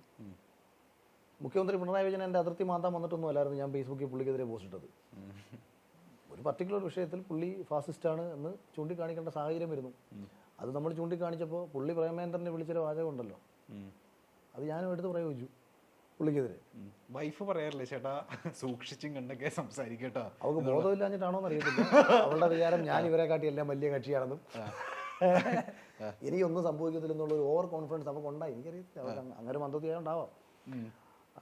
ഞാൻ മന്ദത്തിൽ ഞാൻ പറഞ്ഞത് ചില ആൾക്കാർക്ക് ഈ വരും വരായികളെ കുറിച്ച് ചിന്തിച്ചെങ്കിലല്ലേ അത് ചെയ്യരുത് ഇത് ചെയ്യരുതെന്ന് പറയാൻ പറ്റും. എൻ്റെ ഭാര്യയ്ക്ക് അങ്ങനെ ഒരു ധാരണയില്ല. എന്നൊന്നിനെ കുറിച്ച് അറിയത്തില്ല. അവൾ കണ്ട കാലം മുതലേ ഞാനിങ്ങനെ അവളെന്നെ ആദ്യമായിട്ട് കാണുന്നത് എനിക്ക് തോന്നുന്നത് ഞാനിങ്ങനെ ഒരു പൂവറ്റൂർ എന്ന് പറയുന്ന സ്ഥലത്ത് വെച്ച് പാർട്ടിയുടെ ഒരു പരിപാടിക്ക് പോകുന്നു. അവിടെ വെച്ചിട്ട് എന്നെ തല CPM അടിച്ച് പൊട്ടിക്കുന്നു. ഞാനിങ്ങനെ ഫുള്ള് ചോരയെ കുളിച്ച് എൻ്റെ കൈമുട്ടയെ കൂടി ഇങ്ങനെ ചോര ഒഴുകി വരുമ്പോൾ ഞാൻ മനസ്സിലിങ്ങനെ വിചാരിക്കുക, ഭഗവാനെ ഞാൻ കോൺഗ്രസ്സിൽ രക്ഷപ്പെട്ട്. കാര്യം കോൺഗ്രസ്സിൽ അടിയിട്ടെങ്കിലും രക്ഷപ്പെടത്തുള്ളൂ. അങ്ങനെ ആൾക്കൂട്ടത്തിൻ്റെ ഇടയിലൂടെ പോലീസുകാരെയും ചീത്തയും വിളിച്ച് ഞാൻ വിചാരിച്ച പോലീസുകാരെ എന്നെ അടിച്ചതാണ്. കാര്യം എൻ്റെ ചുറ്റും ഞാൻ ഇങ്ങനെ അടി കൊണ്ട് തിരിഞ്ഞു നോക്കുമ്പോൾ പോലീസുകാരാണ്. അപ്പോൾ ഇവർ മറ്റേ കമ്പിയോ എന്തോ വെച്ച് അടിച്ചത് ആൾക്കൂട്ടത്തിൻ്റെ ഇടയിൽ ഞാനും പോയി. ഞാനത് ഓടിയത്. അതാണ് ഞാൻ ഓടാൻ ഞാൻ അടി കിട്ടാൻ കാരണം. ഒരു ഓട്ടോറിക്ഷയ്ക്കകത്ത് ഞങ്ങൾ ഈ പരിപാടിയിലേക്ക് വരുന്നു. ഓട്ടോ ഡ്രൈവർ ഇറങ്ങി ഓടി, ഓട്ടോറിക്ഷ പോയി മറിഞ്ഞു. ഓട്ടോയ്ക്കകത്ത് 4-5 പേരുണ്ടായിരുന്നു. അവന്മാരെ ചാടി ഇറങ്ങുന്നതനുസരിച്ച് 10-70 പേര് ഇടദോഷക്കാർ നിൽക്കുകയല്ലേ, അതിനകത്ത് അവരുടെ ഇടയിൽ പോയി വീണു. ഉമ്മാരെ 4-5 പേരെടുത്ത് ഇടിച്ചു. ഞാൻ ചാടി ഇറങ്ങി നിന്നു. എൻ്റെ നേരെ ആദ്യം വന്നൊരുത്തിനെ ഞാൻ അടിച്ചു. ആദ്യത്തെ ഒരു അടി ഞാൻ അടിച്ചത്. പക്ഷെ രണ്ടാമത്തെ അടി എവിടുന്നാ വന്നതെന്ന് എനിക്ക് കിട്ടില്ല. പട്ടവാ നാട്ടിൽ അടി തലയിൽ കണ്ടപ്പോൾ എനിക്ക് തോന്നി ഭൂമി മൊത്തം എൻ്റെ തലയിലോട്ട് ഇടിച്ചു വിടുന്നത്. അപ്പോൾ ഞാൻ ഇങ്ങനെ കൈ ഇങ്ങനെ പെരുത്ത തലയിൽ ഇങ്ങനെ കൈ ഇങ്ങനെ വെച്ച് പിന്നെ ഞാൻ ഇങ്ങനെ നോക്കുമ്പോഴത്തേക്ക് എൻ്റെ മുട്ടയെ കൂടി ഇങ്ങനെ ചോര പോയിക്കൊണ്ടിരിക്കുക ഉച്ച സമയം കറക്റ്റ് 1 മണി സമയം. അപ്പം അന്നേരം ഞാൻ വിചാരിച്ചു രക്ഷപ്പെട്ടു, അടി കൊണ്ടല്ലോ. ഇങ്ങനെ അടി കൊണ്ടപ്പോൾ രക്ഷപ്പെട്ടല്ലോ എന്ന് ചിന്തിച്ചത്. ക്ലിക്കായി സാധനം. അതേ കോൺഗ്രസ് അല്ലേ, അടി കൊണ്ടുമ്പോൾ രക്ഷപ്പെടുമല്ലോ. അപ്പം ചെയ്തിട്ടാണ് ഓടിയതപ്പോ ക്യാമറയ്ക്ക് ഓടിയൊന്നുമില്ല, നടന്ന ക്യാമറയൊന്നുമില്ല ഇവിടെ.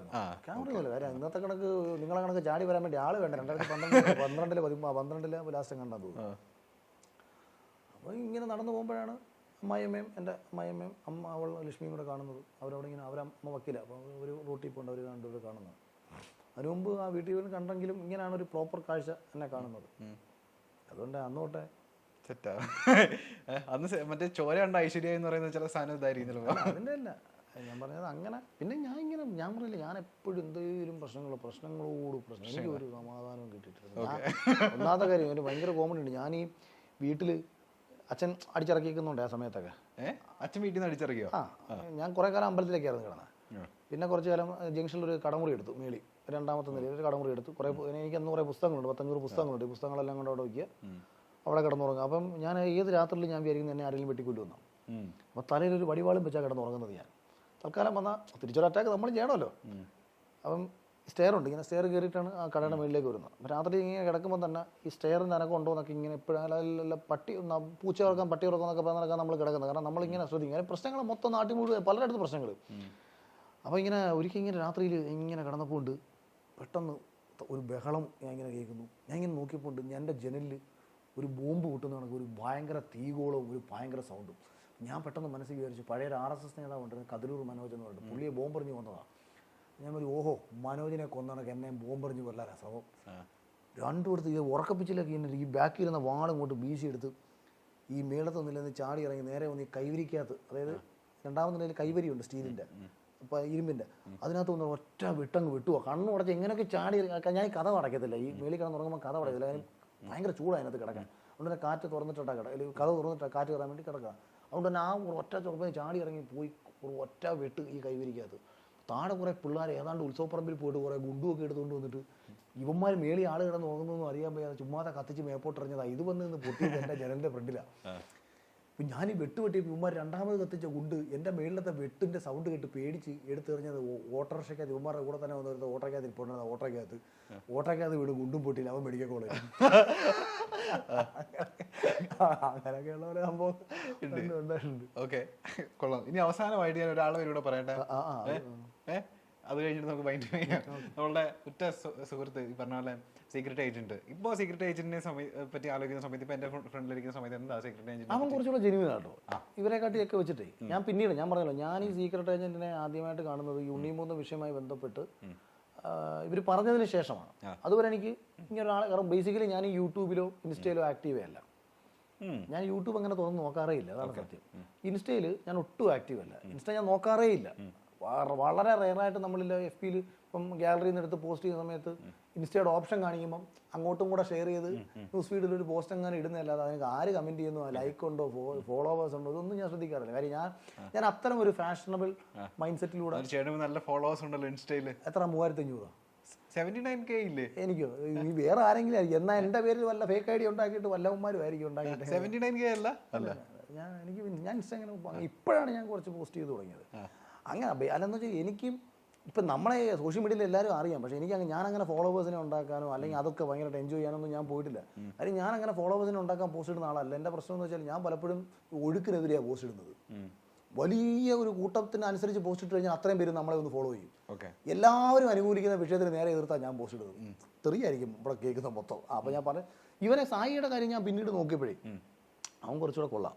അവൻ കുറച്ചുകൂടെ ഒക്കെ ഒരു മര്യാദയുള്ള ചെറുപ്പക്കാരനെ പോലെയാണ് എനിക്ക് ഫീൽ ചെയ്തത്. ഞാൻ ഇടയ്ക്ക് അവനെ ഇവിടെ എറണാകുളത്ത് വെച്ച് കണ്ടായിരുന്നു. കണ്ടിരുന്നു? കണ്ടപ്പോൾ ഞാൻ അവനോട് സംസാരിച്ചു. ജസ്റ്റ് കാഷ്വലി കണ്ടിരുന്നു, അങ്ങനെ സംസാരിച്ചു. അപ്പം അങ്ങനെ ഒരു ഇതേ ഉള്ളൂ പോസിറ്റീവ്.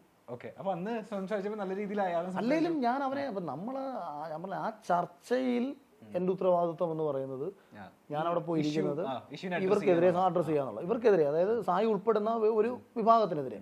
അപ്പോൾ സായിയുടെ മുമ്പത്തെ റിവ്യൂസ് ഒന്നും ഞാൻ കണ്ടില്ല. സായിയും ആക്ച്വലി ഉക്രൈൻ എന്നൊക്കെ വിളിച്ചിട്ടുണ്ട് ഉണ്ണികൃഷ്ണ സാർ, ഇവരെയൊക്കെ അതവൻ തന്നെ പറഞ്ഞിട്ടുള്ള കാര്യമാണ്. അപ്പം അത് ഞാൻ കേട്ടിട്ടുണ്ട്, ആ വീഡിയോ ഞാൻ കണ്ടിട്ടുണ്ട്. പിന്നെ മാളികപ്പുറം സിനിമയ്ക്കെതിരെ തുടർച്ചയായിട്ട് പറയുമ്പോൾ നമുക്ക് പ്രത്യക്ഷത്തിൽ തോന്നുന്നൊരു സംഭവം എന്ന് പറയുന്നത് സായി എന്താ ഈ ആരെങ്കിലും കാശ് മേടിച്ചിട്ട് ബോധപൂർവ്വം ഡിഗ്രേഡ് ചെയ്യുന്നവനാണോ അല്ലെങ്കിൽ മറ്റാരെങ്കിലോട്ടൊക്കെ ബന്ധം കൊണ്ടിട്ട് മനഃപൂർവ്വം ചെയ്തു, അതായത് മനഃപൂർവ്വം എൻ്റെ ഭാഗമാണോ എന്ന് ചിന്തിച്ചു. പിന്നീട് സജഷൻ വരുമല്ലോ, നമ്മളിപ്പോൾ ഈ വിഷയങ്ങളൊക്കെ ഉണ്ടാക്കുന്ന ഫേസ്ബുക്കിൽ സജഷൻ വരുമല്ലോ ഇവിടെയൊക്കെ വീഡിയോ.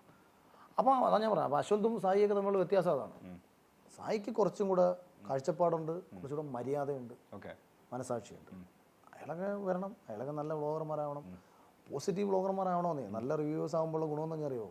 ക്വാളിറ്റിയോടുകൂടി റിവ്യൂ പറഞ്ഞാൽ ക്വാളിറ്റി സിനിമ ഉണ്ടാവും.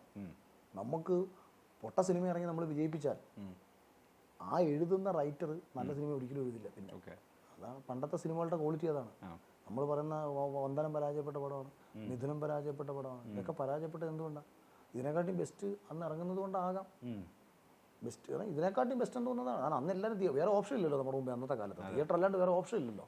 OTT വരുമ്പോൾ കാണാമെന്ന് കരുതി ഇരിക്കാൻ പറ്റില്ലല്ലോ, TV വരുമ്പോൾ കാണാമെന്ന് ഇരിക്കാൻ പറ്റില്ല. ഇതൊന്നും ഇല്ലല്ലോ അന്ന്. ഈവൻ വീഡിയോ കാസറ്റ് പോലും പിന്നീട് കുറേ കാലം കഴിഞ്ഞല്ലേ വരുന്നത്. അപ്പോൾ തിയേറ്റർ മാത്രമല്ലേ അന്ന് ഓപ്ഷൻ ഉള്ളൂ. അപ്പോൾ അന്നൊരു പക്ഷേ അവരെ സന്തോഷിപ്പിച്ച ഇതിനെക്കാട്ടിയും ബെസ്റ്റ് സിനിമകൾ ഇറങ്ങുമ്പോഴായിരിക്കാം നമ്മളെ ഇന്ന് ഭയങ്കരമായിട്ട് ഇഷ്ടപ്പെടുത്തുന്ന സിനിമകളൊക്കെ അന്ന് തിയേറ്ററിൽ പരാജയമായിരുന്നു നമ്മൾ അറിയുന്നത്. ഇപ്പോൾ ചേട്ടാ മൊത്തത്തിൽ പൊതുധാരണയുണ്ട് നിങ്ങൾ തമ്മിൽ, സായിയും ചേട്ടനും തമ്മിലൊരു ശത്രുതയുണ്ട്, നിങ്ങൾ ഇപ്പോഴും അടിയാണ്, ദുഷ്മൻ ക ദുഷ്മനാണെന്ന്. നിങ്ങൾക്ക് ആ തെറ്റുകാരനെ ചെറുതായിട്ടൊന്ന് മാറ്റിയാലോ ചേട്ടാ? എപ്പോഴെങ്കിലും ആളെ ഫോൺ ചെയ്തിട്ടുണ്ടോ, ഫോൺ വിളിച്ച് സംസാരിച്ചിട്ടുണ്ടോ? അതിനൊരു അവസരം ഞാനിപ്പോൾ ഉണ്ടാക്കി തരട്ടെ. നിങ്ങൾക്കൊന്ന് നമ്മളുടെ ക്യാമറയുടെ ഫ്രണ്ടിൽ ഇരുന്ന് സംസാരിക്കുന്നതിന് ബുദ്ധിമുട്ടുണ്ടോ? വിളിച്ചു ഞാൻ സീക്രട്ട് ഏജന്റിനെ വിളിച്ചു തരട്ടെ? നമുക്ക് ആ പൊതുധാരണ ഒന്ന് മാറ്റിയേക്കാം. പൊതുധാരണയുടെ അല്ല, വിളിച്ചോ? വിളിക്കാം. ധാരണകളൊക്കെ അവിടെ നിൽക്കട്ടെ, നമുക്ക് പോരാളോട് വിളിക്കട്ടെ? ഓ, ഇതുവരെ വിളിച്ച് സംസാരിച്ചിട്ടുള്ളൂ നിങ്ങൾ ഫോണിലൂടെ? ഇല്ല.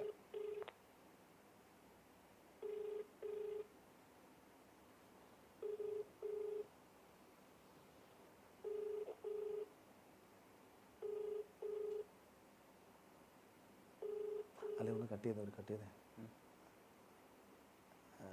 മറ്റേത് നിൽക്കുന്നോണ്ടേ ഇവനെ അവനതുണ്ടോ ഇല്ലയോ എന്നുള്ളതിന് കൺഫർമേഷൻ ഇല്ലാത്തതുകൊണ്ട് ഇതിന് ശേഷം ടെലികാസ്റ്റ് ചെയ്യുന്ന പരിപാടി. അതെ, എന്നാലും പിന്നെ അത് ചിലപ്പോൾ വേറെ ലെവലായാലോ. അതിനെപ്പറ്റി നമ്മൾ പരാമർശിക്കുന്നേ ഇല്ലല്ലോ. അതല്ല, ഒരു പക്ഷേ രണ്ടുപേരും അകത്താണെങ്കിൽ ഇത് വൈറലാ. അല്ല, അതാ ഞാൻ പറയാം. അപ്പം നമ്മൾ അതിനകത്ത് എന്താ സംഭവിക്കുന്നത് അറിയില്ലല്ലോ. അതിനകത്ത് നിങ്ങൾ ഇടിയാവുന്ന ചെറിയൊരു പേടിയുണ്ടോ? അല്ല അത് നമുക്ക് ഒന്നും പറയാൻ പറ്റില്ലല്ലോ. അല്ല, അതാ വിളിക്കണ്ടെന്നാ. ഓക്കെ. കാര്യം ചിലപ്പോഴേ വേറൊരു ലെവലിലോട്ട് ഇത് പോയിട്ട് വന്നതിന് ശേഷം ഞങ്ങൾ രണ്ടുകൂടെ ഒരുമിച്ചിരുന്നൊരു 2 മണിയെന്ന് സംസാരിച്ച തീരുന്ന പ്രശ്നങ്ങളാണ്. അപ്പോൾ അതിന് ഒരു പക്ഷെ അറിയില്ല, ഇല്ലെങ്കിൽ ഇപ്പം അവൻ ഉണ്ടെങ്കിൽ നമുക്കറിയില്ലല്ലോ. എന്തായാലും രണ്ടുപേരുടെയും പേരുണ്ട് ലിസ്റ്റിൽ. അതാ ഞാൻ പറഞ്ഞു. ഏതാണ്ട് കൺഫേം രണ്ടുപേരും ഇങ്ങനെ നിൽക്കുന്നുള്ള. ഇന്ന് കുഴപ്പമില്ല, നമുക്ക് അതില്ലാതെ തന്നെ മൈൻഡ് ചെയ്യാം. എനിക്ക് ഞാൻ ആക്ച്വലി നിങ്ങൾ ചോദിക്കുന്നതനുസരിച്ച് മറുപടി പറയാൻ വേണ്ടി തന്നെ എനിക്കൊരു പ്ലാനൊന്നും ഇല്ലായിരുന്നു. ഞാൻ ഒന്നാമത് കുറേ ഓടി ഇങ്ങനെ അലഞ്ഞു തിരിഞ്ഞ് വന്ന് ഇങ്ങനെ ഇരുന്നു. എന്തായാലും ചേട്ടാ അത് പറഞ്ഞ പോലെ തെറ്റുകാരൻ എല്ലാവരുടെ ഇടയിൽ നിന്നും മാറി കിട്ടിയിട്ടുണ്ടോ? നിങ്ങൾ ഭയങ്കര ചകടയാണ്, ദുഷ്മനാണ്. അല്ല, എനിക്ക് ആരോടും വിരോധമില്ല. എനിക്ക് ഇവർ ആരോടും വിരോധമില്ല. കാര്യം നമ്മളെ ഇനി എന്നെ പേഴ്സണലി ഹേർട്ട് ചെയ്താലും എൻ്റെ ഒരു ഏറ്റവും വലിയ പ്രശ്നം എനിക്ക് തന്നെ തോന്നിയിട്ടില്ല എന്നറിയാമോ? എൻ്റെ ആജന്മ ശത്രുവാണ്, എന്നെ നശിപ്പിക്കാൻ ശ്രമിച്ച ഒരാളാണെന്ന് ഇരിക്കട്ടെ, എനിക്ക് അയാളെ പിന്നെ കണ്ടാൽ ചിരിക്കാതിരിക്കാൻ പറ്റില്ല. നാളെ റോബിനെ കണ്ടാലും നമ്മൾ റോബിനെ കണ്ടാൽ നമ്മൾ കെട്ടിപ്പിടിച്ചിട്ട് കൊടുക്കും. എനിക്ക് പറ്റത്തില്ല. എൻ്റെ ഒരു പ്രശ്നം അതാണ്. നിങ്ങൾക്ക് ഞാൻ ഒരു ഉദാഹരണം പറയാം. ഞാൻ ഈ കോൺഗ്രസ് പാർട്ടിയിൽ ഭയങ്കര ആക്റ്റീവായിട്ട് പ്രവർത്തിച്ചിങ്ങനെ വരുമ്പോൾ ഈ പാർട്ടിയിൽ നിന്ന് ഞാൻ പുറത്തു പോകാൻ കാരണക്കാരനായ ഒരു മനുഷ്യനുണ്ട്. ഞാൻ പേരൊന്നും പറയുന്നില്ല, ഒരു മനുഷ്യനുണ്ട്, നമുക്കൊക്കെ അറിയുന്ന ആളാ, നാട്ടിൽ. പിന്നെ അദ്ദേഹം പ്രൊഫൈലുള്ള ഒരാളാണ്. അദ്ദേഹം വേദിയിൽ പ്രസംഗിച്ചുകൊണ്ട് നിന്ന സമയത്ത് ഈ ദേഷ്യം കൊണ്ട് ഞാൻ കൂവി ഫ്രണ്ടിൽ നിന്നിട്ട്. അവസാനം ഒരു തെരഞ്ഞെടുപ്പ് വരുന്നു, പുള്ളി മത്സരിക്കുന്ന സമയത്ത് ഞാൻ പോയി ഷേക്കാൻ്റെ കൊടുത്ത് ഇപ്പോഴും കണ്ടാൽ ഭയങ്കര സ്നേഹത്തോടെ സംസാരിക്കും. അതേപോലെ ഇപ്പം എനിക്കെതിരെ കേസ് കൊടുത്തിട്ടുള്ള ആൾക്കാരുണ്ട്, എന്നെ ഉപദ്രവിക്കാൻ വന്ന ആൾക്കാരുണ്ട്. ഈവൻ എൻ്റെ തലയടിച്ച് പൊട്ടിച്ചിട്ട് കൊലപാതകം, അതായത് എന്നെ കൊല്ലാൻ ശ്രമിച്ചു എന്ന് പറഞ്ഞ കേസിലെ പ്രതികളുണ്ട്.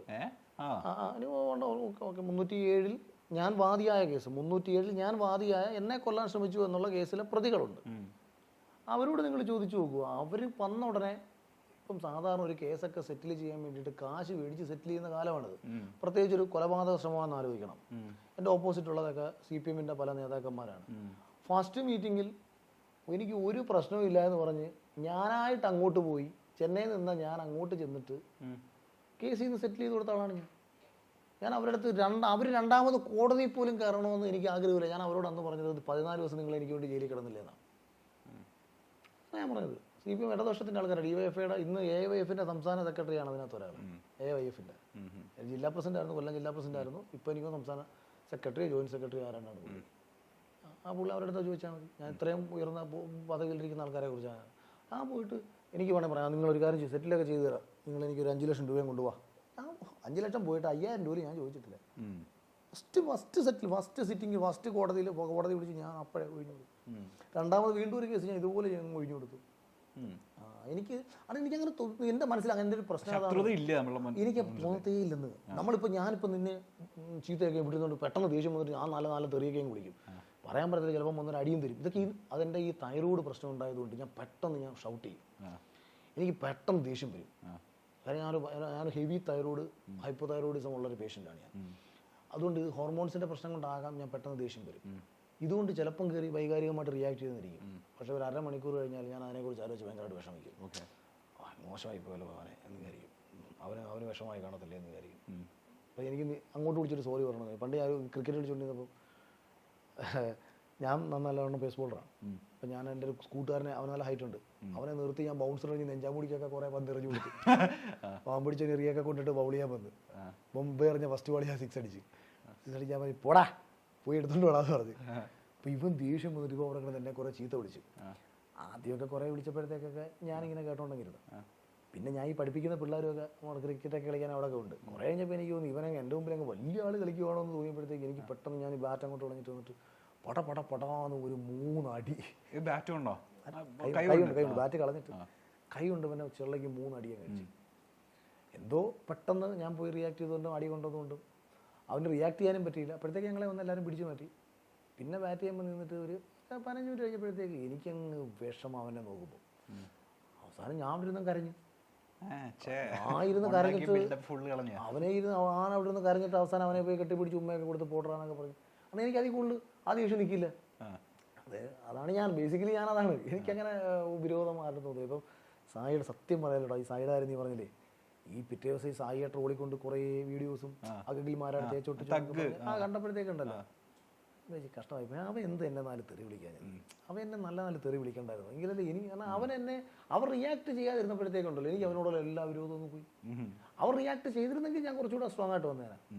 അപ്പോൾ ഇനി ഞാൻ നോക്കിയത്, നീ പോയി ഒരു പാമ്പ് പിടിച്ച് ചെറുക്കൻ്റെ അടുത്ത് ഷോ കാണിക്കാൻ പോയടാ എന്നാൽ എനിക്ക് എന്നോട് തോന്നിയത്. എനിക്കതൊരു പ്രശ്നമാടാ. ഞാൻ ക്രിക്കറ്റ് കളിക്കുമ്പോൾ, ഞാൻ ബൗൾ ചെയ്യുമ്പോൾ എനിക്ക് ഏറ്റവും ബെസ്റ്റ് ബാറ്റ്സ്മാനെതിരെ പന്തെറിയണം. അപ്പോൾ എന്നെ 6 അടിച്ചോട്ടെ, എനിക്കൊരു പ്രശ്നമില്ല. പക്ഷേ ബാറ്റ് ചെയ്യാൻ അറിഞ്ഞൂടാത്ത ഒരുത്തന്നെ ശമ്പറിഞ്ഞിട്ട് ഞാൻ ആഘോഷിക്കത്തില്ല. എനിക്ക് എന്നോട് പുച്ഛം തോന്നും. നീ ആരോടാണ്, നീ പോയി മികച്ചവന്മാരോടെ കളിച്ചിട്ട് ജയിക്കാൻ നോക്കടാ, നീ നാറിയടാ. അതാണ് ഞാൻ ഇപ്പോൾ സിനിമയുടെ കാര്യം പറഞ്ഞതാണ്. ഞാൻ റാത്തിക്കൊള്ളം എടുത്തിട്ട് ഞാനൊരു പടം ഡയറക്റ്റ് ചെയ്തു, ഒരു പടം ഡയറക്റ്റ് ചെയ്തു, എത്രയോ പേര് നല്ലതെന്ന് പറഞ്ഞിട്ടുണ്ട്. പക്ഷേ അപ്പോഴും എനിക്കറിയാം ഒരു പടം നീ ഡയറക്റ്റ് ചെയ്തിട്ടുള്ളൂ. നീ മത്സരിക്കേണ്ട ആരോടാണെന്നറിയാമോ? നീ മലയാളത്തിൻ്റെ ബെസ്റ്റ് ഡയറക്ടേഴ്സിനോട് മത്സരിക്കണം, എന്നിട്ട് പുറത്ത് മത്സരിക്കണം. പിന്നെ ഹോളിവുഡ് ആൾക്കാരുണ്ട്, ഇവരോടൊക്കെ മത്സരിച്ചിട്ട് നീ പടം എടുത്ത് കാണിച്ച് നീ ഡയറക്ടറാന്ന് പറയണമെന്ന് പറയും. ഇതാണ് ഞാൻ എന്നോട് പറഞ്ഞുകൊണ്ടിരിക്കുന്നത്. എനിക്ക് കഴിയില്ല എന്നിട്ട് നീ കഴിവില്ലാത്തവനാ. അതുകൊണ്ടാണ് അശ്വന്ത് പറയുന്നത് അക്കാര്യത്തോട് ഞാൻ യോജിപ്പുള്ളൂ. എനിക്കൊരു എതിർപ്പും ഇല്ലാത്തത്. എന്തായാലും ചേട്ടാ ഈ പറഞ്ഞ പോലെ ഒരുപാട് സന്തോഷമുണ്ട്. നമ്മൾ ഈ പറഞ്ഞ പോലെ ഇന്റർവ്യൂസിലൊക്കെ കണ്ടിട്ടുള്ള ചേട്ടൻ ഇച്ചിരി ചർച്ചകളിലേക്ക് കണ്ടിടത്തോളം ഭയങ്കര ആധികാരികമായിട്ട് സംസാരിക്കുന്ന, അല്ല ഇച്ചിരി സീരിയസ് ആയിട്ട് സംസാരിക്കുന്ന ഒരാളായിരുന്നു. ഈ പറഞ്ഞ പോലെ ഇത്രയും ചളി പറയുന്ന അല്ലെങ്കിൽ കോമഡി ആയിട്ടുള്ള സോഫ്റ്റ് ആയിട്ട് സംസാരിക്കുന്ന. സോഫ്റ്റ് ആയിട്ടില്ല, നീ അങ്ങനെ നിന്നിരുന്നെങ്കിൽ ഞാൻ അങ്ങനെ സംസാരിച്ചു. നീ ഇപ്പൊ ഹ്യൂമർ ആയിട്ടൊക്കെ കണ്ടന്റ് കണ്ടിന്യൂസ് നമ്മൾ ഹ്യൂമറിൽ പോയേനെ. പിന്നെ നമ്മളിങ്ങനെ പല വിഷയങ്ങൾ പറഞ്ഞുകൊണ്ട് ഇങ്ങനെ വന്നു എന്നുള്ളത്. എന്തായാലും ഇങ്ങനെ ഒരു മുഖം ചേട്ടനെ ഈ പറഞ്ഞ നാട്ടുകാർക്ക് കാണിച്ചു കൊടുക്കാൻ പറ്റിയില്ലേ, എനിക്ക് സന്തോഷം. ഈ പറഞ്ഞ പോലെ ഒരുപാട് വിജയങ്ങൾ ചേട്ടന് കൈവരിക്കട്ടെ. ന്യൂമറോളജിസ്റ്റ് ഒക്കെ പറഞ്ഞത് സത്യമാവട്ടെ. അഖിൽ മാരാർ എന്നുള്ള പേര് ഈ പറഞ്ഞ പോലെ ചരിത്രത്തിൽ വേണ്ട. ആകെ ഒറ്റ ആഗ്രഹമുള്ളൂ, അത് സിനിമയിലായാലും എവിടെ ആയാലും നമ്മൾ ഒരു ശരിയായൊരു മാർഗം ഒരു കുട്ടിയോടോ നമ്മുടെ ഒരു അനിയനോടോ പറഞ്ഞാൽ അത് അവൻ കേൾക്കുക, അവൻ അതിൽ രക്ഷപ്പെട്ടിട്ട് അവൻ വിളിച്ചിട്ട് പറയാം ചേട്ടാ എന്ന് പറഞ്ഞത് എന്തായാലും എനിക്ക് എൻ്റെ ലൈഫിൽ എനിക്ക് പ്രയോജനപ്പെടാൻ കഴിഞ്ഞു. അതിലും വലിയ ഒരു നേട്ടവും ഞാൻ ഒരിടത്തും ആഗ്രഹിക്കുന്നില്ല. എൻ്റെ അടുത്ത് ഇപ്പോഴും സിനിമയിൽ എന്നെക്കാട്ടിയും സീനിയർ ആയിട്ടുള്ള അസോസിയേറ്റ് ഡയറക്ടേഴ്സും മറ്റുള്ളവർ എന്നെ വിളിച്ചിട്ട് സജഷൻ ചോദിക്കാറുണ്ട്. ജോയിച്ചേട്ടൻ വിളിച്ചിട്ട് ചോദിക്കാറുണ്ട്. കുറച്ചു മുമ്പ് നമ്മളെ ഇൻ്റർവ്യൂ തുടങ്ങുന്നതിന് മുമ്പ് എന്നോട് ചോദിച്ചില്ലേ ഞാൻ വക്കീലാണോ എന്ന്. ഇങ്ങനെ പലരും വിളിച്ചിട്ട് എൻ്റെ അടുത്ത് പല സജഷനും ചോദിക്കാറുണ്ട്. അപ്പം അതെന്തുകൊണ്ടാണെന്ന് പറഞ്ഞാൽ ഞാൻ വളരെ കൃത്യമായിട്ടാണ് അവരെ ഗൈഡ് ചെയ്യുന്നത്. ഞാൻ അവരെ വഴിതെറ്റിക്കാറില്ല, ശരിയായ മാർഗം പറഞ്ഞു കൊടുക്കും. അതിൽ ഞാൻ ഇന്ന് കുറച്ച് അത് മാത്രമാണ് ഞാൻ എൻ്റെ ലൈഫിൻ്റെ സക്സസ് ആയിട്ട് ഞാൻ കാണുന്നത്. ബാക്കിയെല്ലാം വ്യക്തിപരമായ നേട്ടങ്ങളല്ലേ. ഞാൻ കുറേ അവാർഡ് മേടിച്ചു, ഞാൻ കുറേ കാശ് മേടിച്ചു. ഞാനത് എനിക്കിപ്പോഴും പൊതുപ്രവർത്തനമാവാനാണ് ഇഷ്ടം, മറ്റുള്ളവർക്ക് വേണ്ടി പ്രവർത്തിക്കാനാണ് എനിക്കിഷ്ടം. ഞാൻ സിനിമ എടുത്ത് കാശുണ്ടാക്കി. സത്യസമയം ഒരു കാര്യം കൂടെ പറഞ്ഞ് അവസാനിപ്പിക്കണം കേട്ടോ. ഈ സിനിമയിലേക്ക് വരാൻ ഭയങ്കര വേറൊരു കാരണമുണ്ട്. ഞാൻ ഈ പാർട്ടി പ്രവർത്തിക്കുന്ന സമയത്ത് ഞാൻ ഈ ചെയ്യുന്ന പല പരിപാടികളും സോഷ്യൽ മീഡിയയിൽ വൈറലാണ്, ഞാൻ പറഞ്ഞല്ലോ. അപ്പോൾ ഈ എന്നെ പരിഹസിച്ചുകൊണ്ട് എൻ്റെ പാർട്ടി പ്രവർത്തിക്കുന്നവർ പറയുന്ന ഡയലോഗ്, അവൻ കുറേ പബ്ലിസിറ്റിക്ക് വേണ്ടി കിടന്ന് ഉണ്ടാക്കിക്കൊണ്ടിരിക്കുക, അവനിതൊന്നും ആത്മാർത്ഥമായിട്ടല്ല ചെയ്യുന്നത്, ഇതെല്ലാം പബ്ലിസിറ്റിക്ക് വേണ്ടിയിട്ടാണ്. ഞാൻ പബ്ലിസിറ്റിക്ക് വേണ്ടിയിട്ട് പിണറായി വിജയനെതിരെ പറഞ്ഞിട്ട് എനിക്ക് കേസും വന്ന് എൻ്റെ മൊബൈൽ ഫോണും പിടിച്ചുകൊണ്ട് പോയി, എൻ്റെ പാസ്പോർട്ട് റദ്ദായി. എൻ്റെ പബ്ലിസിറ്റിക്ക് വേണ്ടി ഞാൻ ചെയ്താണോ? എന്നാൽ നീ ചെയ്യ്. പത്രത്തിൽ വാർത്ത വന്നു, TV വാർത്ത വന്നു, സംഭവം ശരിയാണ്, നീ പോയി ചെയ്യ്. ഞാൻ പാരാത്രിക്ക് കണ്ണി കണ്ട മണ്ണ് മാഫിയയുടെ അടുത്തും ഈ റേഷൻ കടക്കാരൻ്റെ അടുത്തും മറ്റുള്ളവന്മാരുടെ അടുത്തും നാട്ടിൽ പാറമലയും പൂട്ടിച്ച് ഇത് നടന്നിട്ട് ആരൊക്കെ എവിടെ നിന്നൊക്കെ അടിക്കാൻ വരാൻ പറ്റാതെ, സമാധാനമില്ലാതെ, തെണ്ടിത്തിരിഞ്ഞ് വീട്ടിലും കയറാൻ പറ്റാതെ വഴി കിടന്ന് ഉറങ്ങുകയാണ്. അടിക്കാൻ വന്ന അവനോട് എനിക്ക് ചോദിക്കണമെന്നുണ്ട്, എൻ്റെ പൊന്നുമോനെ നീ എന്തിനാണ് എന്നെ അടിക്കാൻ വന്നത്? പാറമലയുടെ വിഷയമാകുന്നു, മണ്ണ് വിഷയമാകുന്നു, റേഷൻ കടയാകുന്നു, പാർട്ടി പ്രശ്നമാകുന്നു. അടിക്കാൻ വന്നു എന്നെ അടിക്കാൻ ഏതെല്ലാം കാരണത്തിൽ എന്നെ വന്ന് അടിക്കാം. ഇതെല്ലാം ചെയ്യുമ്പോൾ ആൾക്കാരുടെ എൻ്റെ കൂടെയുള്ളവനൊന്നും എൻ്റെ ആത്മാർത്ഥത അല്ല ചോദ്യം ചെയ്യുന്നത്. എൻ്റെ നാട്ടിലൊരു ഹൈമാസ് ലൈറ്റ് കൊടുക്കുന്ന സുരേഷ് MP കൊണ്ട് ഞാൻ ഇട്ട സമയത്ത് ഒരു കാരണവശാലും ഈ ലൈറ്റ് ഇടാൻ പറ്റത്തില്ലെന്ന് പറഞ്ഞ് പഞ്ചായത്ത് പ്രശ്നം ഉണ്ടാക്കിയും ആ പഞ്ചായത്തിൽ പോയി കിടന്ന് വൻ പ്രശ്നം ഉണ്ടാക്കി പഞ്ചായത്ത് സെക്രട്ടറിയെ പൂട്ടിയിട്ട് അവസാനം MP ലൈറ്റ് ഇവിടെ പറ്റത്തില്ല, പാർട്ടിക്കാരുടെ ലൈറ്റ് തരാൻ ആയിഷ പോയിട്ട് MLA കൊണ്ട് അവിടെ ലൈറ്റ് ഇടിച്ചു. നാട്ടുകാർക്ക് അറിയാവുന്ന കാര്യമാണ്. നിങ്ങൾ ഇന്ന് നാട്ടിൽ ചെന്നാൽ ഹൈമാസ് ലൈറ്റ് അവിടെ കാണാം. ഹൈമാസ്റ്റ് തന്നില്ല, ഹൈമാസ്റ്റാണ് ഞാൻ അനുവദിപ്പിച്ചത്, അവസാനം മിനി മാസ്റ്റാണ് MLA കൊണ്ട് അവർ ഇടിച്ചത്.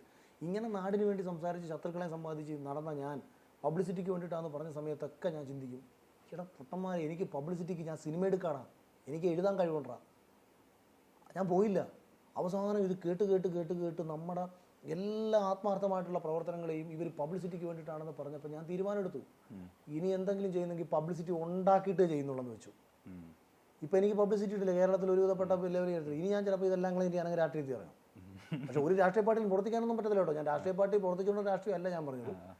ഏതെങ്കിലും 10 ആങ്ങളെ സഹായിക്കാൻ പറ്റുമെങ്കിൽ സഹായിക്കാൻ പറ്റട്ടെ എന്ന് പറയാം, അതാണ് എൻ്റെ രാഷ്ട്രീയം ഞാൻ പറയുന്നത്. അല്ലാതെ രാഷ്ട്രീയ പാർട്ടിയിൽ പോകാനൊന്നും എനിക്ക് പറ്റത്തില്ല. കാര്യം അതായി പറയാൻ വന്നത്. അങ്ങനെ തോന്നിയപ്പോൾ അന്ന് ഞാൻ ചിന്തിച്ചതെന്നറിയോ, ഈ മണ്ടന്മാർ മനസ്സിലാക്കുന്നില്ലല്ലോ, ഇന്ന് ഒരു 100 മനുഷ്യർക്കെങ്കിലും വേണ്ടിയിട്ട് അഖിലുണ്ട്, ആ 100 പാവങ്ങൾക്ക് വേണ്ടിയിട്ട് സംസാരിക്കാൻ ഒരു അഖിൽ കോട്ടാത്തലുണ്ട്. നാളെ ഞാൻ പോയാലും ഇവർക്ക് വേണ്ടി ആര് സംസാരിക്കും? ഇപ്പോഴും എൻ്റെ നാട്ടിൽ ചെല്ലുമ്പോഴത്തേക്ക് പല ആൾക്കാരും പറയും, നിങ്ങൾ ഈ കളഞ്ഞിട്ട് പോകുക എന്തൊരു കഷ്ടമായി പോയി, ഞങ്ങൾക്ക് സംസാരിക്കാൻ ഒരാളില്ലെന്ന് പറയും. എനിക്ക് ഭയങ്കര വിഷമം തോന്നും. ഈ അടുത്ത് മരിച്ചൊരു ചേച്ചിയെ കണ്ടപ്പോൾ ഞാൻ വിചാരിക്കും, ഞാൻ പണ്ട് ഇവർക്ക് തഹസിൽദാരുടെ കയ്യിൽ നിന്ന് 15,000 രൂപ ഉമ്മൻചാണ്ടിയുടെ കയ്യിൽ നിന്ന് മേടിച്ചു കൊടുത്ത കാര്യം. അവർക്ക് ഒരു പാവപ്പെട്ടവരാ, അവർക്ക് അസുഖമാണ്, ഇങ്ങനെ അസുഖമായിട്ട് കിട്ടുന്ന സമയത്ത് ഞാൻ നടന്ന് മേടിച്ചു കൊടുത്താൽ. ഇങ്ങനെ കുറേ പേർക്ക് ഞാൻ ചെയ്തിട്ടുണ്ട്, എല്ലാവർക്കും അറിയാവുന്ന കാര്യമാണത്. അപ്പോൾ ഇത് ഇന്നാരും ഇല്ല അവർക്ക്. ഇന്നവിടെ ഇങ്ങനെ ചെയ്യാൻ, എൻ്റെ കണക്ക് ഇറങ്ങി നടന്ന് ചെയ്യാൻ അവിടെ ആരും ഇല്ലാതായിപ്പോയി. അപ്പോൾ എനിക്ക് എന്നോട് തന്നെ വിഷമം തോന്നും. നീ വലിയ കാറും എടുത്ത് ഈ എറണാകുളത്ത് ഫ്ലാറ്റിൽ സൂചിച്ച് ജീവിക്കുക. അപ്പോൾ എനിക്ക് വിഷമം തോന്നും. എനിക്ക് രാത്രി കിടക്കുമ്പം എനിക്ക് എന്നോട് തോന്നുന്ന വിഷമങ്ങൾ ഇതൊക്കെയാണ്. ഞാൻ എൻ്റെ സ്വന്തം നേട്ടത്തിന് വേണ്ടി സിനിമാ സംവിധാനമായി, എനിക്ക് പൈസ ഉണ്ടാക്കി, എനിക്കിതൊക്കെ പറയുമ്പോൾ കരച്ചിൽ വരും. എൻ്റെ ഒരു പ്രശ്നത. അപ്പം എൻ്റെ ഉള്ള ഒരു മനുഷ്യനും തിരിച്ചറിഞ്ഞില്ല. അവിടാണ് എനിക്ക് പറ്റിയ ഏറ്റവും വലിയ പ്രശ്നം. എനിക്ക് ഇത്രയും എന്നെ സന്തോഷം നൽകുന്നൊരു കാര്യം വേറെ ഇല്ലായിരുന്നു. ഒരു 100 പാവങ്ങളുണ്ട്, അല്ലെങ്കിൽ ഒരുത്തന്നെ ഒരു പഞ്ചായത്ത് ഓഫീസിൽ കയറി ചെന്നു, ഒരു വില്ലേജ് ഓഫീസിൽ കയറി ചെന്നു, അവൻ അവിടെ നിന്ന് വിഷമിച്ച് ഇറങ്ങിയ വെളിനീര് എൻ്റെ അടുത്ത് പറയുക, മോനേടാ അവിടെ കയറി ചെന്നപ്പോൾ വില്ലേജ് ഓഫീസർ എന്നെ ഇറക്കി വിട്ടു. അപ്പം ഡാ കാട് പറഞ്ഞാൽ മോനെ അയാളുടെ കാര്യം ചെയ്തു പറ, ഇങ്ങനെ പറയുമായിരുന്നു ഞാൻ. ഇതിനുള്ള ധൈര്യം എനിക്കുണ്ട്, കോൺഫിഡൻ്റ് ആയിട്ട് ഞാൻ പറയുമായിരുന്നു. കാരണം ഞാനെന്തിനാ അവനെ പേടിക്കേണ്ട കാര്യം? അയാൾ ഒരു പരിപാടി ചെയ്യാൻ ഇറങ്ങുന്നവൻ ആ പരിപാടി ചെയ്തില്ല. അവനെതിരെ ഞാൻ സംസാരിക്കും, ഏതറ്റവും ഞാൻ പോകും. ഹൈക്കോടതിയിൽ പോയി കഴിഞ്ഞാൽ ഹൈക്കോടതിയിൽ പോകും. ഞാൻ പാർട്ടി ഞാൻ പറഞ്ഞു, ഈ സാധാരണ ടാക്സി ഡ്രൈവർമാരും എല്ലാം പ്രശ്നം വന്നിട്ടാണ് RTO ഓഫീസിനെതിരെ കേസുണ്ടാക്കി പോയത്. അവസാനം ഹൈക്കോടതി കേസ് കൊടുത്തപ്പോഴത്തേക്ക് ഒരു വെഹിക്കിൾ എന്നെ വിളിച്ച് പറഞ്ഞു, ഇവിടെ നിന്നെ ഞങ്ങൾക്ക് മനസ്സിലാവും, നിൻ്റെ ഉദ്ദേശം നമുക്ക് മനസ്സിലാവും, പക്ഷേ ഇവിടെ ഇരിക്കുന്നവരെല്ലാം നിൻ്റെ പാർട്ടിക്കാരുമായിട്ട് ബന്ധമുള്ളവരാണ്, ഇവരൊക്കെ ഇവിടെ പൈസ കൊടുക്കുന്നവരാ, ഇവർക്ക് കിട്ടുന്ന കൈക്കൂലിയുടെ ഒരു പങ്ക് ഇവരൊക്കെ പറ്റുന്നവരാ. നീ ഇനി മാക്സിമം കൊണ്ട് ഹൈക്കോടതി കേസ് കൊടുത്തു കഴിഞ്ഞാൽ ഇത് നേരെ ട്രാൻസ്പോർട്ട് കമ്മീഷൻ എടുത്ത് വരും. ഈ ട്രാൻസ്പോർട്ട് കമ്മീഷൻ എന്ന് പറയുന്ന ആൾ ഒന്നാം തരം കൈക്കൂലിക്കാരനാണ്. അയാൾ എന്ത് ചെയ്യും, ഒരു റിപ്പോർട്ട് RTOയ്ക്ക് കൊടുക്കും. ഈ RTO കാശ് മേടിക്കുന്ന ആളാണ്. ഇവർ ഏത് റിപ്പോർട്ട് എഴുതി എവിടെ കൈക്കൂലിയാണ്, ഇതെല്ലാവരും കൈക്കൂലിക്കാരാണ്. പ്രത്യേകിച്ച് ഈ പറഞ്ഞ മോട്ടോർ വെഹിക്കിൾ ഡിപ്പാർട്ട്മെൻറ്റിലെ പലരും. അതുകൊണ്ട് നീ ഇവർക്കെതിരെ പരാതി കൊടുത്താൽ ആരാണ് നിനക്ക് അനുകൂലമായി റിപ്പോർട്ട് എഴുതുന്നത്? ആർക്കും എഴുതാൻ പറ്റത്തില്ല. കാരണം എല്ലാവരും കൈക്കൂലി, ഒരു നല്ലൊരു ശതമാനം കൈക്കൂലി മേടിക്കുന്നവരാണ്. അപ്പോൾ ഈ റിപ്പോർട്ട് ഒരിക്കലും നിനക്ക് അനുകൂലമായി കിട്ടത്തില്ല. ഈ റിപ്പോർട്ട് നിനക്ക് അനുകൂലമായി കിട്ടണമെങ്കിൽ സത്യസന്ധനായ ഒരു ഉദ്യോഗസ്ഥൻ വന്ന് സ്റ്റഡി നടത്തണം. പക്ഷേ അങ്ങനെ ഒരാൾ ഇതിനകത്ത് വരാനില്ല. ഇപ്പോഴത്തെ കാര്യം 2014-15 കാര്യമാണ് ഞാൻ പറയുന്നത്.